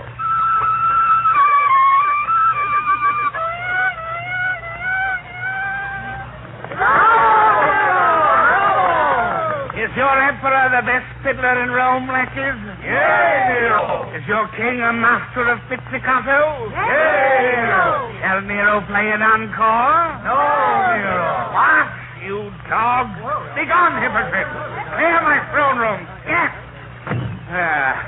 Now I can play my violin. I'm alone. What's this? What fell out of my chimney? Merry Christmas, Nero. Merry Christmas. Who are you, Lumpkin? The chimney sweep? I'm Santa Claus, Nero, bearing Christmas gifts for your majesty. Gadzooks, another basket of fruit from the Rome Kiwanis Club. No, my gift is a trinket rare. So rare, it hasn't even been invented yet. Watkins, what is this tiny golden box? It's a cigarette lighter, Nero. Turn yon little wheel. Gramercy, it's flames. It's flames. Merry Christmas, Nero. Oh, it's flames. Rome has scoffed at my fiddle. Nero will have his revenge. Hey, watch that lighter, Nero. You're setting fire to the drapery. I'm setting fire to all Rome. Revenge. Look out. Revenge. Nero, be careful, Nero. So you see, son, if it wasn't for Santa Claus, Rome wouldn't have burned. Well, I know that, but... Here I was trying to spread good cheer, and what did I get? Singed whiskers. But that was 2,000 years ago. Nero was only the start of my trouble, son. A few centuries later, I had trouble in a little country to the north of England. That Christmas, I had a present for a young poet. I peeked in the window. He was writing a sonnet. His mother come into the room. Bobby? Hi, Mother. It's time you were to bed, lad. I'm composing, Mother. Have you not heard I'm a poet? A poet at your age, Robbie. I am Robbie Burns, the youngest poet in the Glen. Are you concocting a limerick? Where liver wants to... It's no finish. Can I think of a rhyme for brave? Pay. Pay in a Scotch song? Are you daft, Mother? Will be last on the hit parade. Well, you'd better find a rhyme in a hurry and go to bed. Composing on Christmas. It's evil. Good night. Good night, Mother. Oh, a rhyme. Bray, Clay, Day, Chevrolet. Who are you coming out of that chimney? I'm Santa Claus, Bobby Burns. Merry Christmas. What's your business, Red Britches? I'm Santa Claus, Bobby. I brought you something here. A rhyming dictionary. What one? Let me look. Hi. Pray, ray, say, stray. Where me and my true love will ever want to stray. A bonny rhyme. I've written a gem. Merry Christmas, Bobby. How much are you asking for the rhyming dictionary, Claus? It's Christmas, Bobby. I'm giving it to you. Giving it? Help, Feather, help! Oh, Feather! What's wrong, son? This man's a lunatic, Feather. A daft Sandy, huh? I'm Santa Claus, Mr. Burns. I only gave Bobby a Christmas gift. Give him? Grab him, Now, son. let me We'll go. take him to the asylum. Hold on, Mr. Burns. I only gave your son a present. Exactly. A man who gives anything away in Scotland belongs in a padded cell. Grab him, son. Scotland. I was in the booby hatch there for 30 days. But that was 200 years ago. I know, but a few Christmases later, I got a raw deal in another suburb of England. It was called the American Colony. I dropped in at the house of some fellow named Paul Revere. His wife was preparing dinner as Paul came through the door. Dinner ready, Effie? Yes, Paul. Pull up a chair. No. Set my plate on the mantelpiece. Can't you sit down yet, Paul Revere? My, that ride was last April. Through every Middlesex village and farm ain't what's round Central Park, Effie. Well, you ought to try and sit down for Christmas, Paul. It'd be a nice present for your spy. Who's that? Might be a British spy, Paul. The woods is full of them. Hand me my gun. I'll talk to him through the door. Who's there? Merry Christmas, Paul, dear. It's Santa Claus. So what? I've got your Christmas present, Paul. It's a cushion stuffed with fuzz from Delaware peaches. Can I sit onto it? You bet. Sounds mighty tempting, Effie. I'll let him in. It might be a British trick, Paul. Don't open that door. I'm Santa Claus, Mrs. Revere. Open up. I've got my gun, Effie. I'll open the door. I'll crack it. Merry Christmas, Paul. Look at his suit, Paul. A red coat. Take this. Now, whoa, now, Paul. Well, sir, when I got back to my sleigh and start down, I was mighty glad I still had that cushion full of peach fuzz. You see, son, the world's given old Santa plenty of trouble. But all these troubles were years ago, Santa Claus. People appreciate you today. You're wrong, son. Only last Christmas I went down to a place called Washington, D.C. I got confused and went down the wrong chimney. I come out in some office. Coming down the chimney, I heard a man phoning. Hello. Hummingbird Conservation Project, Professor Beak speaking. $2 million for a hummingbird community bird bath in Florida. I'll mail your check Monday. Goodbye.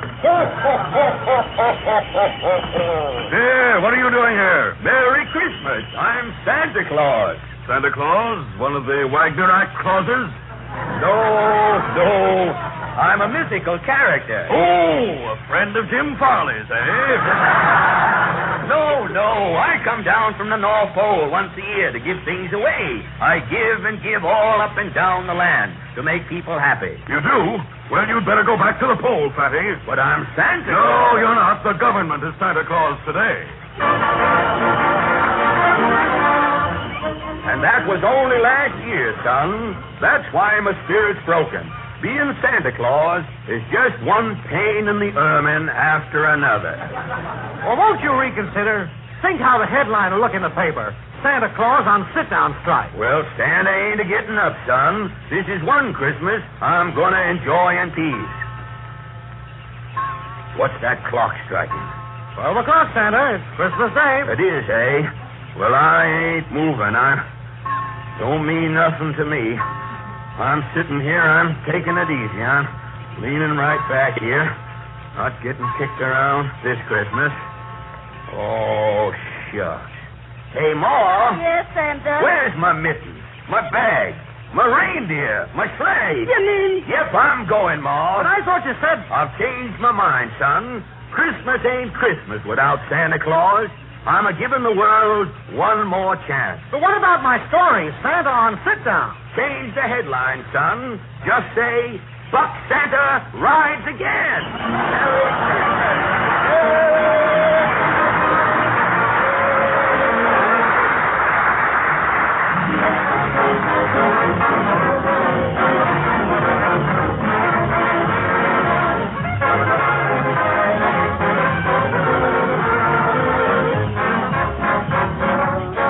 Before we meet again next Wednesday, ladies and gentlemen, Christmas will have come and gone. So right now, I want to wish every one of you the merriest and the happiest kind of a holiday. This comes from Peter and Harry, and from our sponsors, the makers of Ipana toothpaste and Sal Hepatica. And so then, from all of us to all of you, Merry Christmas.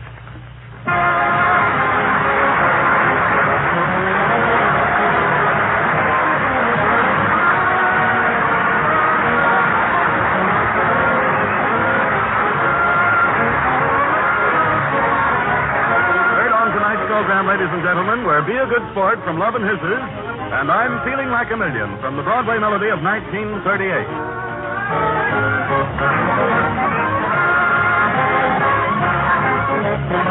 This is the National Broadcasting Company.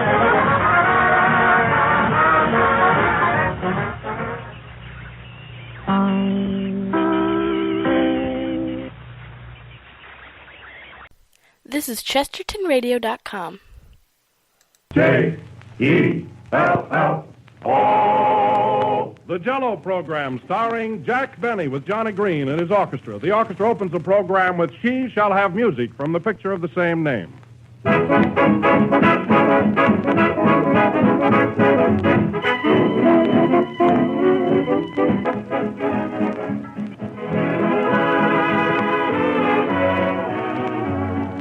Summer's really with us now. Today's the day when summer becomes official. But hot weather isn't so hard to bear nowadays. Air conditioning gives us cooler movie houses, restaurants, and trains, and Jell-O gives us cooler meals. For Jell-O is deeply refreshing, delightfully cool and satisfying. It's also a very quick, simple dessert to prepare. You can make Jell-O well ahead of time in the morning and then pop it into your refrigerator. Or you can make it on short notice because it sets so quickly. And when you bring Jell-O to the table, you've every reason to be proud. For whether you serve it plain or in fancy molds, whether you put fruit in it or add whipped cream, Jell-O's delicious true fruit flavor is always a very welcome part of the meal. Of all gelatin desserts, Jell-O and only Jell-O brings you that extra rich fruit taste. Use it to brighten your menus this summer. Use it whenever you want a warm weather salad or dessert. Only just be sure you get genuine Jell-O. Look for the big red letters on the box. They spell Jell-O.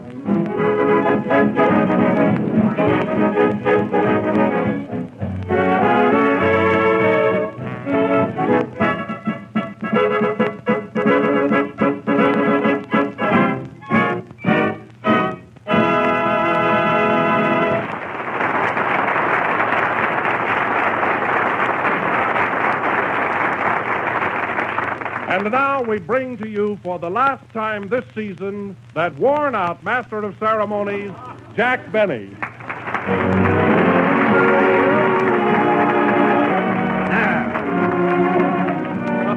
Well. Hello again. This is Jack Benny coming to you slightly frayed, a bit weary, and fresh as a daisy in an ash can. And believe me, folks, I'm sure due for a vacation. Well, aren't you going to take one, Jack? No, Don, I can't. You know, I'm going to make that picture for Paramount. I accepted that butler's part they gave me. Well, that's practically a vacation. Oh, I wouldn't say that. You know, they promised to build it up a little. What are you planning to do this summer, Don? Well, I'm staying right on the Jell-O summer show, Jack. I'm going to take your place for the next 3 months. Oh, you're going to be the master of ceremonies till I get back? Yes, sir, and oh, boy, I can hardly wait. Well, all I can say is good luck to you, Don, and I hope you do a good job. Of course, not too good. After all, I do want to come back. Don't worry, Jack. I'll hold myself down a little. Oh, I see. Thanks, pal. Thanks. Hello, Jack. Oh, hello, Mary. Say, Mary, you know, Don Wilson's going to be the master of ceremonies on our summer program. He's stepping into my shoes. He is? Gee, Jack, what are you going to do? Oh, I'll just walk around in my stocking feet. What are your plans for this summer, Mary? Oh, I haven't decided yet. I don't know whether to go to Honolulu, China, or buy an ice cream cone. Well, if I were you, Mary, I'd get an ice cream cone. Sure. I can always go to China.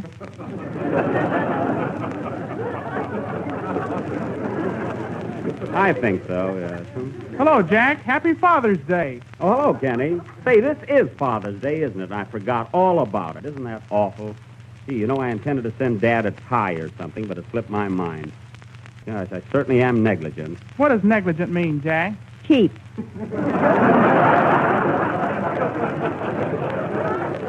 It does not. Anyway, Mary, did you remember Father's Day? Did I? I just sent my mother the swellest book. That's fine. Why'd you send your mother a book on Father's Day? Papa can't read.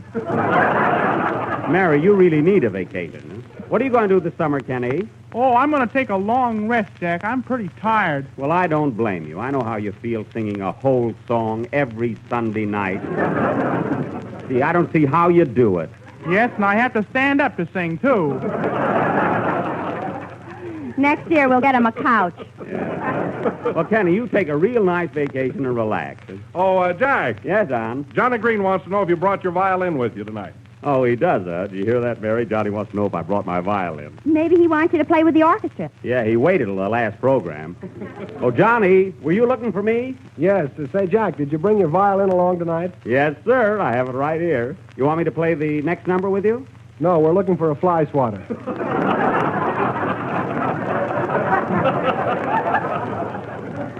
Oh, yeah? Well, I'm going to hand you fellas the surprise of your life. This summer, I'm going to take a few more lessons and brush up a little bit. Then you'll see. A few more? Yeah. Go on. You never took any violin lessons. I did, too. Then your teacher didn't. Oh, well, let's drop it already. Now, Jack, don't let it get your goat. This being our last program, we made up our minds to give you a good ribbing, but really and truly, it was all in fun, and we love you. Don't we, fellas? You bet. Say, Don, I don't mind. I see you did that together. Very good. After all, it's part of the program. Oh, yes, and by the way, Johnny has something particularly that he wants to say to you. He has. What is it, Johnny? We have a little surprise for you, Jack. You've been a great guy to work with, and you've always treated us square. And Oh, well, say. Well, so on behalf of the boys in the orchestra and the members of the cast and myself, I want to present you with this pure Irish linen handkerchief. Oh, gee, a handkerchief. Well. These boys, I really don't know what to say. It's things like this that made Scotland famous. Did all of you give it to me? Yes, Jack. The orchestra boys each chipped in $2, and the rest of the cast gave from $5 to $10 apiece. Gee whiz, how much was the handkerchief? A quarter. What happened to the rest of the money? Well, we had about $70 left, and we didn't know what else to get you, so we all went out and had a good time.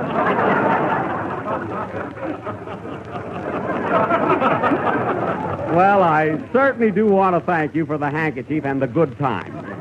And I want to thank you, Jack, for giving us inspiration to carry on. And I want to thank you, Jack, for giving us help and encouragement. And I want to thank Jell-O for giving us 6 delicious flavors: strawberry, raspberry, cherry, orange, lemon, and lime. Why don't you say that for next week? You'll be running the program yourself.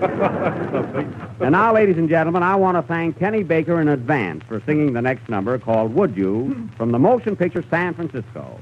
Sing, Kenneth.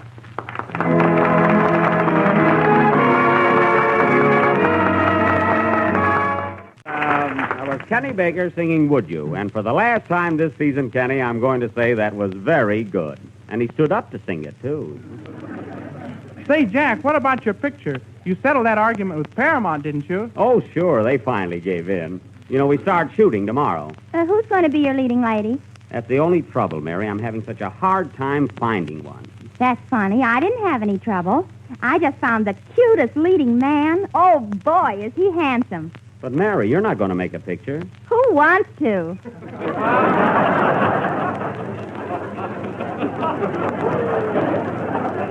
Oh, I see. Who's that knocking on the door, Mary? The sound effects man. Never mind that. See who it is. Come in.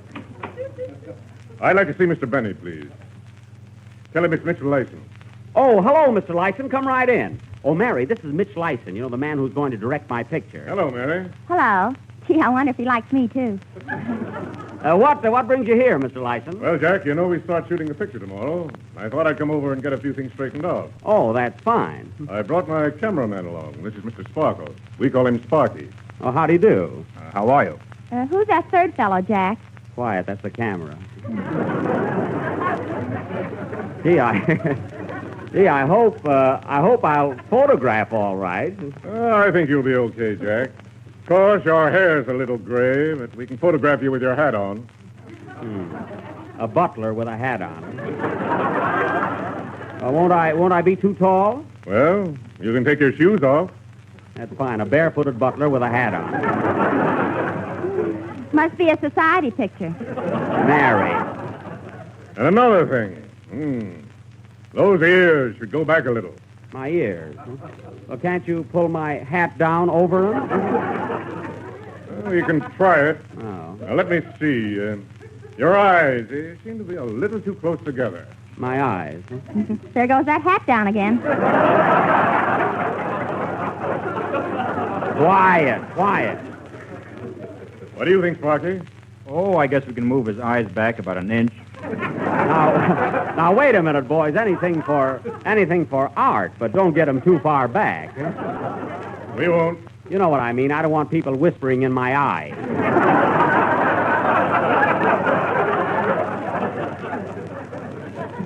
Sparky, his legs could be straightened out a little. A lot. Gee, Jack, outside of your face and figure, you're perfect. Yeah. Now, Jack, we shoot your scene tomorrow. I want you to be up in your part. Do you think you know it? I think so. Let me hear it. Now, remember, the lovers are seated on the Davenport, and as the phone rings, the butler walks in. That's me. Yeah, now read your line. All right. Madam, you're wanted on the phone. How's that, Mr. Lyson? Take it again. Madam, you're wanted on the phone. How's that? Well, I think you can get more out of it. Can I hear it again, please? Madam, you're wanted on the phone. Was that better? Now, look, Jack. You read the line all right, but you're not living. I'm not. Gee whiz.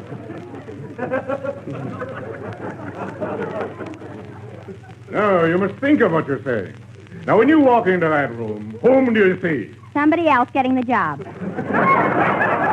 Mary, let me get this, will you? I see my employer's wife in the arms of her lover. Exactly. And you have a message for her, haven't you? Yes, sir. It's an important message, isn't it? Yes, sir. Then let it come out. Now, come on, try it again. Relax. Relax! Madam, you are wanted on the phone. How's that? That's not it at all. Now, let me try and explain the situation. I wish you would. Now, first of all, where is this woman wanted? On the phone. Exactly. Yeah. She's not wanted on the chandelier, is she? No, sir. No, sir. And she's not wanted on the ceiling, is she? No, sir. Not unless she's a fly. Please, Mary. She's wanted on the phone. Yes, sir. Then say it. For the love of Mike, say it. Madam, you're wanted on the say it. The phone! The phone! The phone is wanted on the say it. Oh, I don't know what I'm saying anymore. Gee, you got me all excited. The phone, the phone. Gee, what a phony part. Yeah, you got me all mixed up. Now, listen, Lyson, you've been lousing up this part long enough.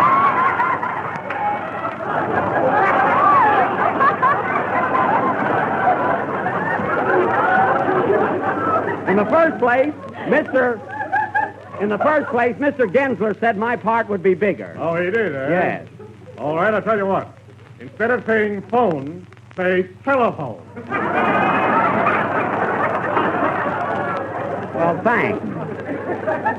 Madam, you're wanted on the telephone.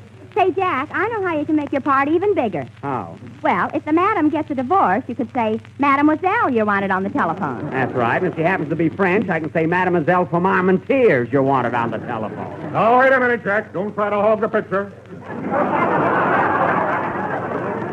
I'm not. Don't worry. Come in. Hello, friends. Oh, Schlepperman. What are you doing here? I got a very important message for you. What is it? You're wanted on the telephone. Eureka! That's it. That's the way I want that line read. Come up here, you. Are you alluding to me? Yes, you, Slap. He wants you to read my line. All right, but make it snappy. I left a hot iron on Mr. Gensler's fence. I wish Gensler was in him. Now, look. I want you to show Mr. Benny how to read that line. What line? You're wanted on the telephone. Wait a minute, Mr. Lyson. This guy is no actor. He's a tailor. That's me, Robert Taylor. Imagine Loretta Young playing opposite Schlepperman. What can I lose? Well, we're losing a lot of time. Now, will you please try Mr. Benny's line? Madam, you're wanted on the telephone. Madam, you're wanted on the telephone. Try it again. Madam, you're wanted on the telephone. Once more, please. Madam, you're wanted on the telephone. Hey, that's fine, Slep. Is that the way you want me to read that line, Mr. Lyson? That's what I want. That's it. Play, young crow.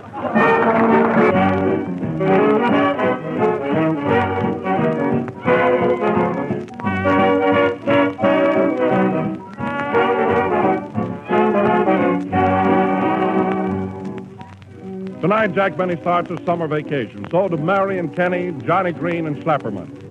We'll miss all of you, Jack, but just the same, it's grand to know that you're coming back to us in the fall. When you return October 4th, we hope you'll be good and rested after a swell summer, all ready for another successful Jell-O year. And right now, we want to thank you listeners for helping to make this year such a success. You've shown us that you enjoy these programs, and you've shown us in the most practical way of all, you've gone out and bought Jell-O. We hope you'll keep right on buying it. And we also hope you'll keep right on tuning in at the same time, because Jell-O and I are going to stay on the air. Next Sunday, we start the Jell-O Summer Show. I'll be on hand as Master of Ceremonies, and who knows, I may even find a little time to tell you a thing or two about those 6 delicious flavors. And because we want to keep you in good humor during the summer, we're bringing you Tim Ryan and Irene Noblette, comedy team of radio, stage, and screen, who will keep you so happy you'll forget all about the heat. In addition, you'll hear the smooth rhythms of Don Voorhees and his new Jell-O Orchestra, and the thrilling voice of Morton Bow, our tenor. Be with us on our opening night. Listen in next Sunday, same time and station, to the new Jell-O Summer Show. Tim Ryan, Irene Noblette, Morton Bow, Don Voorhees, and yours truly, Don Wilson.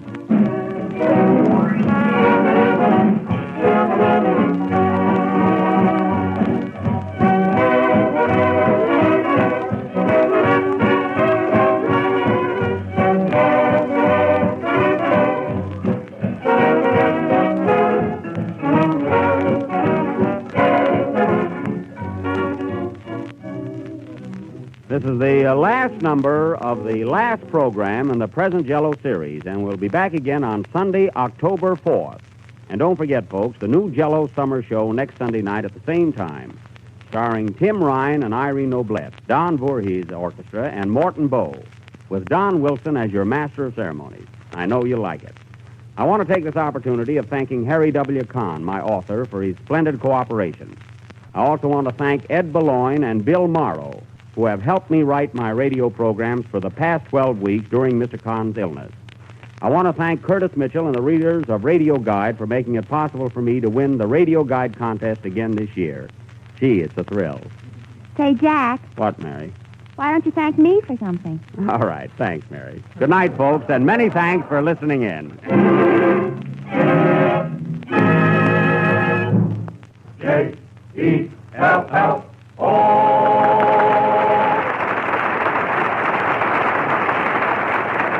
The arrangement of Love in Bloom, heard on tonight's Jell-O program, was made for us by Johnny Green.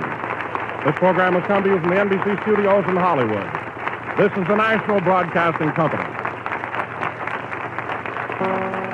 Listening to Chesterton Radio at Chesterton Radio. Chesterton Radio, your home for podcasts of works by G.K. Chesterton, plus drama, comedy, mystery, science fiction, big bands, and much more.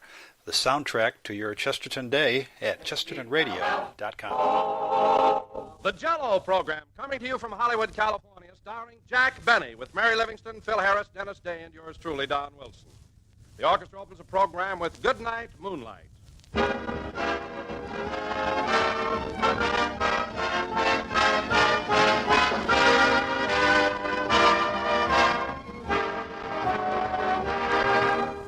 The sweetest words of tongue or pen are, let's have that same dessert again. Yes, ladies and gentlemen, those are the happy words that every housewife loves to hear. And believe me, those are the words you do hear whenever there's Jell-O for dessert. Because Jell-O is a dessert that folks like to see on the table just as often as possible. And no matter how often you serve Jell-O, it never wears out its welcome. One reason is Jell-O always looks so wonderfully good, with its bright colors reflecting all the rich beauty of fresh sun-ripened fruit. And Jell-O always tastes so good, too, no matter which one of Jell-O's 6 delicious flavors you choose. There are the rich, tempting flavors that recall the season's first strawberries, raspberries, and cherries. Also, Jell-O's grand citrus flavors, orange, lemon, and lime, all of them just as gloriously refreshing as the dewy, fresh fruit itself. So, friends, order some Jell-O from your grocer tomorrow, and while you're about it, ask for several packages of those popular new Jell-O puddings, Jell-O chocolate pudding, Jell-O vanilla pudding, and Jell-O butterscotch pudding. They're really swell.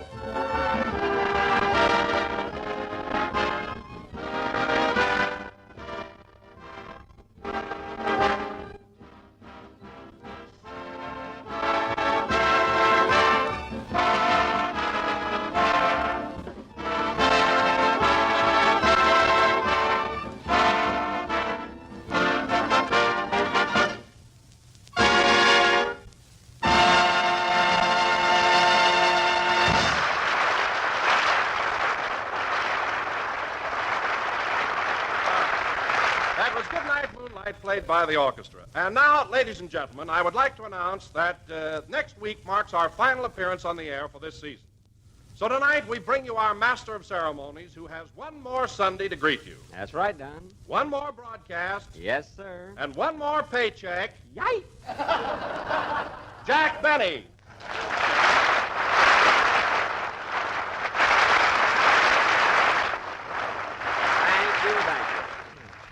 Hello again. This is Jack Benny talking. And, Don, here we are coming to the close of another season.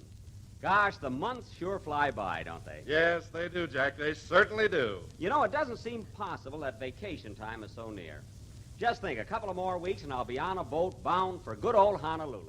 Honolulu, eh? Ah, that ought to be a grand trip. Have you ever been there before, Jack? Yes, Don, about 10 years ago. But the grass skirts were much longer then. I'll probably never recognize the old place. Gee, I can hardly wait to get on that beach at Waikiki. Ah, it must be gorgeous with that tropical scenery and everything. And I understand they have a couple of very lovely hotels right there on the ocean. That's right, the Royal Hawaiian and the Moana. And let me tell you something, Don. Those two hotels are tops. They're the last word in luxury. So I hear. Which one are you stopping at, Jack? Neither.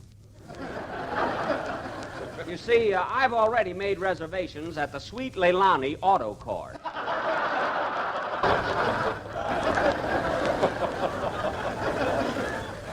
It's brand new, and it's just a short walk to the bus that takes you to the beach. It should be swell there. Huh? The Sweet Leilani Auto Court? Jack, now, you only take a vacation once a year. Why don't you live at the Royal Hawaiian? Well, I want to relax, Don. I want a place where I don't have to dress for dinner every night. But, Jack, the Royal Hawaiian is a perfect place for relaxation. You don't have to dress for dinner unless you want to. Oh. Well, Don, you see, the Sweet Leilani is American plan. That's the way I like to live when I travel. No fuss or inconvenience. But, Jack, the Royal Hawaiian is American plan, too. Oh. Well, Don, as long as I'm going for a rest, I want a place that's small and intimate. But, Jack... Oh.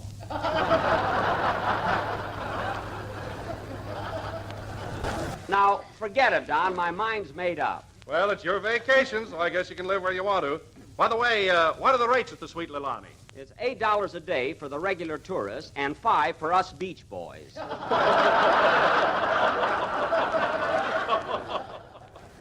Oh, you can't beat it, huh? Say, Jack. Oh, hello, Mary. Hello. Say, Jack, if you're going to Honolulu, you ought to buy a new bathing suit. Why? What's wrong with the bathing suit I have now? Well, for one thing, it's got long pants. Mary, my trunks only go to the knees. Not when they're wet. Never mind. Don't make things up. Well, Jack, if Mary's talking about that suit you wear around your swimming pool, it is a little old-fashioned. Old-fashioned? Yeah, you ought to rip that Coney Island off the back. You're in the West now. Mary, I like that suit, and it's not old-fashioned. I got it only a year ago in my father's store in Waukegan. Well, it must have been under something that wasn't selling. I'd like to see something in that store that Dad couldn't get rid of. You know, my father has a slogan. If it don't sell in a year, I'll wrap it up and we'll dicker later.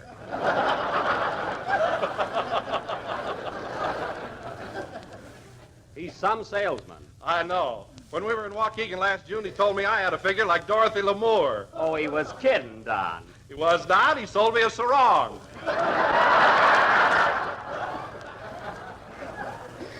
There you are. That's Dad for you. You think that's something? He sold me a sailor suit. A sailor suit? If I don't find a sailor, it's a total loss. Well, that's rich. So Dad finally got rid of it, eh? Say, Mary, come to think of it, I'd like to borrow that outfit. I can wear it on the boat to Honolulu. Are you going by boat? I thought you were going to swim. Now, cut that out. I'm going on the Luraline, and it's a great big ocean liner. Oh, you know, Jack, I envy you that trip to Honolulu. Are you going to stay there all summer? I'd like to, Don, but I have to be back by the end of July to start my new picture. Oh, that's right. That's the one you're going to make with Fred Allen, isn't it? That's what Paramount thought, but I straightened that out. I spoke to Mark Sandwich, the director, and Mr. Allen has been eliminated from the cast. In the first place, how would they ever photograph that face of his? What's the matter with his face? I could talk for an hour on that. Why, do you know, Don, when we were in New York last month, the bags under Allen's eyes looked at Phil Harris's and said, "My son, my son."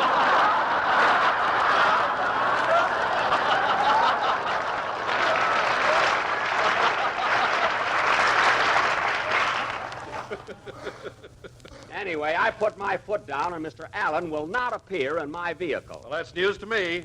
Say, Jack, who's going to be your leading lady? Only lovely, beautiful Mary Martin. That's all. Mary Martin. Well, isn't that the girl that used to sing My Heart Belongs to Daddy? Yep, that's her. Is she going to sing it in your picture? I don't know. It's a kind of an old song. Well, you're an old daddy. Revive it.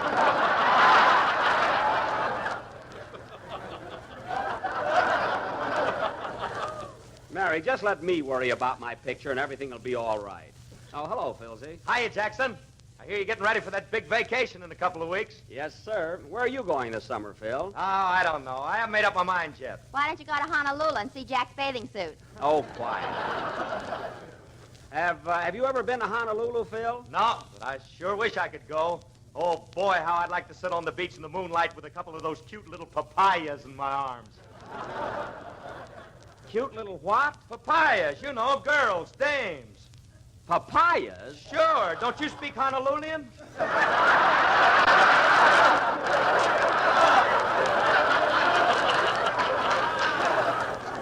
Honolulian?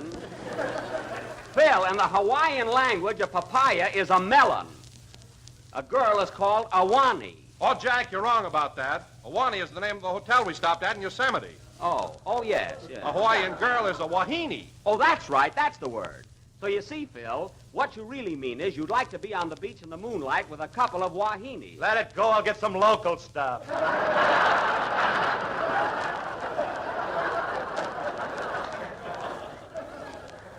That's the idea, Phil, and I know your technique. You drive down the boulevard in that flashy car of yours and da-da-da-da. Can I give you a lift, honey? That's you. By the way, does your guitar player still sit in the rumble seat with a lasso?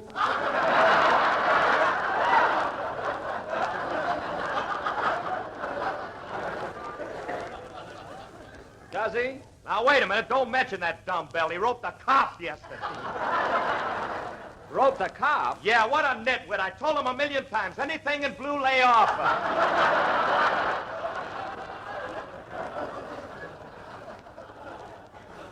Oh, he's nearsighted, eh? Yeah. I should have known that. He hasn't hit the strings on his guitar in 8 weeks. Well, Phil, so much for your private life. And now, inasmuch as there are millions of people listening in that are just dying to hear one of your numbers, how about playing something? I'll be only too happy to acquiesce. Oh, my goodness, he got it right. Play, Junior, and go to the head of the class. I ought to get more dough for them big words. Hit it, boys.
That was Your Guess is as Good as Mine, played by Phil Harris and his orchestra. Oh, say, Phil, before I forget it, when I leave for Honolulu the week after next, I wish you'd bring your entire band down to the boat and play Aloha for me. You know, give me a real send-off. Well, that Aloha's a pretty tricky number. I don't know if we'll have time to learn it. All right, play Tiger Rag, but be at the boat. Now, let's see. Oh, yes, Don. Yes, Jack? I want you down there to cheer and wave and holler Bon Voyage to me. And Mary, you bring a lot of confetti and throw it at me. You understand? Yeah. What about Dennis Day? What's he going to do? I got him down for a basket of fruit. You know, an apple and a banana and 3 or 4 bottles of champagne. And this is very important. I want all of you to be there early. Well, come to think about it, Jack, I may not be able to make it. You be there, Don. I want everybody on that boat to know how much my gang thinks of me. I'll bring an onion so I can cry. It won't be necessary. Now, look, fellas, I want you to remember one thing. On the dock, before I leave, I want you all to cheer and be happy. But as the boat is pulling out, I want those cheers to gradually taper off as you realize that you won't see me again for 4 weeks. So your mood suddenly changes from gaiety to sadness. Do you get it? Yeah, what time is rehearsal? There'll be no rehearsal. I want it to be sincere. And, by the way, Don, do you think I ought to take along some Jell-O with me? You know, I'll be gone for quite a while. Oh, no, Jack. Jell-O's an established dessert in the Hawaiian Islands. It is? Why, certainly. And that reminds me. Connie's and Wahinis. The next time you're in the mood for a tempting and appetizing nakawakia, why not run down to your neighborhood halakui and ask him for a package of Jell-O? That must be Jell-O. You will find that it's not only economical and easy to whom a cow. Easy to whom a cow? That's a pip. But it comes in 6 delicious flavors. So insist on genuine Jell-O and always look for the big red letters on the huma nuka nuka kuma mawa pow. Why, Don, does that long word mean box? Kakua. Well, that's the best plugola we've had this year. And so, ladies and gentlemen, we leave the beautiful Hawaiian Islands and wend our way back across the broad Pacific to Sunset and Vine. Ah, what a trip. Say, Jackson, I just happened to think of something. Oh, fine. What is it? If you're going to take a vacation this summer, how are you going to make that picture with Fred Allen? Phil, I explained that before you came in. I'm not starting that picture before the end of July, and Mr. Allen is not going to be in it. I had him scuttled. Well, I heard his program Wednesday night, and he said I don't care what he said. And incidentally, Phil, you know my rule. That'll cost you $5 for listening to Allen's broadcast. You want to pay me now, or shall I deduct it? You wouldn't dare dock me, brother. I wouldn't, eh? Well, if your paycheck isn't $5 light this week, may I be under the shower when the pot of gold calls.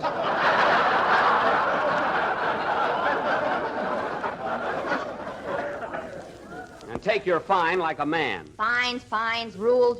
I never saw a guy like you. And what's your complaint? $5 fine if we listen to Alan's program. $2 fine if we're late for our show. Well? I got one more laugh than you did last Sunday, and you docked me $7.50. Well, you got that big laugh at my expense. When I happened to mention that my fortune teller, Madame Zuzu, predicted that I'd win the Academy Award next year, you said she ought to be rated. Nice talk. Well, they closed her up, didn't they? That's just a coincidence. Madame Zuzu is no phony. Well, if she's so good, why didn't she look in her crystal ball and see the police coming? Phil, go down to the clink and ask her. Don't bother me. And another thing, Harris, for trying to corner me, it's going to cost you another $5. So hand it over. I think that's awful. Don't you, Phil? Well, I don't mind paying the fine so much, but I hate to see all that dough go out of circulation. Oh. So now you're getting wise, eh? Trying to be comical, eh? Well, listen, stupid. Yes, please? Oh, hello, Dennis. Well, you're a little late tonight, aren't you? I'll have to owe it to you. I'm broke.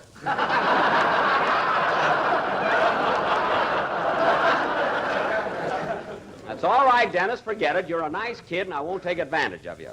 I'll tell you what you can do, though. When I sail for Honolulu, you can bring me a big basket of fruit. A basket of fruit? Yes. After all, you can't come down to the boat empty-handed. Why not? Read your contract.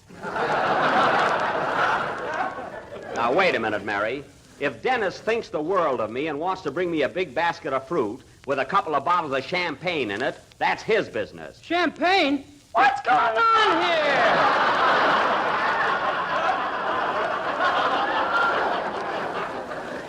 All right, Dennis, settle down. And now that you're here, may we have our usual delightful tenor solo? Sure, but isn't Mr. Harris going to play a band number first? Dennis, if you'd have been here on time, you'd realize that Mr. Harris and his boys have already barbecued a selection.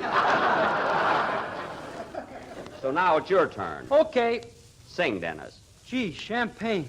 Dennis. I was better off when I was jerking sodas. Dennis, sing. After all I've done for that kid, he begrudges me a bottle of champagne.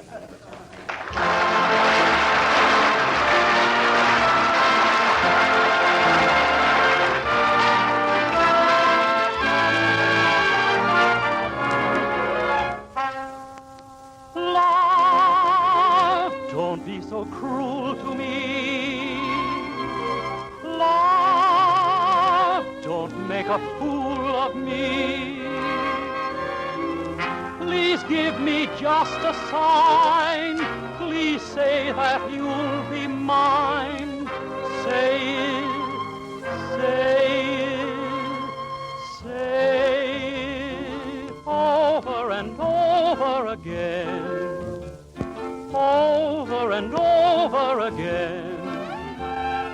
Never stop saying you're mine. Say ever and ever so sweet, ever and ever so sweet, just like an old Valentine. When you say I love you, the same old I love you, they whisper in starring,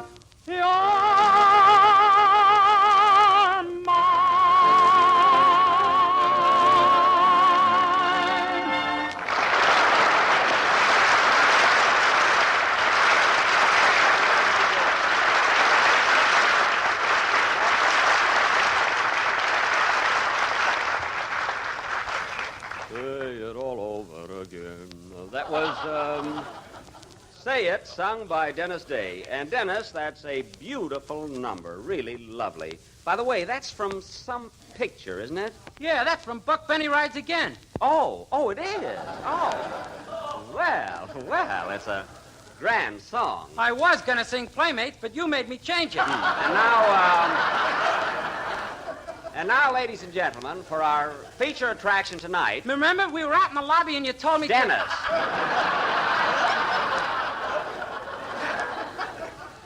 And tonight, ladies and gentlemen, for our feature attraction... Scram, kid. For our feature attraction... The Benny Jokes Like Mother Used to Make players will present their version of the Los Angeles telephone directory. A murder mystery entitled Number Please, or It Wasn't the Switchboard That Was Plugged. Now, in this thrilling drama, I will play the part of Oxford 7071, who is madly in love with Hollywood 2734. So she leaves her husband, West Los Angeles 33022 Jr., but her husband doesn't mind, because he's secretly in love with a blonde Burbank unlisted number.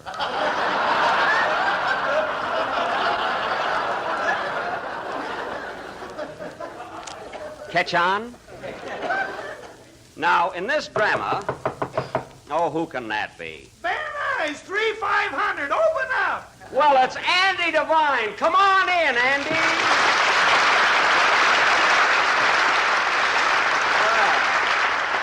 Well, hello, Andy. Hiya, Buck. Well, hello, Mayor. It's good to see you again, Andy.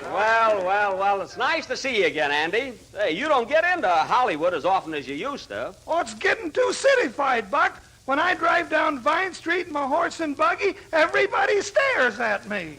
Oh, still driving the old nag, eh? Can you imagine that, Mary? Andy drives into town in a horse and buggy. He ought to be up to date and get a Maxwell, eh, Sporty?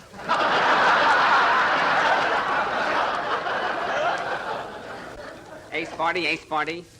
Gee, you're cute tonight. And another thing. Always goes... And another thing, Buck, when they built this NBC studio, they forgot to put a hitching post out in front. There ain't no place to tie my horse. Well, just hitch it to a song plugger. There are plenty of them standing around. Say, Andy, how did you happen to drop in today, anyway? Well, Buck, you only got one more broadcast to do, so I come over to see if I could handle the summer show. The summer show? Well, Andy, what could you do with this program? Well, I could take your place as MC. Uh-huh. My hired man could be Don Wilson, and Ma could be Mary. Well, who could you get to be Phil Harris? Pa, he'll drink anything.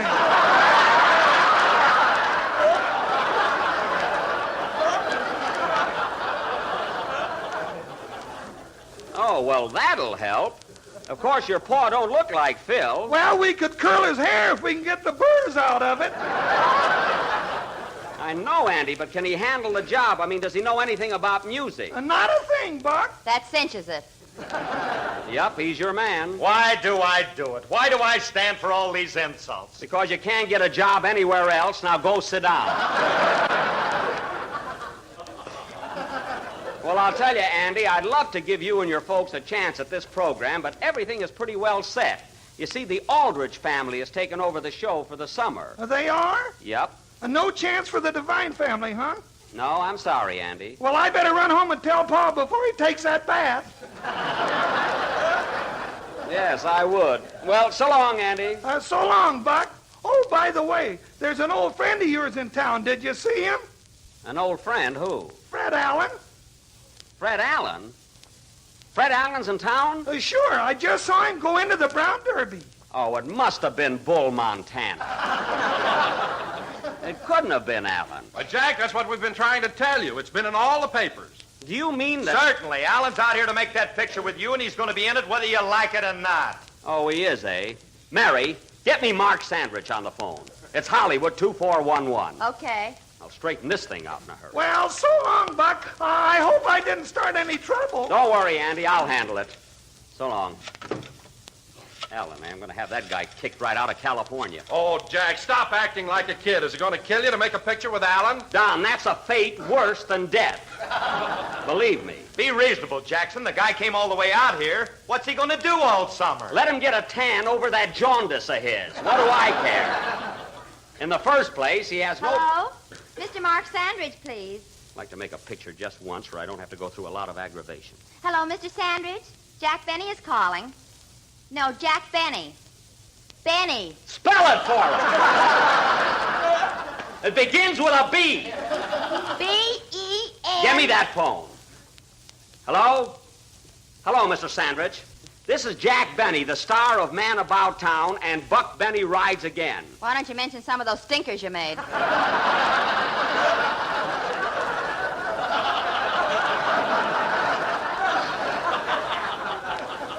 Never mind. Now look, Mr. Sandridge, I thought I made it clear that I will not make a picture with Fred Allen. I don't care if he has got a contract, tear it up. No, his.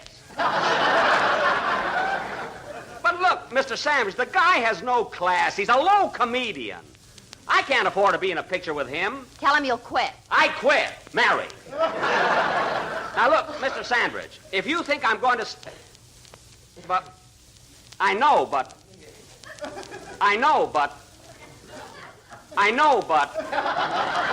Say, Don, are you going home right after the broadcast? Yes, I was planning to. Why? I know, but... Well, I was wondering if you'd give me a lift. You go right by my house. I'll be glad to, Mary. I know, but... Say, Dennis, you coming over to Wilshire Bowl tonight? Well, I was going to, Mr. Harris, but I haven't got a date. Come over anyway, kid. I'll get a cute girl for you. I know, but... Get one for me, too, Phil. I know, but... Well, look, Mr. Sandwich, we might as well get this straightened out right now.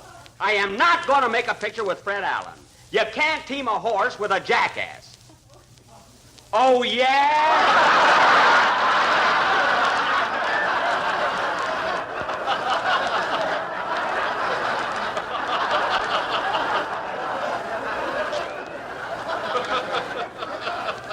Just say that again. Oh, yeah? Is that so? You got your encore. Hang up. Well, we'll talk this over later, Mr. Sandridge. Goodbye. Well, that's that. Now, there's just one more thing to settle. Say, Don, where did Andy say he saw Fred Allen? Going into the Brown Derby. Oh, the Brown Derby, eh? Well, as soon as we're through, I'm going to stroll over there and give that wise guy a good talking to. Say, Phil. What? Come along with me and bring your boys. I'll treat them to a sandwich. You come too, Mary.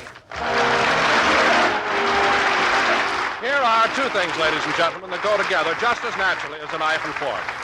Fresh ripe strawberries and rich, delicious Jell-O. Yes, sir, and you'll find they blend especially well in the newest Jell-O creation called Jell-O Strawberry Tarts. This novel dessert is cram full of delightful goodness, and you can make it in practically no time at all. All you have to do is first take a package of Jell-O, using any flavor you prefer, and make it up as you usually do. Next, pour it over sweetened fresh strawberries and chill until slightly thickened. Then turn into cold baked tart shells and chill until firm. And there, friends, is something mighty swell, a first-rate treat that looks grand and tastes even grander. So tomorrow, serve the family this new and distinctive dessert, Jell-O strawberry tarts, a gay, tempting combination of plump, juicy, ripe, fresh strawberries and rich, thrilling flavor of Jell-O. This is the last number of the 36th program in the current Jell-O series, and we'll be with you again next Sunday night at the same time. And now, ladies and gentlemen, I have a very important announcement to make. The destruction in Europe has stricken millions of innocent civilians. In this, their hour of need, the American Red Cross is rushing help at once in your name. Won't you give just as much as you can to the Red Cross Relief Fund? Give immediately through your local Red Cross chapter. Thank you, Don. Good night, folks. This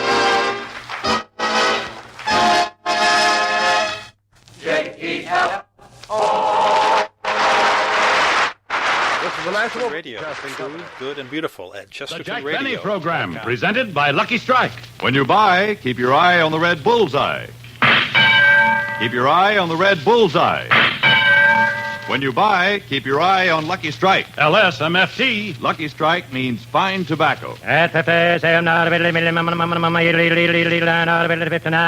American. Lucky Strike presents The Man Who Knows. Mr. Fernie Simmons King, independent tobacco buyer of Lexington, Kentucky, has bought over 10 million pounds of tobacco in the last 36 years. Mr. King recently said, Season after season, I've seen the makers of Lucky Strike buy real fine tobacco. Ripe, light tobacco that makes a swell smoke. At auction after auction, experts like Mr. King, men who really know tobacco, can see the makers of Lucky Strike consistently select and buy that fine, that light, that naturally mild tobacco. So, when you buy, keep your eye on the red bullseye. Keep your eye on the red bullseye. When you buy, keep your eye on Lucky Strike. And remember, LSMFT. Lucky Strike means fine tobacco. So smoke that smoke of fine tobacco, Lucky Strike. So round, so firm, so fully packed, so free and easy on the draw.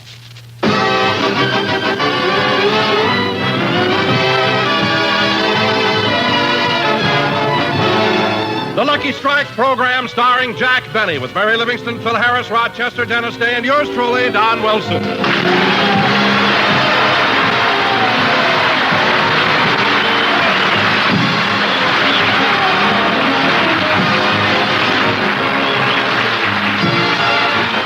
Ladies and gentlemen, the past summer all over America, millions of people went on vacations.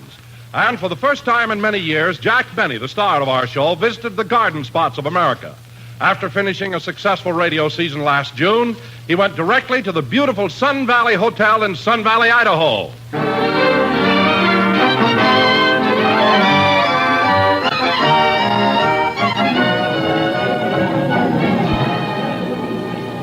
Oh, clerk. Clerk? Yes, sir? My name is Farnsworth. My wife and I have reservations here starting today. Oh, just a second. Let me check that. Isn't this a beautiful hotel, dear? The nicest I've ever seen, darling. Oh, yes, here we are. Mr. and Mrs. Donald Farnsworth. You're in Suite 316. I'll have your bags taken care of. Oh, boy. Boy? Yes, sir.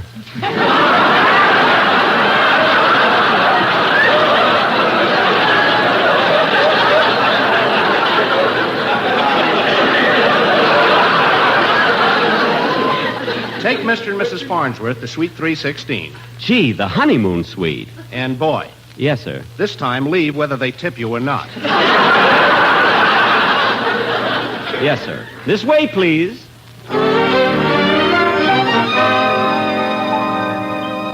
After 3 glorious weeks in Sun Valley, Jack Benny next visited the world-famous Broadmoor Hotel in Colorado Springs.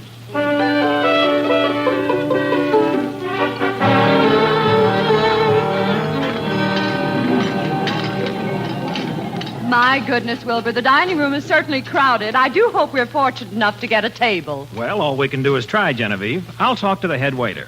Oh, Captain. Oui, monsieur.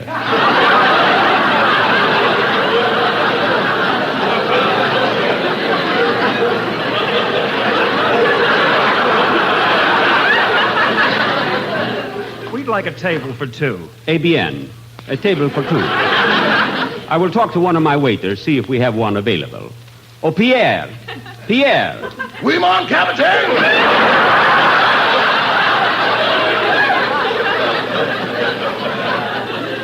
Avez-nous une table pour deux? Je ne crois pas. Pourquoi pas? Il est trop personne ici. Il est très crowded.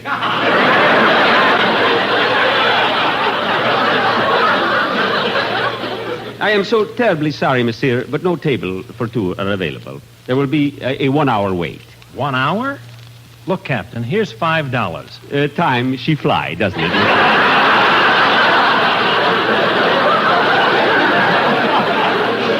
Oh, Pierre, give this couple a nice table. Oui, mon capitaine. Très bien. And remember, $2.50 of that is mine.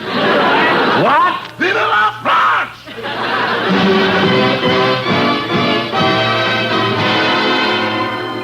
The summer wore on, and it was with a heavy heart that Jack finally said farewell to the beautiful Broadmoor Hotel and spent the remainder of his vacation at the jewel of the Pacific, Catalina Island.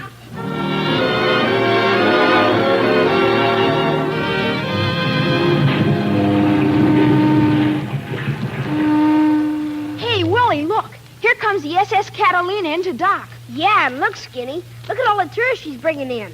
Gosh, I hope they ain't no cheapskates on board. Yeah. Hey, look, they're starting to throw the coins already. Yeah, get ready to dive. One of the ladies just threw a quarter. It's my turn, fellow.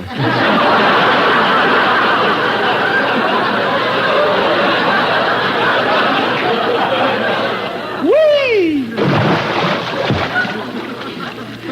Oh, nuts. He goes first every time.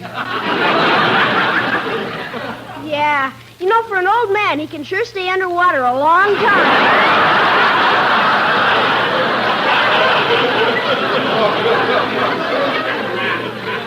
You should have been here yesterday when a guy threw in a silver dollar. Did he stay under long? Twice he sent up for sandwiches.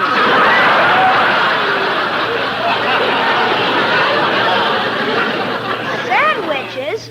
Just the bread. He caught his own sardines. When he finally came up, he was covered with barnacles. Oh, look. There he comes up now. Nah, that's only his hair. Oh, yeah. Well, let's wait till his glasses come up and then go.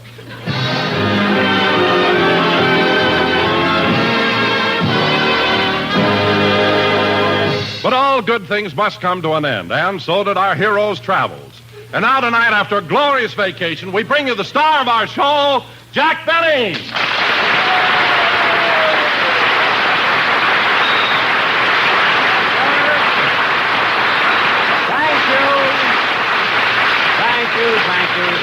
Thank you. Hello again. This is Jack Benny talking. And, Don, even though you did exaggerate, I must say I had a wonderful summer. I'll bet you did, Jack. When did you get back from Catalina? Yesterday afternoon.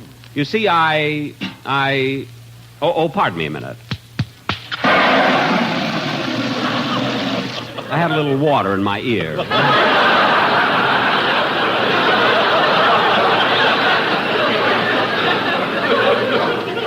Well, Don, here we are back on the air again, and I haven't seen you since last June. What'd you do all summer? Oh, nothing much. I just cruised around on my yacht. Well, that's... On your what? On your what, Don? On my yacht. You own a yacht? Oh, yes. Bought it just a few months ago. Don, you bought a yacht on what I... I was lucky in the stock market. Oh, you must have been, Don. You must have been. So you spent most of your time on the yacht, eh? Where'd you go? Oh, I cruised up and down the coast, and then I took one trip into the Atlantic. Cruising the Atlantic? Hey, that must have been nice. Oh, it was, but I had a little trouble getting through the Panama Canal. Don, is your yacht that big? Oh, the boat got through. I had trouble.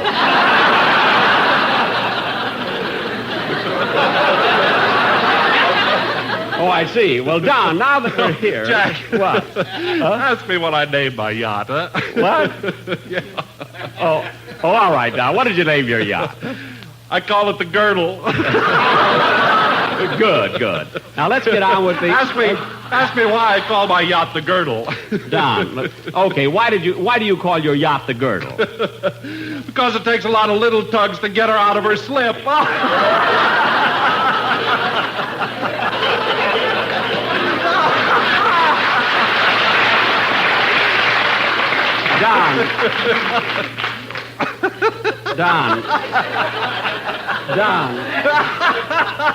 Don, Freedom Train.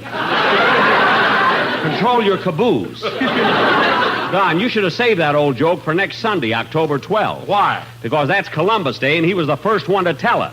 Don, I'm ashamed of you starting off a season by telling an awful joke.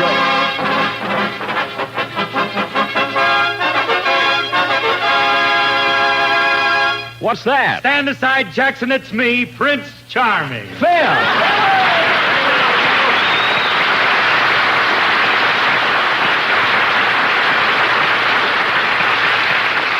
Phil! All you ladies in the audience can sit down now.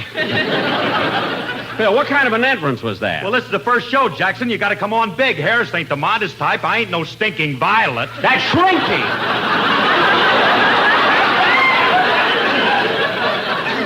But we'll leave it your way. Anyway, I'm glad to see you, Phil. Hello, Phil. Oh, hello, Donzie. Hey, gosh, Jackson, I haven't seen you all summer. Come here, you pretty thing, you. Oh, you dove. Let me slap you on the back. Phil, please. Now, come here, now. Come over. Thanks, Phil. You cleaned out my other ear. Holy smoke, where'd you get all that water? It's nothing. By the way, Phil, you look awfully well. You must have taken pretty good care of yourself this summer. Yeah, I took it easy, Jackson. I loafed around home for a while, and then I had to go to Atlantic City for the bathing beauty contest. Oh, were you one of the judges? No, I was Miss Encino. Phil, how could you be Miss Encino? That's where I live. What? It was either me or Alice, and I was going east anyway. Well, better luck next year, Phil, but don't tell me that's all you did all summer. No, well, just before coming back to work, I thought I'd better get a little rest, so I spent 3 glorious weeks at the Frankfurt Distillery.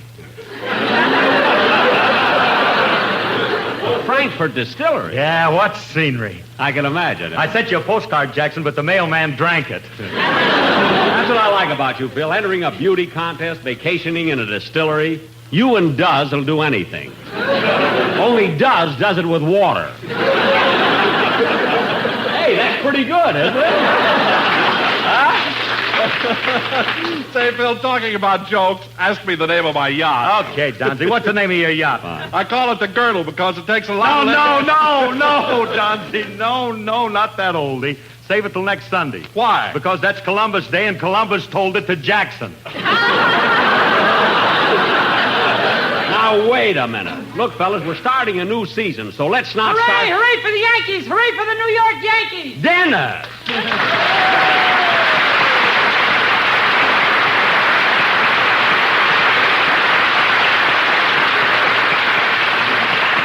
Hooray for the New York Yankees! What a team! Dennis, what are you so happy about? The Yankees lost today. I know. I bet on the Dodgers. Oh, well, that's different. How much did you bet? $18 million.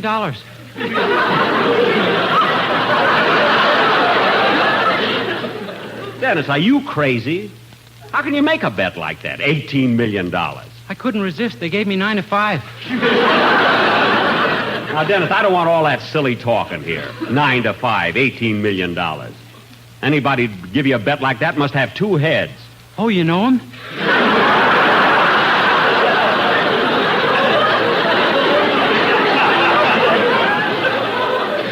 Yes, I know him. The 3 of us play pinochle together. Now, come on, Dennis. As long as you're here, let's have your song. Huh? Okay, but wait till I say hello to Don. I haven't seen him for 4 months. Hello, Don. Hello, Dennis. Now, Mr. Benny... Dennis, aren't you going to say hello to Phil? Oh, I saw him in Atlantic City.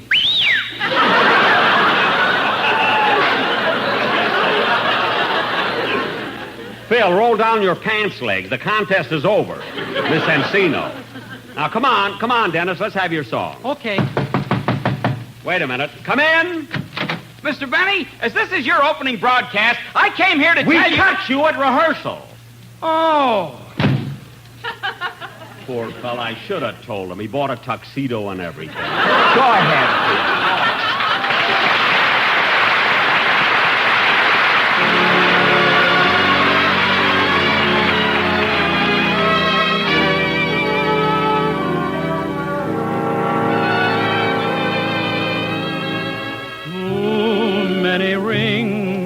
your fingers, naughty Angeline. You laugh at romance that lingers, naughty Angeline. You take a heart, then you break it just for fun. Someday you'll break one too many. Yours may be the one. Everyone kisses a flower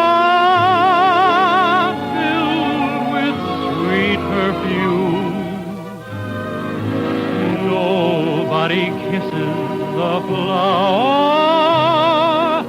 when it's lost its bloom. So come to my arms, mischief-making baby. Settle down and just be mine. 'Cause deep in your heart, you're a good little girl. Naughty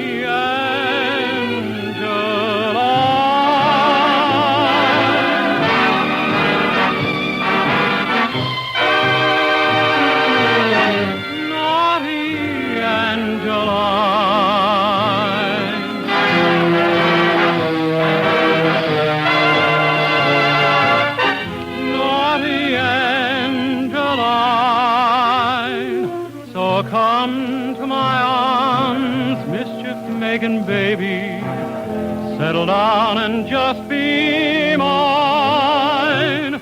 'Cause deep in your heart, you're a good little girl. Naughty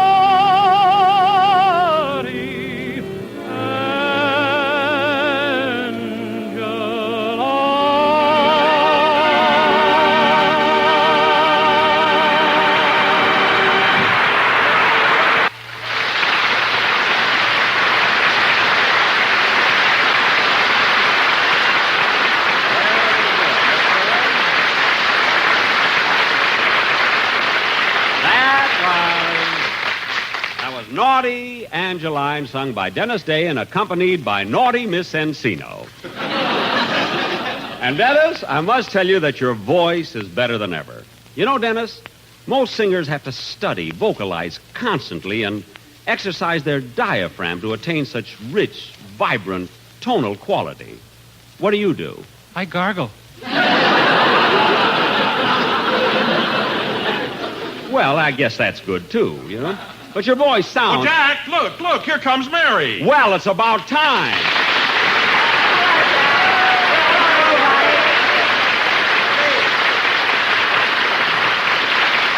Wow. Hey, what a reception, Mary. Everybody's happy that you're back, you know? I'm happy, too, and gee, it's good to see all you fellas again. Yeah. I'm going to give each one of you a nice big kiss. Come on, Don. Right here, Mary. Phil? Here I am, Livy. Make me forget about the South. Dennis? Come on, Livy, make me forget about Miss Encino. Here you are. And now you, Jack. Oh, Mary, not in front of all these people. Oh, come here. I'm going to kiss you. Oh, all right.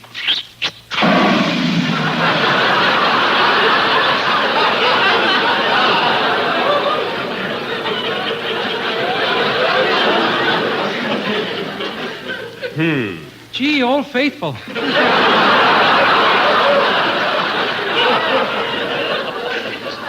Jack, what in the world was that? Oh, I just brought back a little water from Catalina, you know? Oh, Jack, you always have to bring home souvenirs. Last time it was towels. Mary, when did you ever see me walk out of a hotel with a towel? The time your pants didn't come back and we had to catch a train. Well, that was an emergency. I had to wear that towel. What are you laughing at? You made me call your mother so you wouldn't look silly. All right, all right. Mother wore towels. Just until my pants came back. Anyway, Mary, I'm so glad to see you. I don't care what you say. I am too, Mary, and you look absolutely gorgeous in that new dress. Well, thank you, Don. It is a lovely dress, Mary, but isn't it unusual coming to a broadcast with a bare midriff? This isn't a bare midriff. Phil still has his arm around me. Still.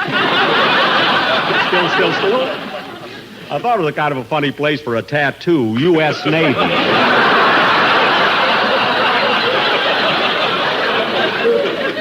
Phil, put your coat on. Say, Mary, are you going in for that new style, you know, the long skirts that all the girls are wearing? Well, Don, I haven't made up my mind yet, but on some types they do look very attractive. Well, maybe so, Mary, but I don't think I like them. Then why'd you let the hem out of your nightgown?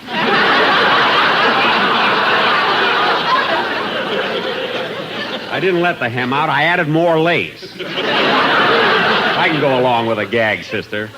Now, Mary, stop being silly. Yes, Livy, refrain from that raucous injecture of extraneous spontaneity. Yes, be a little... Phil. Philzy.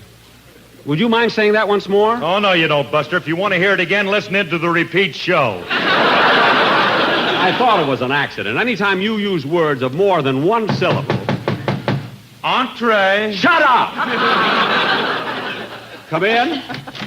Telegram for Jack Benny. Oh, thanks, boy. Here's a tip for you. Here. Thanks. Say, Jack, what kind of a tip was that? Yeah, you gave the boy a nickel and a copy of the Cosmopolitan magazine. Well, you see, there's a story about me in this month's Cosmopolitan. Well, what about the nickel? After he reads what they say about me, that nickel will look like $1,000. I know what I'm doing. Hey, Jackson, who's the wire from? I don't know. Read it, Mary. Okay. Oh, Jack, it's from Fred Allen. Tear it up. I will not. All right. Hee. What does it say? Always laugh. It says, Dear Jack, I just read that you're going back on the air for Lucky Strike. What's lucky about it?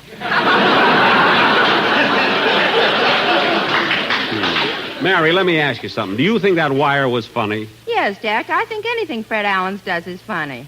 Oh, you do, eh? I do too, Jack. I thought you would. Now, look, fellas, we go through this every year. It's about time you admitted that I'm a much better comedian than Fred Allen. All right, Jackson, all right. If it'll make you happy, we'll admit it. You're the greatest comedian in radio. That settles it. I like Jack Parr. Dennis, we're not discussing Jack Parr. Although now that you brought up his name, I think Parr is a very clever fellow. He's bright, witty, and sophisticated. Now let's... He's young, too. Well, that's right. He is young, but age means nothing in show business. After all, age is a funny thing. I don't know. I remember when I was 8, I wanted to be 18. When I was 18, I wanted to be 28. When I was 28, I wanted to be 38. And now that I'm 38...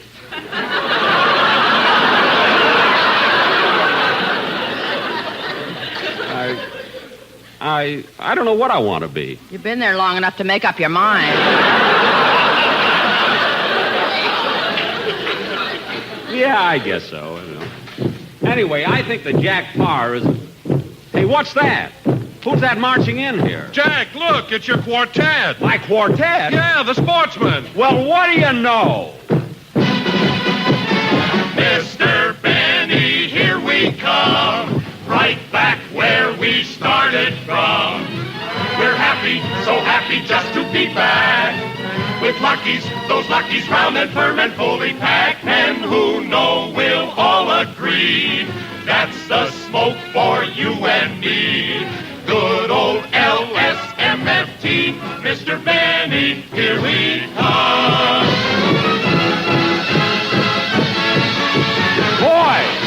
Boy, stop marching. Boy, where are you going? Put down those guns.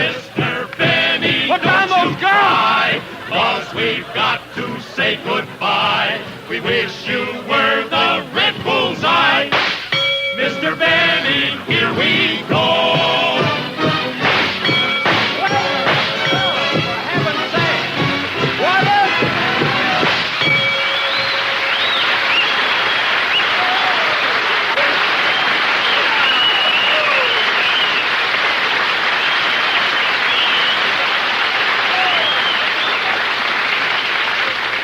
do you like that? How do you like... They would come over on my opening show. What do you mean, Jack? They had to come over. They still work for you. You mean they're going to be with me another year? How did that happen? Why, don't you remember? You signed them to a contract at Catalina with an underwater pen. Oh, yes, they fooled me. They came down there dressed as mermaids. Yeah? Mermaid? Yeah, I like a fool wanted to marry one of them. I thought I'd save money on nylon. Oh, well, if I'd signed them, I guess I'm stuck with them, but they better watch themselves. That's all I got to say. Oh, what are you complaining about, Jack? They put a little life into the show, didn't they? Well, here in the studio, yes, but I wonder how the program is coming over to the listening audience. I'm going to call Rochester and find out. Oh, Mabel. What is it, Gertrude?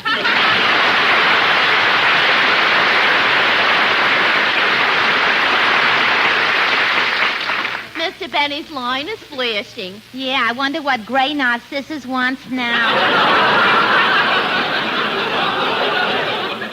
I don't know. I'll find out. Yes, Mr. Benny. At your home? I'll see if I can get him.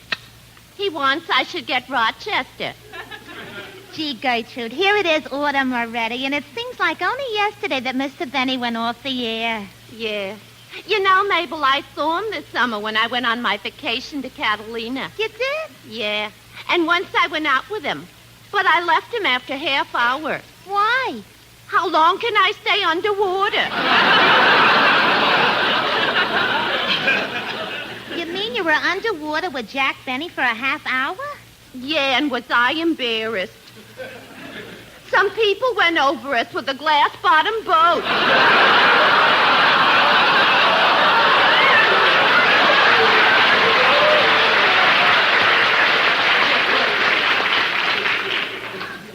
Why were you embarrassed? Did Mr. Benny kiss you? Yeah, and I got a mouthful of pennies. How do you like that? And he's supposed to be such a big radio star. You know what, Gertrude? I've been thinking of going on the radio, too. I have a wonderful idea for a quiz program. A quiz program? Yeah. Take it or drop dead.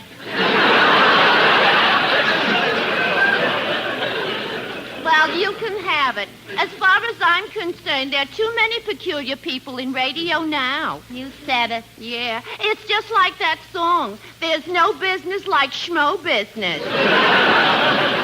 Ain't it the truth? Yes, I'm sorry, Mr. Benny. I'll get him right now. Hello, Duffy's Tavern, where the elite meet to eat. Duffy ain't here. Rochester, it's me. Hello, boy.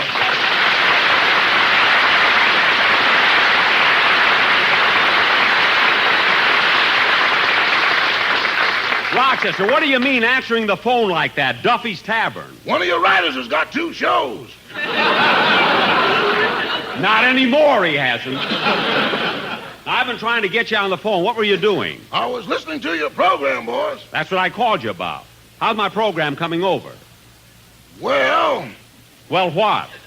You want me to water it a little, or will you take it straight? I'll take it straight. I've got the water. Now tell me, what do you think of the show? Well, it started out slow. Uh-huh. Then it sagged a little. Uh-huh. Then it speeded up. Well. Then it speeded up a lot. Good. Then it made a U-turn. A U-turn? Back to sag. What? Then the sag sagged. Rochester. And unless you've got a dynamite finish, I'll meet you in Catalina.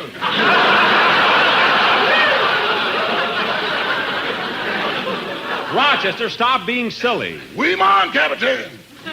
Cut-a-boo that out. And Rochester, my first program couldn't be as bad as you thought. Rochester, what was that? Mr. Coleman just threw his radio out.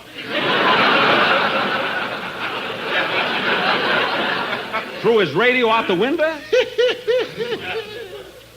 What are you laughing at? Every year, a little fiction, and we have another radio. Yeah, well, Rochester, I'm sure that the program couldn't be that bad. Anyway, I'll see you right after the show. Okay. By the way, Rochester, what are we having for dinner tonight? Food, you're working again. Oh, yes, yes. Goodbye, Rochester. So long, boss.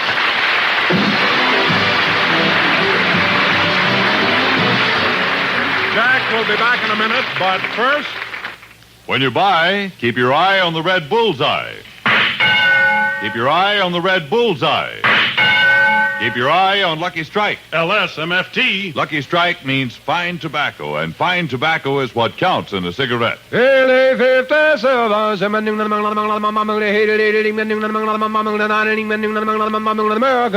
Lucky Strike presents The Man Who Knows, Mr. Joe Burnett, ace tobacco auctioneer of Buffalo Springs, Virginia. Recently, he said, Year after year, I've seen the makers of Lucky Strike buy a fine, light, fragrant tobacco that makes a grand smoke. And that's not all, for as Mr. Burnett also said... I've smoked Luckies myself for 16 years. And as Lucky Strike smokers say... That's my kind of a cigarette. Real smooth smoking. So when you buy, keep your eye on the red bullseye.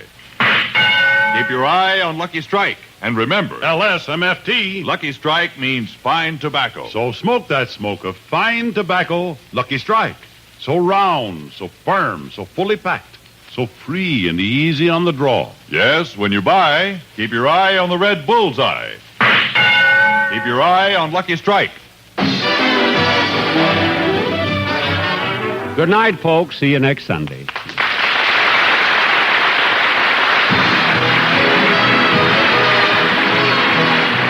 This is NBC, the National Broadcasting Company. ChestertonRadio.com. Program transcribed and presented by Lucky Strike.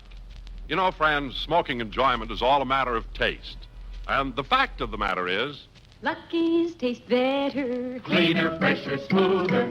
Lucky's taste better. Cleaner, fresher, smoother. For Lucky Strike means fine tobacco, richer tasting, fine tobacco. Lucky's taste better. Cleaner, fresher, smoother. Lucky Strike, Lucky Strike. This is Don Wilson. You know, your enjoyment of a cigarette depends on its taste. That's true, friends. Smoking enjoyment is all a matter of taste. The fact of the matter is, Lucky's taste better. Cleaner, fresher, smoother. Now, there are two mighty good reasons for that. The first one you already know. LSMFT, Lucky Strike means fine tobacco. Light, naturally mild, good-tasting tobacco. And second, Luckies are made to taste better. Made round and firm and fully packed to draw freely and smoke evenly. So, friends, if you want all the real deep-down smoking enjoyment you can get from a cigarette, be happy. Go Lucky. Because smoking enjoyment is all a matter of taste. And the fact of the matter is, Lucky's taste better. Next time, ask for a carton of Lucky Strike. Lucky's taste better. Cleaner, fresher, smoother. Lucky Strike, Lucky Strike.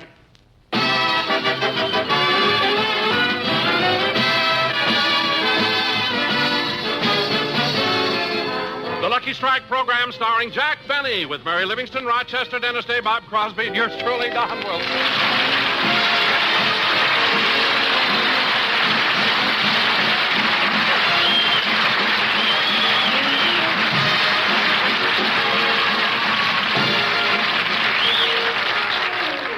Ladies and gentlemen, this is Jack Benny's first radio broadcast of the season. Immediately after, he'll do his opening television show over the CBS network. But now, we'd like to take you back to a Friday morning several weeks ago and look in on Jack Benny's home in Beverly Hills. Summertime, and the living is easy.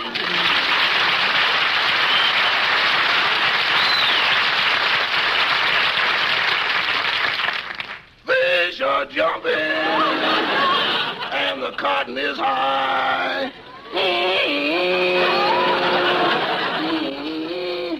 That song sure is true. It's easy living in the summer.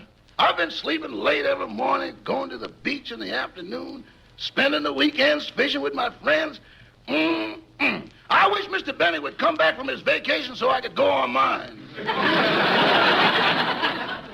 Summertime, and the living is easy. Fish are jumping, and the cotton is high. The front door.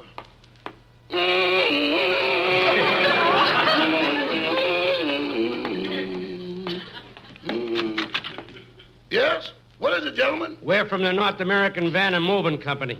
Moving company? Yeah. Isn't this Ronald Coleman's house? No. Are the Coleman's moving away? Yeah, we're moving them today. Well, they live next door, the house on the right. Thanks. Go ahead, Joe. Let's go get the stuff.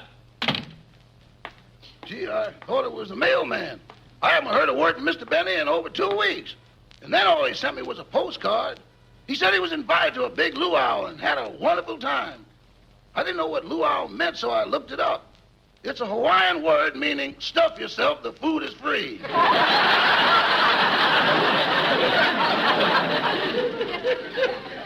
I remember once. Uh-oh, the front door again. Yes, sir? We're from the Beacons Van and Storage Company. Oh, you got the wrong house. The Colemans live next door.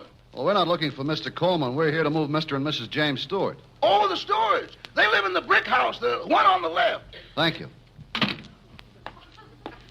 Maybe I ought to do a little work for a change. It's a good idea to get started doing it again. I'll go in the den and see if that needs straightening up.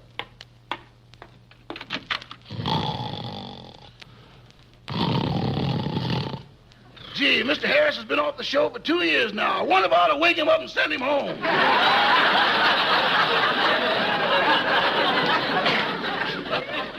Nah, that's Mr. Bentley's business. Doggone, this is the busiest day. Yes? We're from Lyons Van and Storage Company, and we're here to move Mr. and Mrs. William Powell. William Powell? Oh, they live in that White House right across the street. Thanks. Gosh, I can't understand why. Now the phone. Mr. Benny's residence? No, I'm sorry. Mr. Benny's not back from Honolulu yet. What's that? He made an appointment for a haircut next Tuesday? Well, he doesn't have to be here for that. I'll send it over.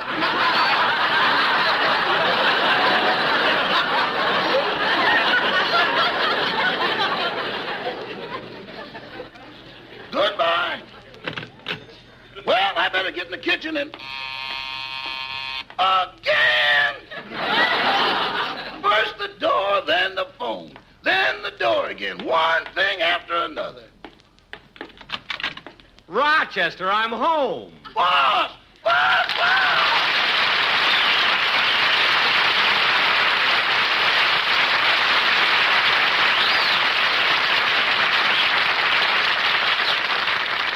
Rochester, you seem so surprised that I'm back. I am. I had no idea you'd come home today. Well, I thought someone would tell you.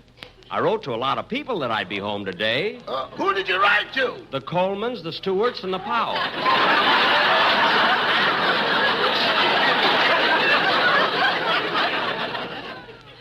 I wonder if they got my letters. Oh, they got them. They got them. Here, help me inside with my bag. Huh? Rochester, did any of my cast get here yet? No, were you expecting them? Yeah, I called them when I got off the boat and told them to come here for an important meeting. Now, Rochester, take my small suitcase up to my room. What about the 2 large ones? Oh, they're filled with dirty laundry. You better wash and iron it right away. Yes, sir. And when you're done, I'll give you the names of the people in Hawaii you're to send it back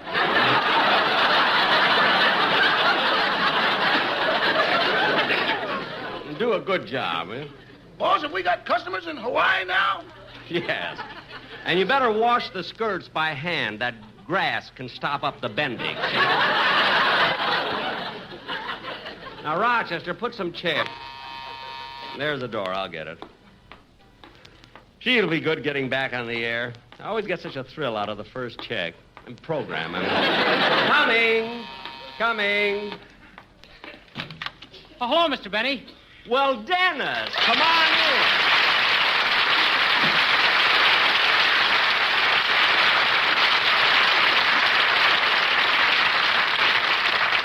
Oh, Dennis, it's wonderful seeing you again. You know, you're the first member of my cast I've seen since we went off the air in June. And gosh, it's funny, Dennis. At the end of every season, we all go our separate ways, and then as the summer wears on, I begin to realize how much I miss the gang. And so when I opened the door and saw you here, it gave me such a warm feeling of... Get it over with. I'm a busy man.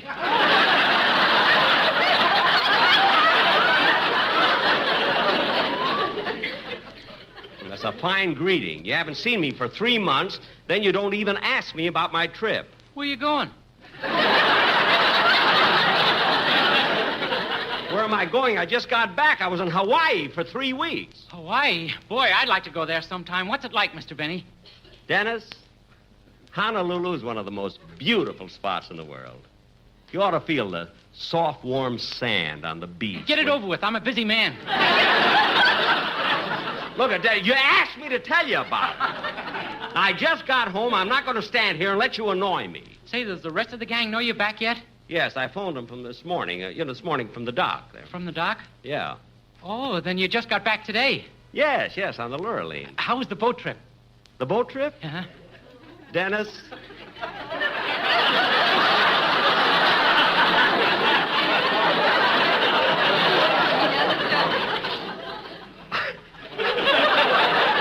I can't tell you what... Get it over with. I'm a busy man. Now stop that!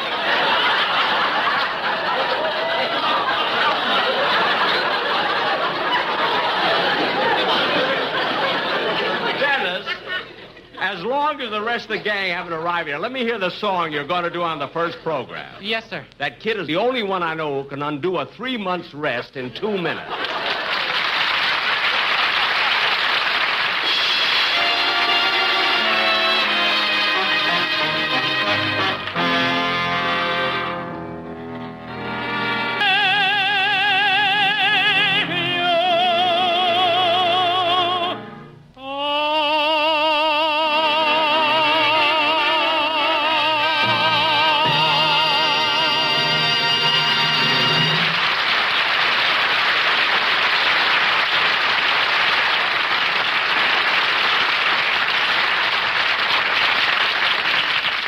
Dennis, that really sounded swell. Only when you do it on the program, I want you to pick up the tempo a bit, you see, and hold the finish just a little bit longer. Well, my mother likes it this way. Oh, she does, eh? Well, what does your mother know about music? Plenty. Liberace couldn't get along without her. Liberace? What does she do for him? Before every show, she waxes his teeth.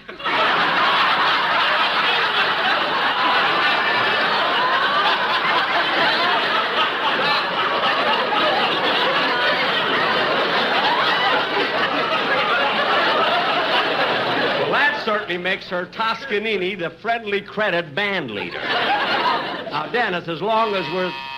Dennis, you stay right here while I answer the door. Hello, Jack. Mary!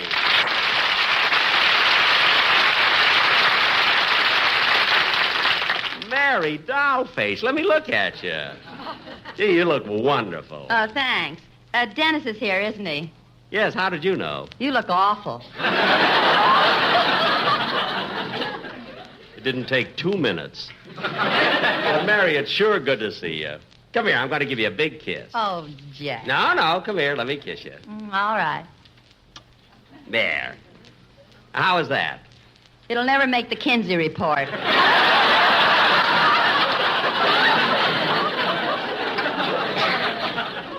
Come on, let's go in. Well, hello, Dennis. Hello, Mary. When'd you get back from Las Vegas? Last week. Hey, I didn't know you went up to Vegas. Did you enjoy yourself? Uh-huh. I went to Palm Springs this summer. Palm Springs? In the summer? Dennis, why in the world would anyone... Wait a minute, Mary. Wait. Mary, don't get into any silly routines with Dennis. Oh, yeah. I forgot. Anyway, Jack, I had a good time in Vegas. Yeah, it certainly is an exciting town, Las Vegas. Gosh, I've been there a lot of times. In fact, I even lost some money gambling. You know. I know. It was on a slot machine in the Flamingo. The third one from the right as you enter the casino. That's right, Mary. How did you know? They have a little plaque there that reads, Jack Benny fainted here. I don't care. It's good publicity. Anyway, Mary, I got to tell you and the gang about the wonderful time I had in Hawaii. I spent the summer in Palm Springs. Dennis, why... Wait a minute, Mary. Don't you ask him. I'll do it. Me, he's already made a wreck out of. Dennis, you spent the summer in Palm Springs? Uh-huh, and I had a swell time.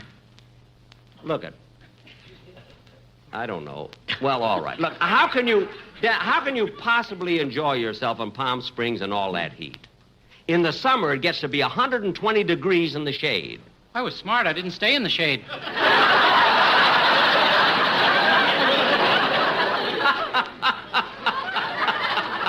See what I do to myself? Mary, that proves I love you, doesn't it? Well, if you really love me, get me a cold drink, will you please? I'm thirsty. Okay, Mary, what do you want? Ginger ale will be all right. Okay, Rochester! Yes, boss? Will you please bring Miss Livingston a glass of ginger ale? I'm sorry, but we haven't got any. We haven't? Look, when I left for Hawaii, we had 3 cases of ginger ale. Well, it's all gone now. Rochester, tell me the truth. Did you have a party here while I was gone? Well, yes, boss, in July. What date in July? Just July. Look, Rochester, I don't mind your having a little... Come in! Rochester, look, I don't mind your having a little party while I'm gone, but then when you take advantage of Hello, everything... Jack. Hi, everybody. Oh, hello, Don.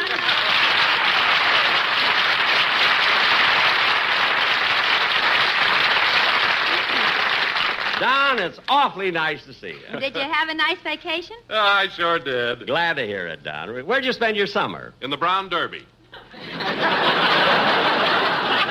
3 months in a restaurant? Oh, no, Jack. There's a little summer resort way up north known as the Brown Derby. It's a wonderful place. Oh. Lovely climate, great fishing and swimming. Oh, and by the way, Marilyn Monroe was up there. How's the scenery? Dennis. You know, it's funny that you mention her, Don. You know, Marilyn Monroe is going to be on my television show. She is? Yeah. Why, I saw her picture in the newspaper, and she had her leg in a cast. Understand she broke her ankle. She tried everything, but Jack's holding her to her contract.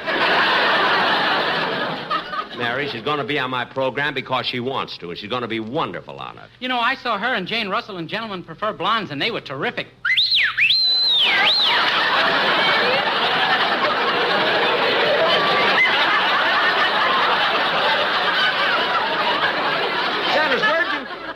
Where'd you see that picture? In Palm Springs.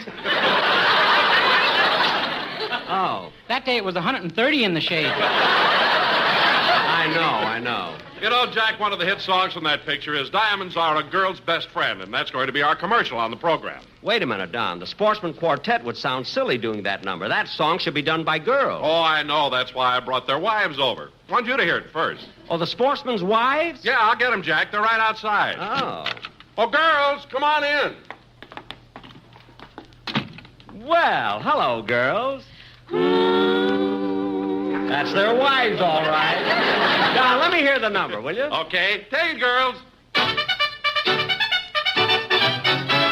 A kiss on the hand may be quite continental, but diamonds are a girl's best friend. A kiss may be grand, but it won't pay the rental on your humble flat, or help you at the automat. Men grow cold as girls grow old, and we all lose our charms in the end. But square cut or pear shaped, these rocks don't lose their shape. Diamonds are a girl's best friend. Remember, my dear, when it smokes, you are choosing. A lucky is a girl's best friend. The reason is clear, the tobacco they're using has no puff that's rough. Yes, sure enough, there's no rough puff. Lucky Strikes, the smoke you like, 'cause they're made of that one perfect blend. The masculine gender should always remember to buy her Luckies. Those better tasting Luckies made much better, that's why. To win a fair lady's heart, give Luckies by the carton, that's the smoke she's sure to like. To be happy, so Lucky Strike.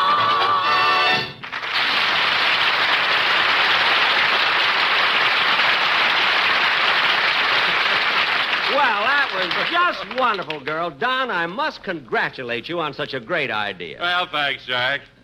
Say, Jack, now that we're all here, what'd you call us over for? We're not all here. Bob Crosby is late. I wish you'd get here so we can get this over with. I'm a busy man.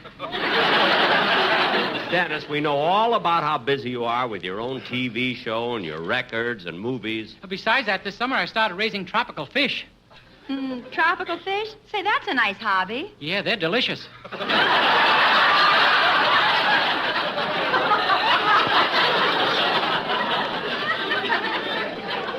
Mary, when are you going to learn? Hi, Jack. Hi, Jack. Hello, everybody. Hey, it's Bob Crosby. Hi, Bob.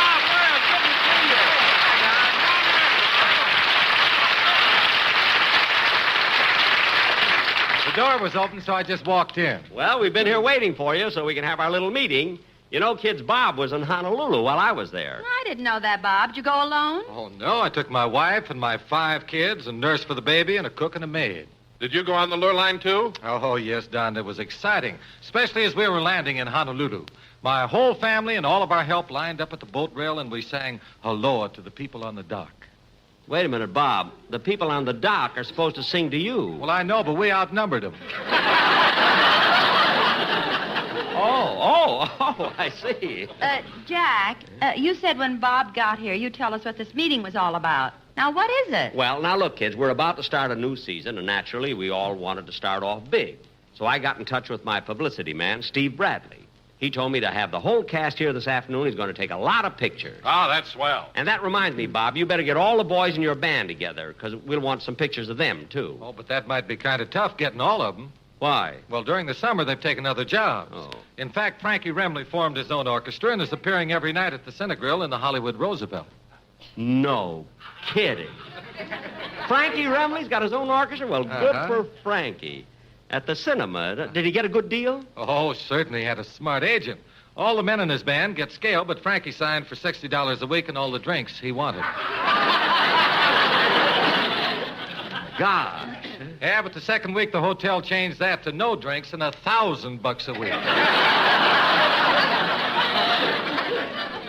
I knew they'd find out sooner or later. So Frankie's working at the Cinegrill. What does he call his orchestra? Well, on the marquee, he bills himself Frankie Remley and my 6 convicts. What do you know? I bet they play the sweetest music this side of the Chino Honor Farm. You know, kids, some night, let's all go down there. Come in. Hello, everybody. Hello, Benny. Hiya, Steve. Hey, it's good to see you. No time for chatter. We've got to get this publicity campaign rolling. Now, Benny, first we're going to get a picture of you giving a waiter a $5 tip. What? Stage money. Oh. Now, Mary, I've got a sympathetic angle for you. We'll show you selling stockings at the May Company. Hey, that's great. You know, that's her old job. What do you mean, old job? That's what I did this summer. No kidding. Say, Steve, have you anything planned for Bob Crosby and Dennis Day? Have I? I've got a stunt for Crosby here that'll have his name in newspapers from coast to coast. Hey, that's great. What do I do? You're going to sue the city where you were born, Spokane, Washington, for $10 million. Sue them? What for? You're going to claim they mixed up your birth certificate. You're really Bing, and Bing is you.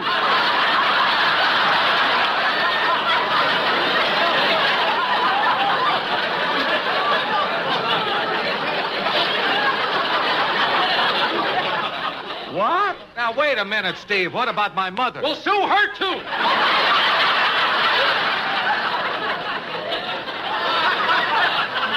Hey, Bob. Bob, that's a great idea. What have you got in mind for me? Oh, Dennis, boy, you're a cinch. I have an idea that'll make you the most talked of person in the country overnight. Yeah. What do I have to do? What? Huh? Commit suicide.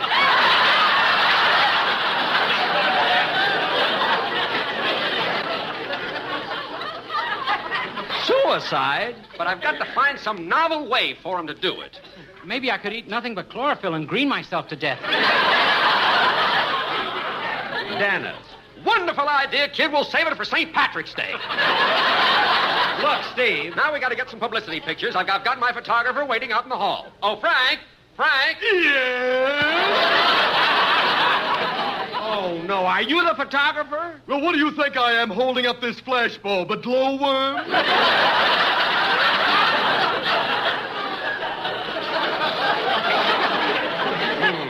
Come on, Frank, let's get moving. First, you'll take some pictures of Benny, and I want you to make him look real good. Well, this is going to be a challenge to Eastman Kodak. Now, look, you... Quiet till I finish focusing. Now, hold still. Do you want me to smile? You don't have to. I'll get your teeth anyway. This is an X-ray camera. X-ray? Do you want to make any bones about it? Now, cut that out!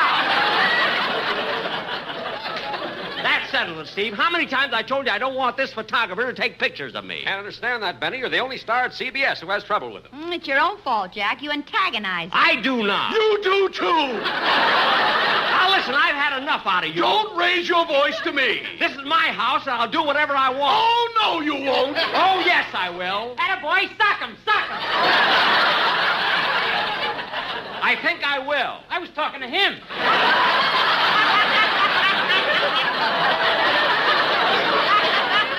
Oh, you were, eh? Well, I've had enough of this.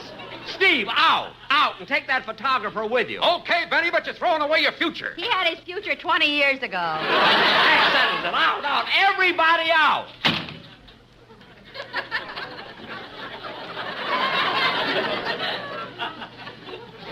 Bunch of smart Alex. Rochester, fix me something to eat, will you? Yes, sir. I don't know. My first day home, all I have is trouble. I know, boss, but it's sure good to have you back. Thanks, Rochester.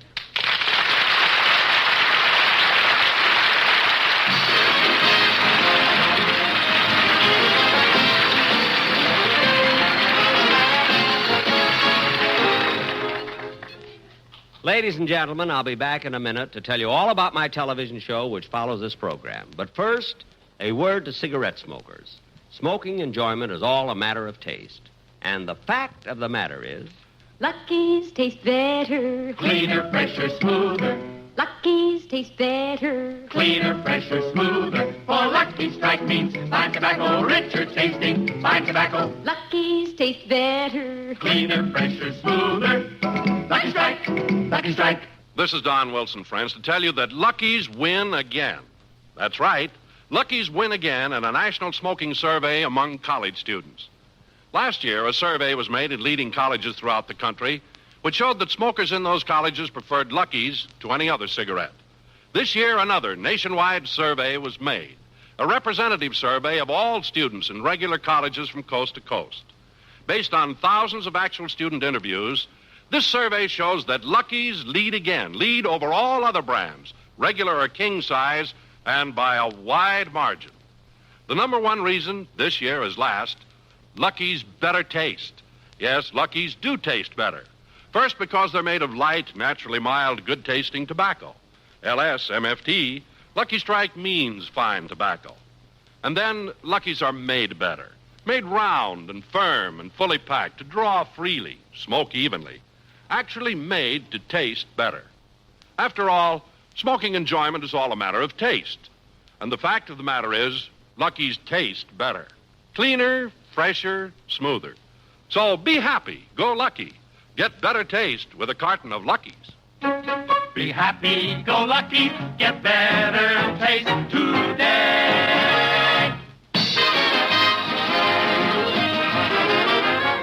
Ladies and gentlemen, in 30 seconds, I'll be doing my first television show, and I'm having Marilyn Monroe as my guest star through the courtesy of 20th Century Fox, producers of The Robe, which will soon be released in their new process, CinemaScope.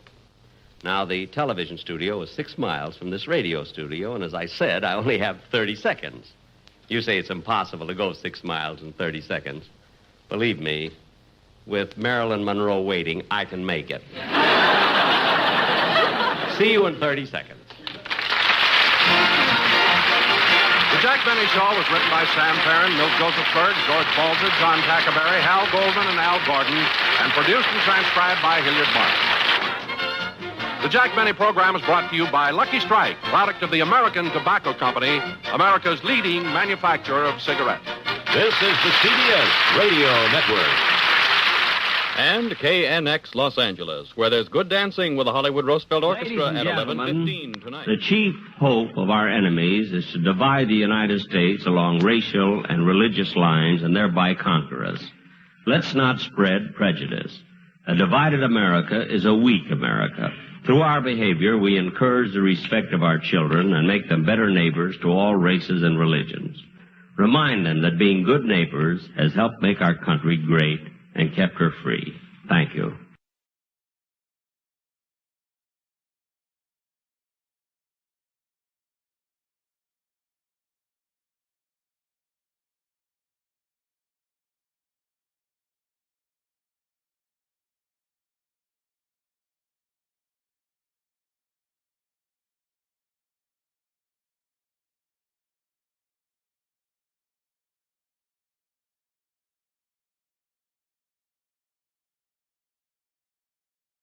Ladies and gentlemen, on Monday afternoon, the National Broadcasting Company will bring you a special address by the Duke of Windsor, formerly King Edward VIII of England. It is to be his first broadcast since he renounced the throne. You're invited to listen to this broadcast next Monday afternoon at 5 o'clock Eastern Daylight Saving Time. Tune in to your favorite NBC station for this exclusive address.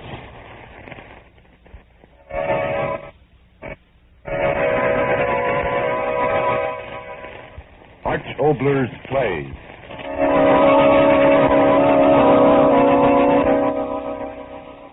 On the winds of the night, we bring you a story whispered in the night.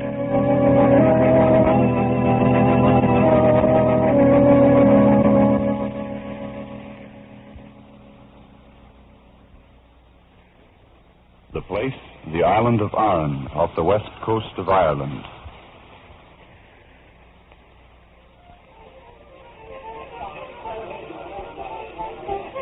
Oh, listen to them, Katie Donald. Did you ever hear a happier sound in all creation? Aye, Father Donahue. It's not every day that such a blessed marriage comes on the island. Ah, but he's a good boy, your Thomas. Aye. Now, Kate Donald, would you mind telling me why your face just went dark like a cloud going over? Oh, 'tis nothing, good Father. Ah, 'tis Paddy you're thinking of. Father Donahue, sometimes I don't understand the ways of the good Lord. What's that you say? Thomas and Paddy, both of them born to me on the same cold winter's night. Both of them the same flesh and blood out of me. And yet Thomas as good as an angel in paradise. And Paddy evil from the moment he took his first breath of God's good air. Now, Katie, don't talk like that. Oh, it's true, Father, it's true. The minute he was in my arms and I saw he hadn't a button's breadth of ear on him, I thought to myself, Katie Donald, it's the devil's own brother you've got for a son. Katie. Ah, you know it's true, Father. Paddy, that rake, drinking and brawling and running from work as if the devil himself was pulling him away. Aye. And with each year he grows worse, stealing what his crooked tongue can't talk away from. Ah, no more of that talk. Your son Thomas, he's repaid you for all your trouble. A good boy. And now the prettiest girl in all the Blaskets waiting to be his bride as soon as the sun starts setting. I tell you... Oh, Thomas boy. Well, now, and what are the two of you holding secret meetings about? We've been talking about the prettiest girl in the islands. You mean she's the prettiest girl in all the world? Hey, Mother? I'm so happy for you, my son. I know, my darling. Hey, it's getting so late. Well, I think I'll go out and listen to the fiddling. See you when the sun is setting, Thomas. Yes, the sooner the better, Father. It's an impatient man I am. The good Father. A marriage blessed with his tongue is a marriage that... My Mother, what is it? You know the answer. Paddy. Aye. He'll get to my wedding. I'm praying he won't. Now, Mother, don't say things like that. You're a sorrow on my heart, drinking and brawling and staying up. Oh, Paddy, you did come. Speak of the devil. Why shouldn't I be here? Is it only strangers welcome at your wedding? Oh, now, Paddy, that's not the way to talk. There's food and drink in this house today for every man and a double helping for you, and you know it. Oh, is there? Listen to me, Brother Thomas. Is your head that full of weddings that it can't hear a chance of making us all richer than a Yankee? What do you mean? Speak up, Paddy. What devilment are you up to now? Devilment nothing. It's honest money I'm talking of. May the next pipes and tobacco be at my own wake, for I'm not telling you the truth. We're listening. Do you remember that hulk of a ship that was wrecked off Innisnabro a bit ago? Well? I went there yesterday to see if there was anything worth having, and listen to me, brother. There in the bottom of a pool, no deeper than this room, is lying enough bolts of copper and brass to make you and me the richest man in the island. Don't listen to him, Thomas. It's the drink inside of him talking. May my next drink split me like a salmon if I got to drop in me. I tell you it's true, every word. Oh, sure. Wait a minute, Mother. Where did you say this fortune was lying, Petty? In 8 feet of water. Right off the place where he caught that seal last year. There's more than 500 pieces of copper and brass there, and they're worth £1 apiece, as sure as I'm standing here. Well, haven't you got a word to say to me? Yeah, it's a long while, Paddy, my son, since you brought back anything worthwhile to this house. Well, I've done it now, no mistake. Don't stand there like a lump, Thomas. Get the boat out. I tell you, there's a fortune waiting. But, Paddy, my wedding. You talk like you're cracked. Wouldn't you rather bring the bride a pocketbook filled with gold sovereigns than the empty letter you got now? Well, Wouldn't you rather be able to give her a bit of meat in the house and a little dress for the prettiness of her than the empty words you now give her? But, Paddy, I can't. Your mother, you talk to the man. The king's fortune right under his hand, and the cracked fool won't bend over to pick it up. But if it's in the sea, Paddy, it'll wait until after the wedding. Oh, wait, will it? And with those Inish boats sailing all around the place. I tell you, it's now or never, and my soul to the devil if I'm not saying true words. Come on, Thomas. 3 hours, I'll have you richer than a Yankee. You never... Wait. It's Eileen herself. Let her have the word whether you stay or go. Stay or go where, Mother Donald? What's going on, Thomas? Well, you see, Eileen... Dear of the day, short, let me say it. There is a fortune in brass and copper bowls waiting for us in water no deeper than a man's neck over his Inishnabrove. And Thomas here thinks you'd be fool enough to say no to his going.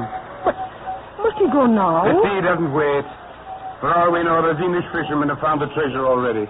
And we'll be back in 3 hours, I You'll have a dress for every day of the week. Thomas, do you want to go? Well, we could build a new house with the money. Sure, the finest house O'Donnell ever had. Well, look at this place. The hens fall through the roof every time they scratch a bit before setting. Mother Donald, you haven't said your word. Do you think Thomas should go now? I mean with all them out there. Well, child, we're so poor. £100. We'll be kings of the island. Fast now. We can take the side. Wait, brother. Eileen, it is your wish. I'd be a poor wife to you, Thomas, if I stood in your way of making a living even before our marriage. Oh, there'll be time enough for that stuff when we get back. Come on, Thomas. Here I'm coming. Until the wedding, darling. Got to go with you. Thomas? Yes. I'll be back in 3 hours, darling. Bye-bye, Mother. Hurry back, my son. Our friends are dancing for the wedding. You shouldn't keep them waiting. I won't.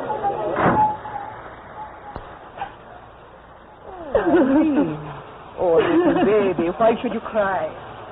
Thomas has plowed the sea so many times. Why should you cry this time? Oh, Mother Danelle, I'm frightened. Frightened? But why that? I don't know. When that door closed behind him, seems as if the waters of the sea were closing over us.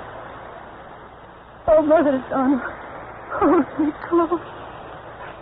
I'm so afraid.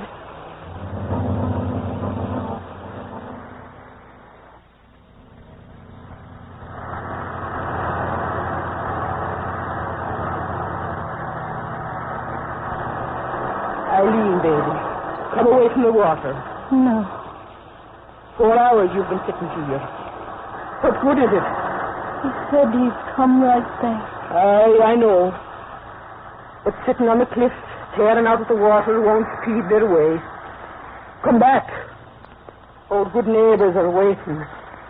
What'll they think? I'll never see Thomas again. What's that you said, girl? I'll never see Thomas again. Have you lost your head? Look, the sea's smooth and the sky's clear. What misfortune can come on a day like this? I'll never see Thomas again. Stop saying that, girl. It's tempting the devil to do his evil work. Eileen, stay away from the edge. You go over into the sea. The sea. Look at it, Mother Donald. Empty. Empty? Look well, Eileen. My eyes are not too sharp. To the west now. Isn't that a boat there? No. No, it's nothing. Oh, Thomas. Thomas. Stop it, girl. Nothing's happened to them. It's taken them longer than I thought. I told you that before. Yeah, there's not a pin's worth wrong with them. There can't be, I tell you. Mother Donna. What is it, child? To the west. Where they went to water. Holy Mother. That wind, where did it come from? Out of the west. Where he was. But so quick. In all my years, the wind's never come so quick before. The water. Look at it swirling and tossing. He's dead. My Thomas is dead. No. No, stop saying that. He's not dead, my Thomas. My Thomas is not dead.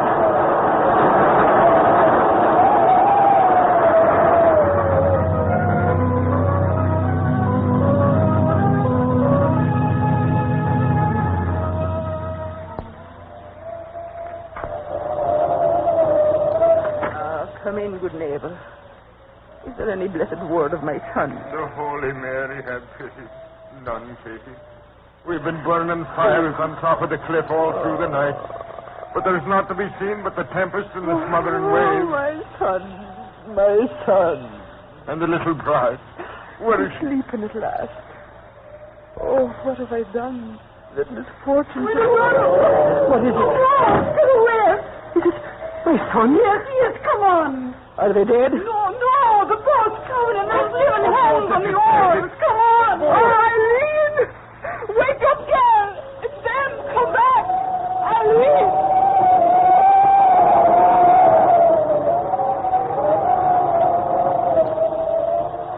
Hi, Mother Donna. Oh, Tom. Yes. I'm moving fast as I can. It's hard against this wind. Blessed wind, let him live. Oh, you bless it for the life of one girl, and I bless it for two. Look, all the people. Aye, the word is spread. Can you see anything, Eileen? No, there's so many on the beach. Oh, why don't they stand aside? Good neighbors, let us through. My son's coming home. Yes, let us through. It's the Widow Donald. Aye, let them through. Come on, now. Stand aside. Oh, I can see nothing. The waves in the dark. Eileen, do you see? No, there's nothing. Oh, someone tell me. What do you see out there? Where are my sons? Off there to the north, Widow Donald. There, through the Tiger Rock. Yes, Mother Donna. I see them. I see. Where? Point it out to me, girl. Where? There. Follow my finger. Oh, blessed Mary, they're coming back. If only my eyes were young and sharp again. Can you see them both? Both my sons? No. I can't quite. Just the boat, and it lifts and falls in the trough of the waves so quickly, I can't. Ah! Eileen, what is it? What do you see? One. There's only one boat. No! What are you saying, girl? Only one in the boat? Yeah, the girl's right. There's only one in the boat. Which one is it? I can't make out. Hey, is it Tommy or Petty? Into the surf with you and give them a hand now. Hey, get back there. That way.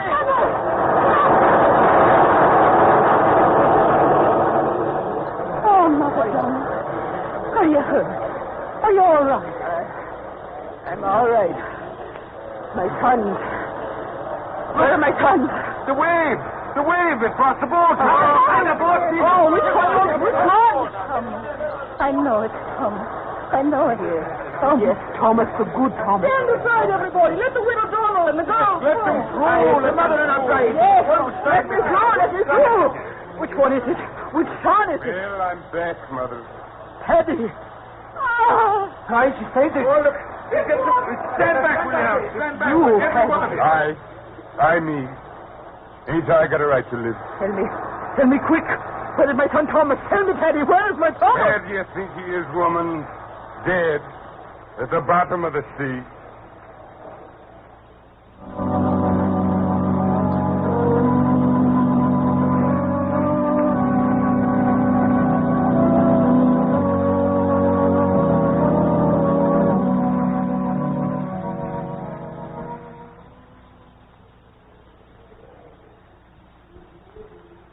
Stand closer about me, good neighbor.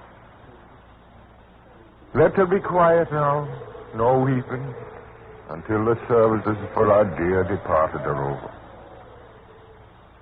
It is right that we should stand here on the cliff to say the last words for the soul of the one whom the sea has taken to the Lord.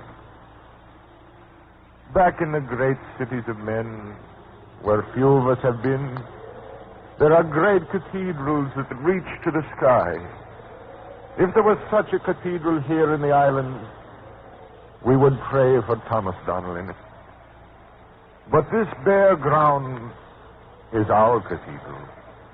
For 'tis spoken in truth, as you know, that once on this place there rose a mighty church of God, built by the hands of a strange race of men that lived on these islands before our fathers and their fathers' fathers. A mighty cathedral. And one night these people committed a horrible sin, and the sea rose high as this cliff and covered the church and drew it down into the sea. You know the legend well. There is a cathedral under the sea, at the base of this place where we stand. And if a great wrong is to be done on these islands, bells under the water ring and ring until men cannot bear the sound of it, and the very heavens tremble with the glory of God and the glory of righteousness. So I say that if there was a wrong done on the sea to Thomas Donnell, I know in my heart that the bells would have rung, and yet they are silent. So we know that Thomas Donnell died in righteousness. And now the time has come to take this wreath of sweet-smelling fern and throw it to the waters that are Thomas Donnell's grave. Goodbye to you, Thomas Donnell. The Lord in his wisdom has buried you in the boundless grave of the ocean. We have the memory of you. The sea has your body, and the Lord your soul. Blessed are they that mourn for you, for they shall be comforted.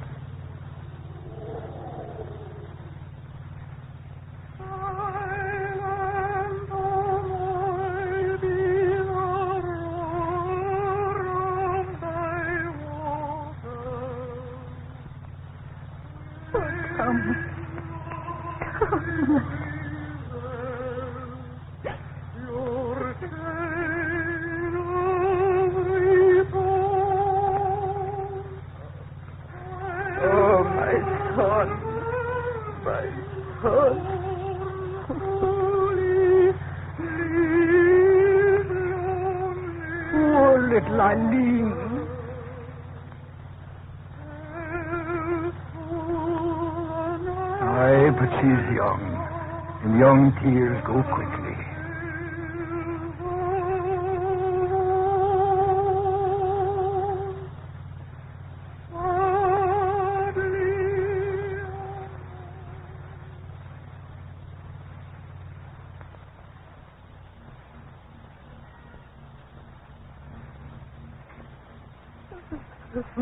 Eileen, girl, why must you weep all the day? Oh, go away. Go away, Patty Dunn.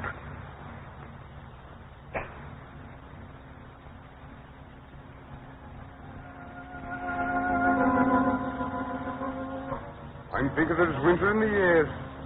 Eh? Eileen, girl. I've no feeling for talk, Patty Dunn.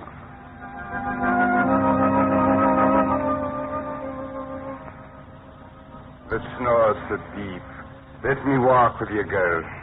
Yes, you must, Patty Dunn.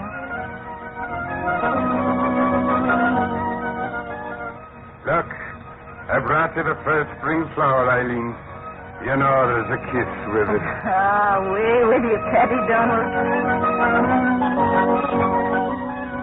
It's a fine, warm day, Eileen. A day to be happy in. Yes, it's a fine day.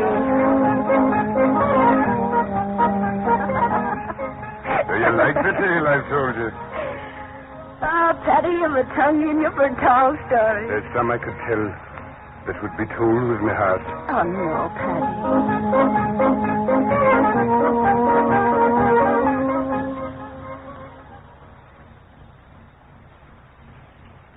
Give me your hand, Eileen. You took it, why I want more. No. All these months I closed them out to me to keep from saying it. I want you, Eileen. Oh, Paddy, how can you stay? Why not? Why not? Thomas, your brother. But he wanted me to have you. What? Aye, he did. You've heard me tell the story. The boat turned over. He was drowning. I tried to save him. Yes. Before he went under, he cried out, Eileen, take care of her. So marry me, Eileen. Thomas wanted that for you. I swear it. Marry me. Marry me. Marry me. Marry me. Marry me. Marry me. Yes.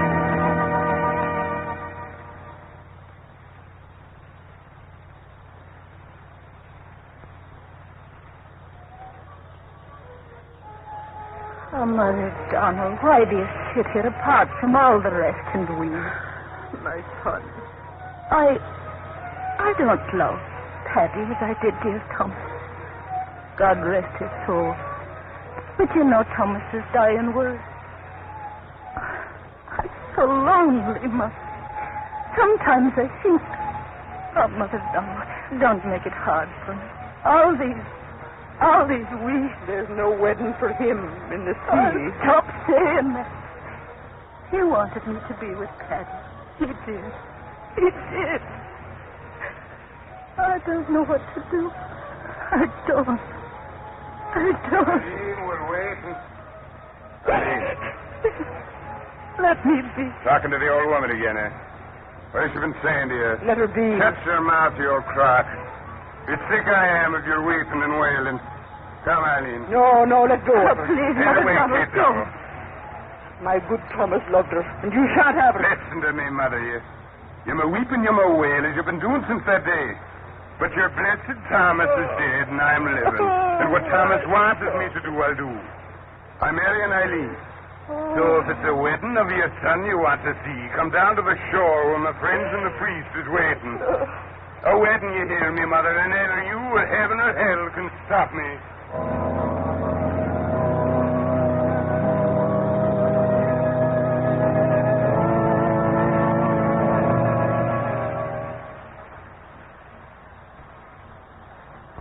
All right, Father Donahue. Ready I am to be made a man with a wife. Come closer, neighbor. The wedding will be now instead of later, for it's impatient the girl is to be my wife, Eileen.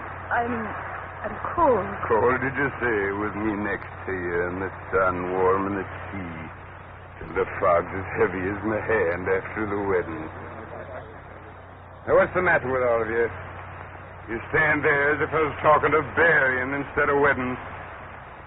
Well, I say the devil with you. Buddy, you're drinking, you. I say it again, the devil with all of you with your long faces. Look at that fog and look at the water.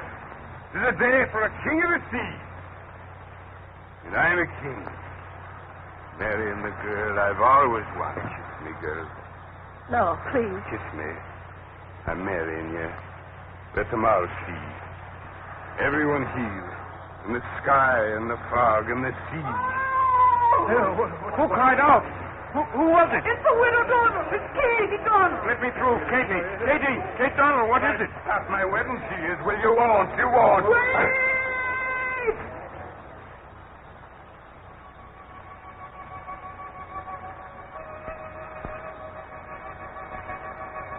Listen. To what? Listen. There's nothing to hear. Father Donahue, come away. Read the wedding service. Listen. Mother of God. Father Donahue, why do you say that? What's the matter with you? Why do you stand there with your jaw hanging? Eileen, you too standing there.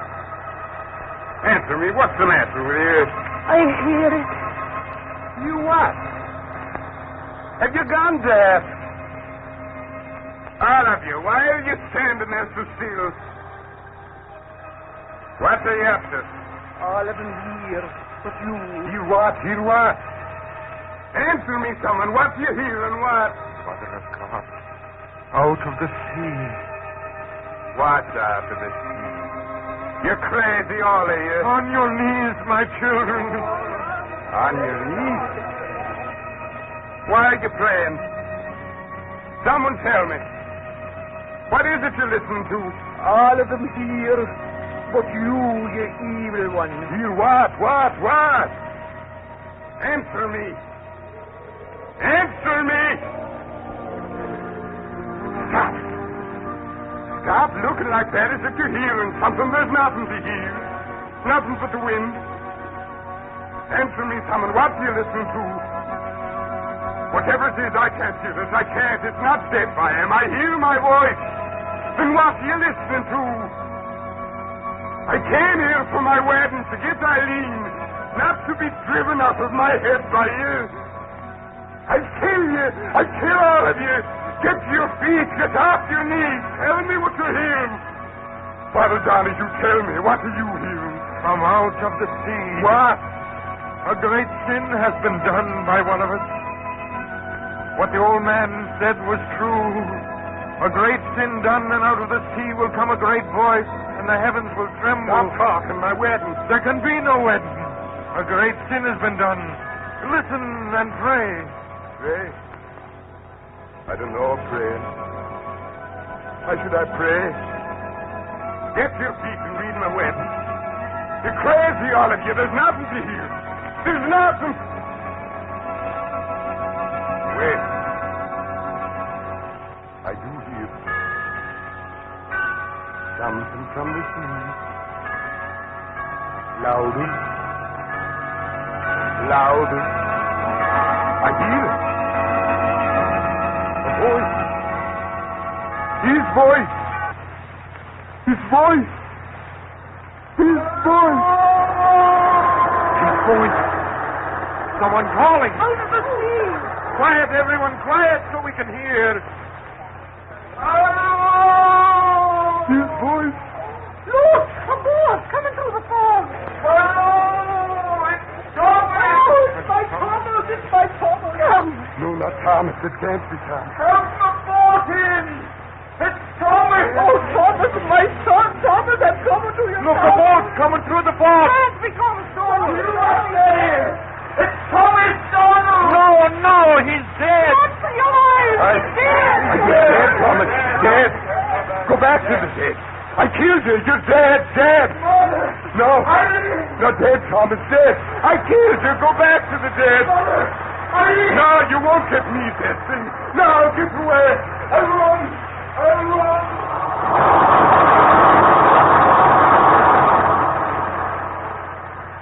My mother.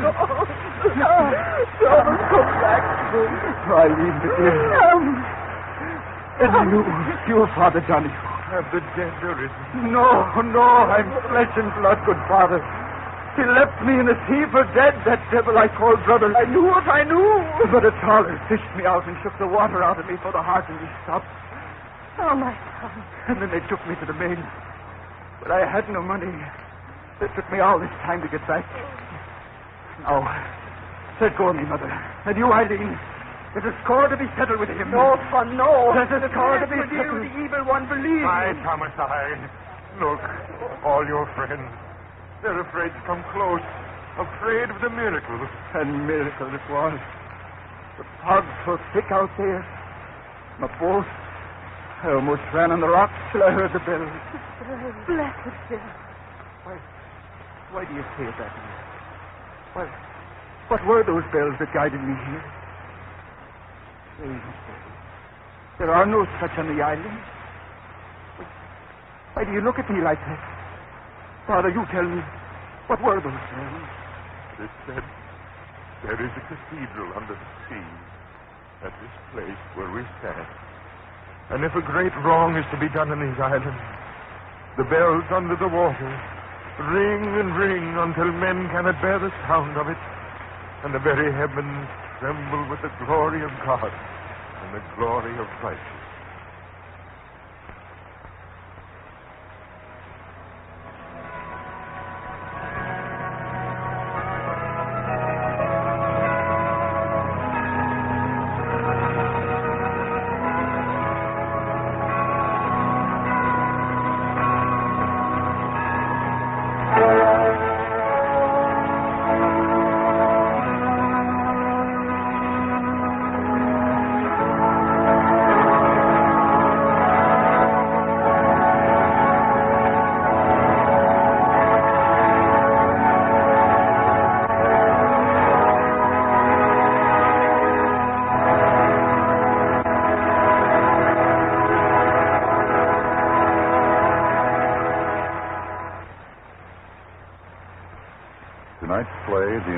Cathedral was especially written for radio by Art Obler and featured Raymond Edward Johnston, Ann Shepard, Adelaide Klein, Chester Stratton, Basil Logren, and Helen Brooks. Next week, we bring you a new play titled Baby, featuring Miss Irene Wicker. Art Obler's Plays. On the winds of the night, we bring you a story whispered in the night. Art Obler's Plays are presentations of the National Broadcasting Company, RCA Building, Radio City, New York.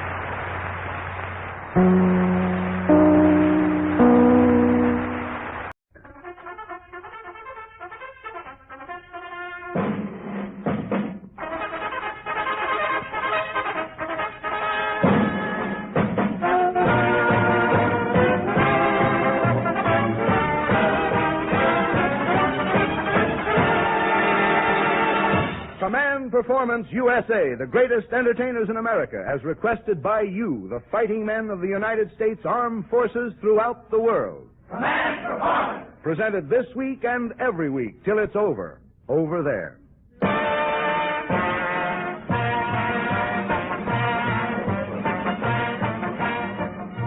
Get on the beam there, men. Here comes your personal radio show, Command Performance. Our opening letter is from Seaman First Class BRK. We made the call, and quicker than you could say Jack Robinson, we had your man, Edward G. Robinson.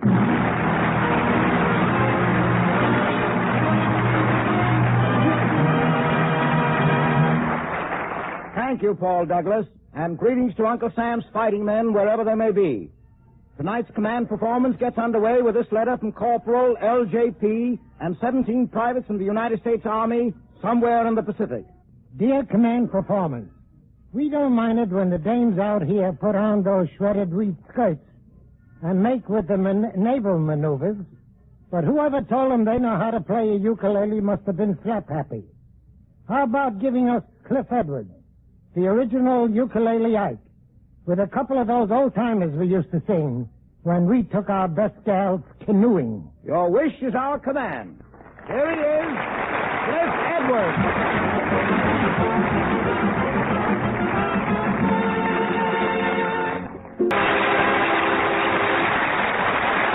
Thank you, Cliff Edwards.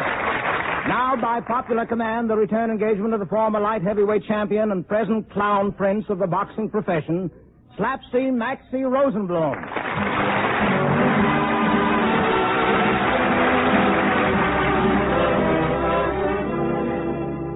Oh, no, it isn't the breeze.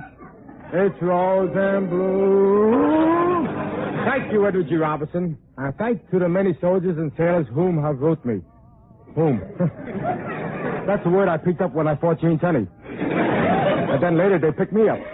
Well, the biggest sporting news here in America this past week was the running of the Kentucky Derby. I went to Louisville for the race. Boy, what a crowd. I didn't get in until after the race was over. Neither did the horse I bet on. 2 hours after the track closed, my horse came running up all out of breath and said, "Which way did they go?" Well, this week a lot of the colleges announced they were doing away with spring training for football. Now, when I went to college, Lady, that was a very dirty laugh. Now, when I went to college, isn't this carrying things a little too far, claiming you went to college? But I did, Mr. Douglas, I did. What was the name of the college? Subnormal State. Why didn't you go to a big college like me? Huh? I say, why didn't you go to a big college like me? When did you go to college? Penn State. What a coincidence. Don't tell me you also went to Penn State. No, State Penn. I But I played football at Subnormal State. On the freshman team? Oh, no, I was never a freshman. I was so smart, I skipped the freshman class and became a semi-4. Why don't you admit it, Rosenblum? You never went to college. Oh, no? You want to see my maternity pin? You mean fraternity pin. I happen to belong to a frat myself. In fact, I'm president of my frat. Oh, you're a fathead. Well, all right, I lost my place. If you really went to college, tell me this. What did you study? Oh, I studied morology. Morology? Trigonometry. Trigonometry? Suppositoriology. Yeah. And bicycle-ology. Oh, really? Did you take physics? No, that makes me weak.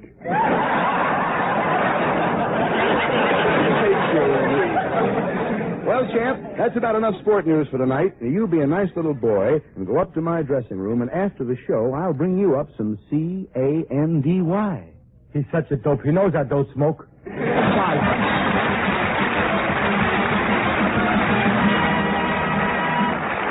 Thanks a lot, Maxie. Our next letter is picked out from a truckload of mail from the four corners of the earth, and it says this. Dear Command Performance, you can't imagine how much it means to us soldiers to have our request granted and heard all over the world. My own request is to hear the greatest blues singer in the country, Miss Jenny Sims. I'd like to hear her do a number and dedicate it especially to AOS, also down here in Panama. Signed, BNP. Well, BNP, for you and the host of other fighting men who have placed the request, I give you Jenny Sims.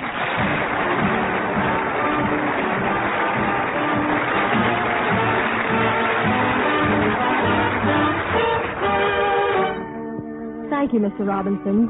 And thanks to the boys for inviting me here for a return engagement. I want you to know I'll be happy to come back just as often as you want me back, between now and the time that you come back. Here's your song, Somebody Loves Me.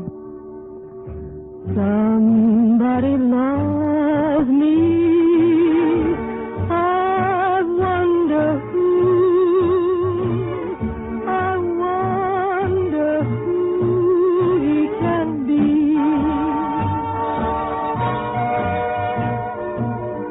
Somebody loves me. I wish I knew.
And thanks to Lee Stevens, who's conducting our orchestra tonight.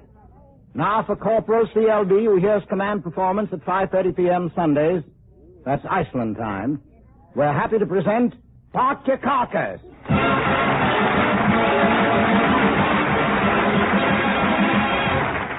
Parky, we're glad to see you, but what are you doing in that soldier's uniform? I didn't know you were in the Army. Oh, sure. How you like that uniform? Well, it fits you a little too soon, doesn't it? Didn't they have one your size? Well, you can laugh the way this uniform fits if you want, but I'm happy when I got anything to wear. Well, what happened? I'll tell you what happened. Last month, before I joined the army, I was walking down the street in my civilian clothes, minding my own business in my own repulsive way. When all of a sudden a fellow walks up to me and says, "Say, don't you be Partikakis?" And I said, "Yes." He says, "I'll toss you for your shoes." He'll toss me for my shoes. Well, that sounded like a fair proposition. After all, he had as much sense to lose what I had, so I tossed him. So I'm walking around barefoot. So I'm walking down the street, and a little kid comes up to me. The kid says, "Say, don't you be Partikakis?" I said, "Yes." He says, "I'll hold your overcoat for a dime." I said, "What do I need you to hold my overcoat?" He says, "Well, it's hot, ain't it?" Well, it was a little warm. So I give him my coat. He says, "Where's the dime?" Well, I didn't happen to have a dime. He says, "You don't expect me to trust strangers, do you?" I said, "No, that sounded reasonable." So he says, "All right, I'll hold your coat for a deposit." So I'm walking down the street barefooted and no coat. And I'm passing by a clothing store, and a fella standing outside, he says, "Say, don't you be Partikakis?" And I said, "Yes." He says, "I got it all ready for you." I said, "You got what all ready for me?" He said, "That suit, what you gonna buy?" I said, "I don't want a suit, and besides, I don't got no money." He says, "All right, in that case, I'll buy your suit." He says, "How much you want for it?" I said, "How could I sell this suit? It's the only suit I got." He says, "Listen, every man's got his price, ain't he?" Well, that sounded like good common sense. So I says, "Well, I suppose he has." He says, "All right, how much you think with that suit what you got on is worth?" Well, I look at my suit. It's kind of an old suit. I says, "I don't know, maybe $10. He says, "So." Well, what could I do? A sale is a sale. So I took off my suit and I give it to him. But he don't give me the money. I says, "Hey, where's the $10? He says, "What do you mean, where's the $10? Where you gonna put $10? You don't got no pockets." I says, "What do you want me to do?" He says, "Come back when you have pockets." Well, the man was right. Wouldn't I look silly walking down the street in my underwear carrying $10 in my hand? So I'm walking down the street, no shoes, no coat, no suit. And all the people is staring on me. You think they never seen a fella wearing glasses before. Well, it was late in the afternoon. It started to get a little bit chilly. The breeze was hitting me right between Sunset and Santa Monica. Just then I happened to pass an Army recruiting office. So I think I could join the Army. At the same time, I'll get some clothes to wear. That's how I got in the Army, but it's wonderful and I love it. Yes, sir, the last 3 weeks has been the most wonderful 7 years I've spent in my life. And am I lucky because in my company we happen to have the most important man in the whole world. My top sergeant. The first day I got into camp, I wanted to talk to him. I like to be sociable to everybody, including human beings. I went right up to this fella. I says, "Good morning, Sergeant." He says, "Don't talk to me because I don't speak to anybody less than a sergeant, lower than a sergeant." I said to him, "What is lower than a sergeant?"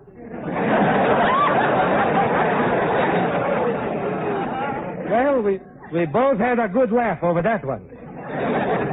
10 days later, when I got out of the bridge, he gave me a furlough, and that's how I happened to come to Hollywood. And Mr. Robinson? Yes, Parky? I just want to tell you that I think that Hollywood is a wonderful place. Well, I'm glad you like it, Parky. Yes, sir. The people here, they're so congenial. They're so fair-minded. Why, just this morning I was walking down the street, and a total stranger came over to me, put his arm around me, and says, "Don't you be Partikakis?" I said, "Yes." He said, "I'll toss you for your shoes." Can you imagine a guy trying to pull that old gag on me? Well, what happened? Could you let me take a pair of sneakers till Friday?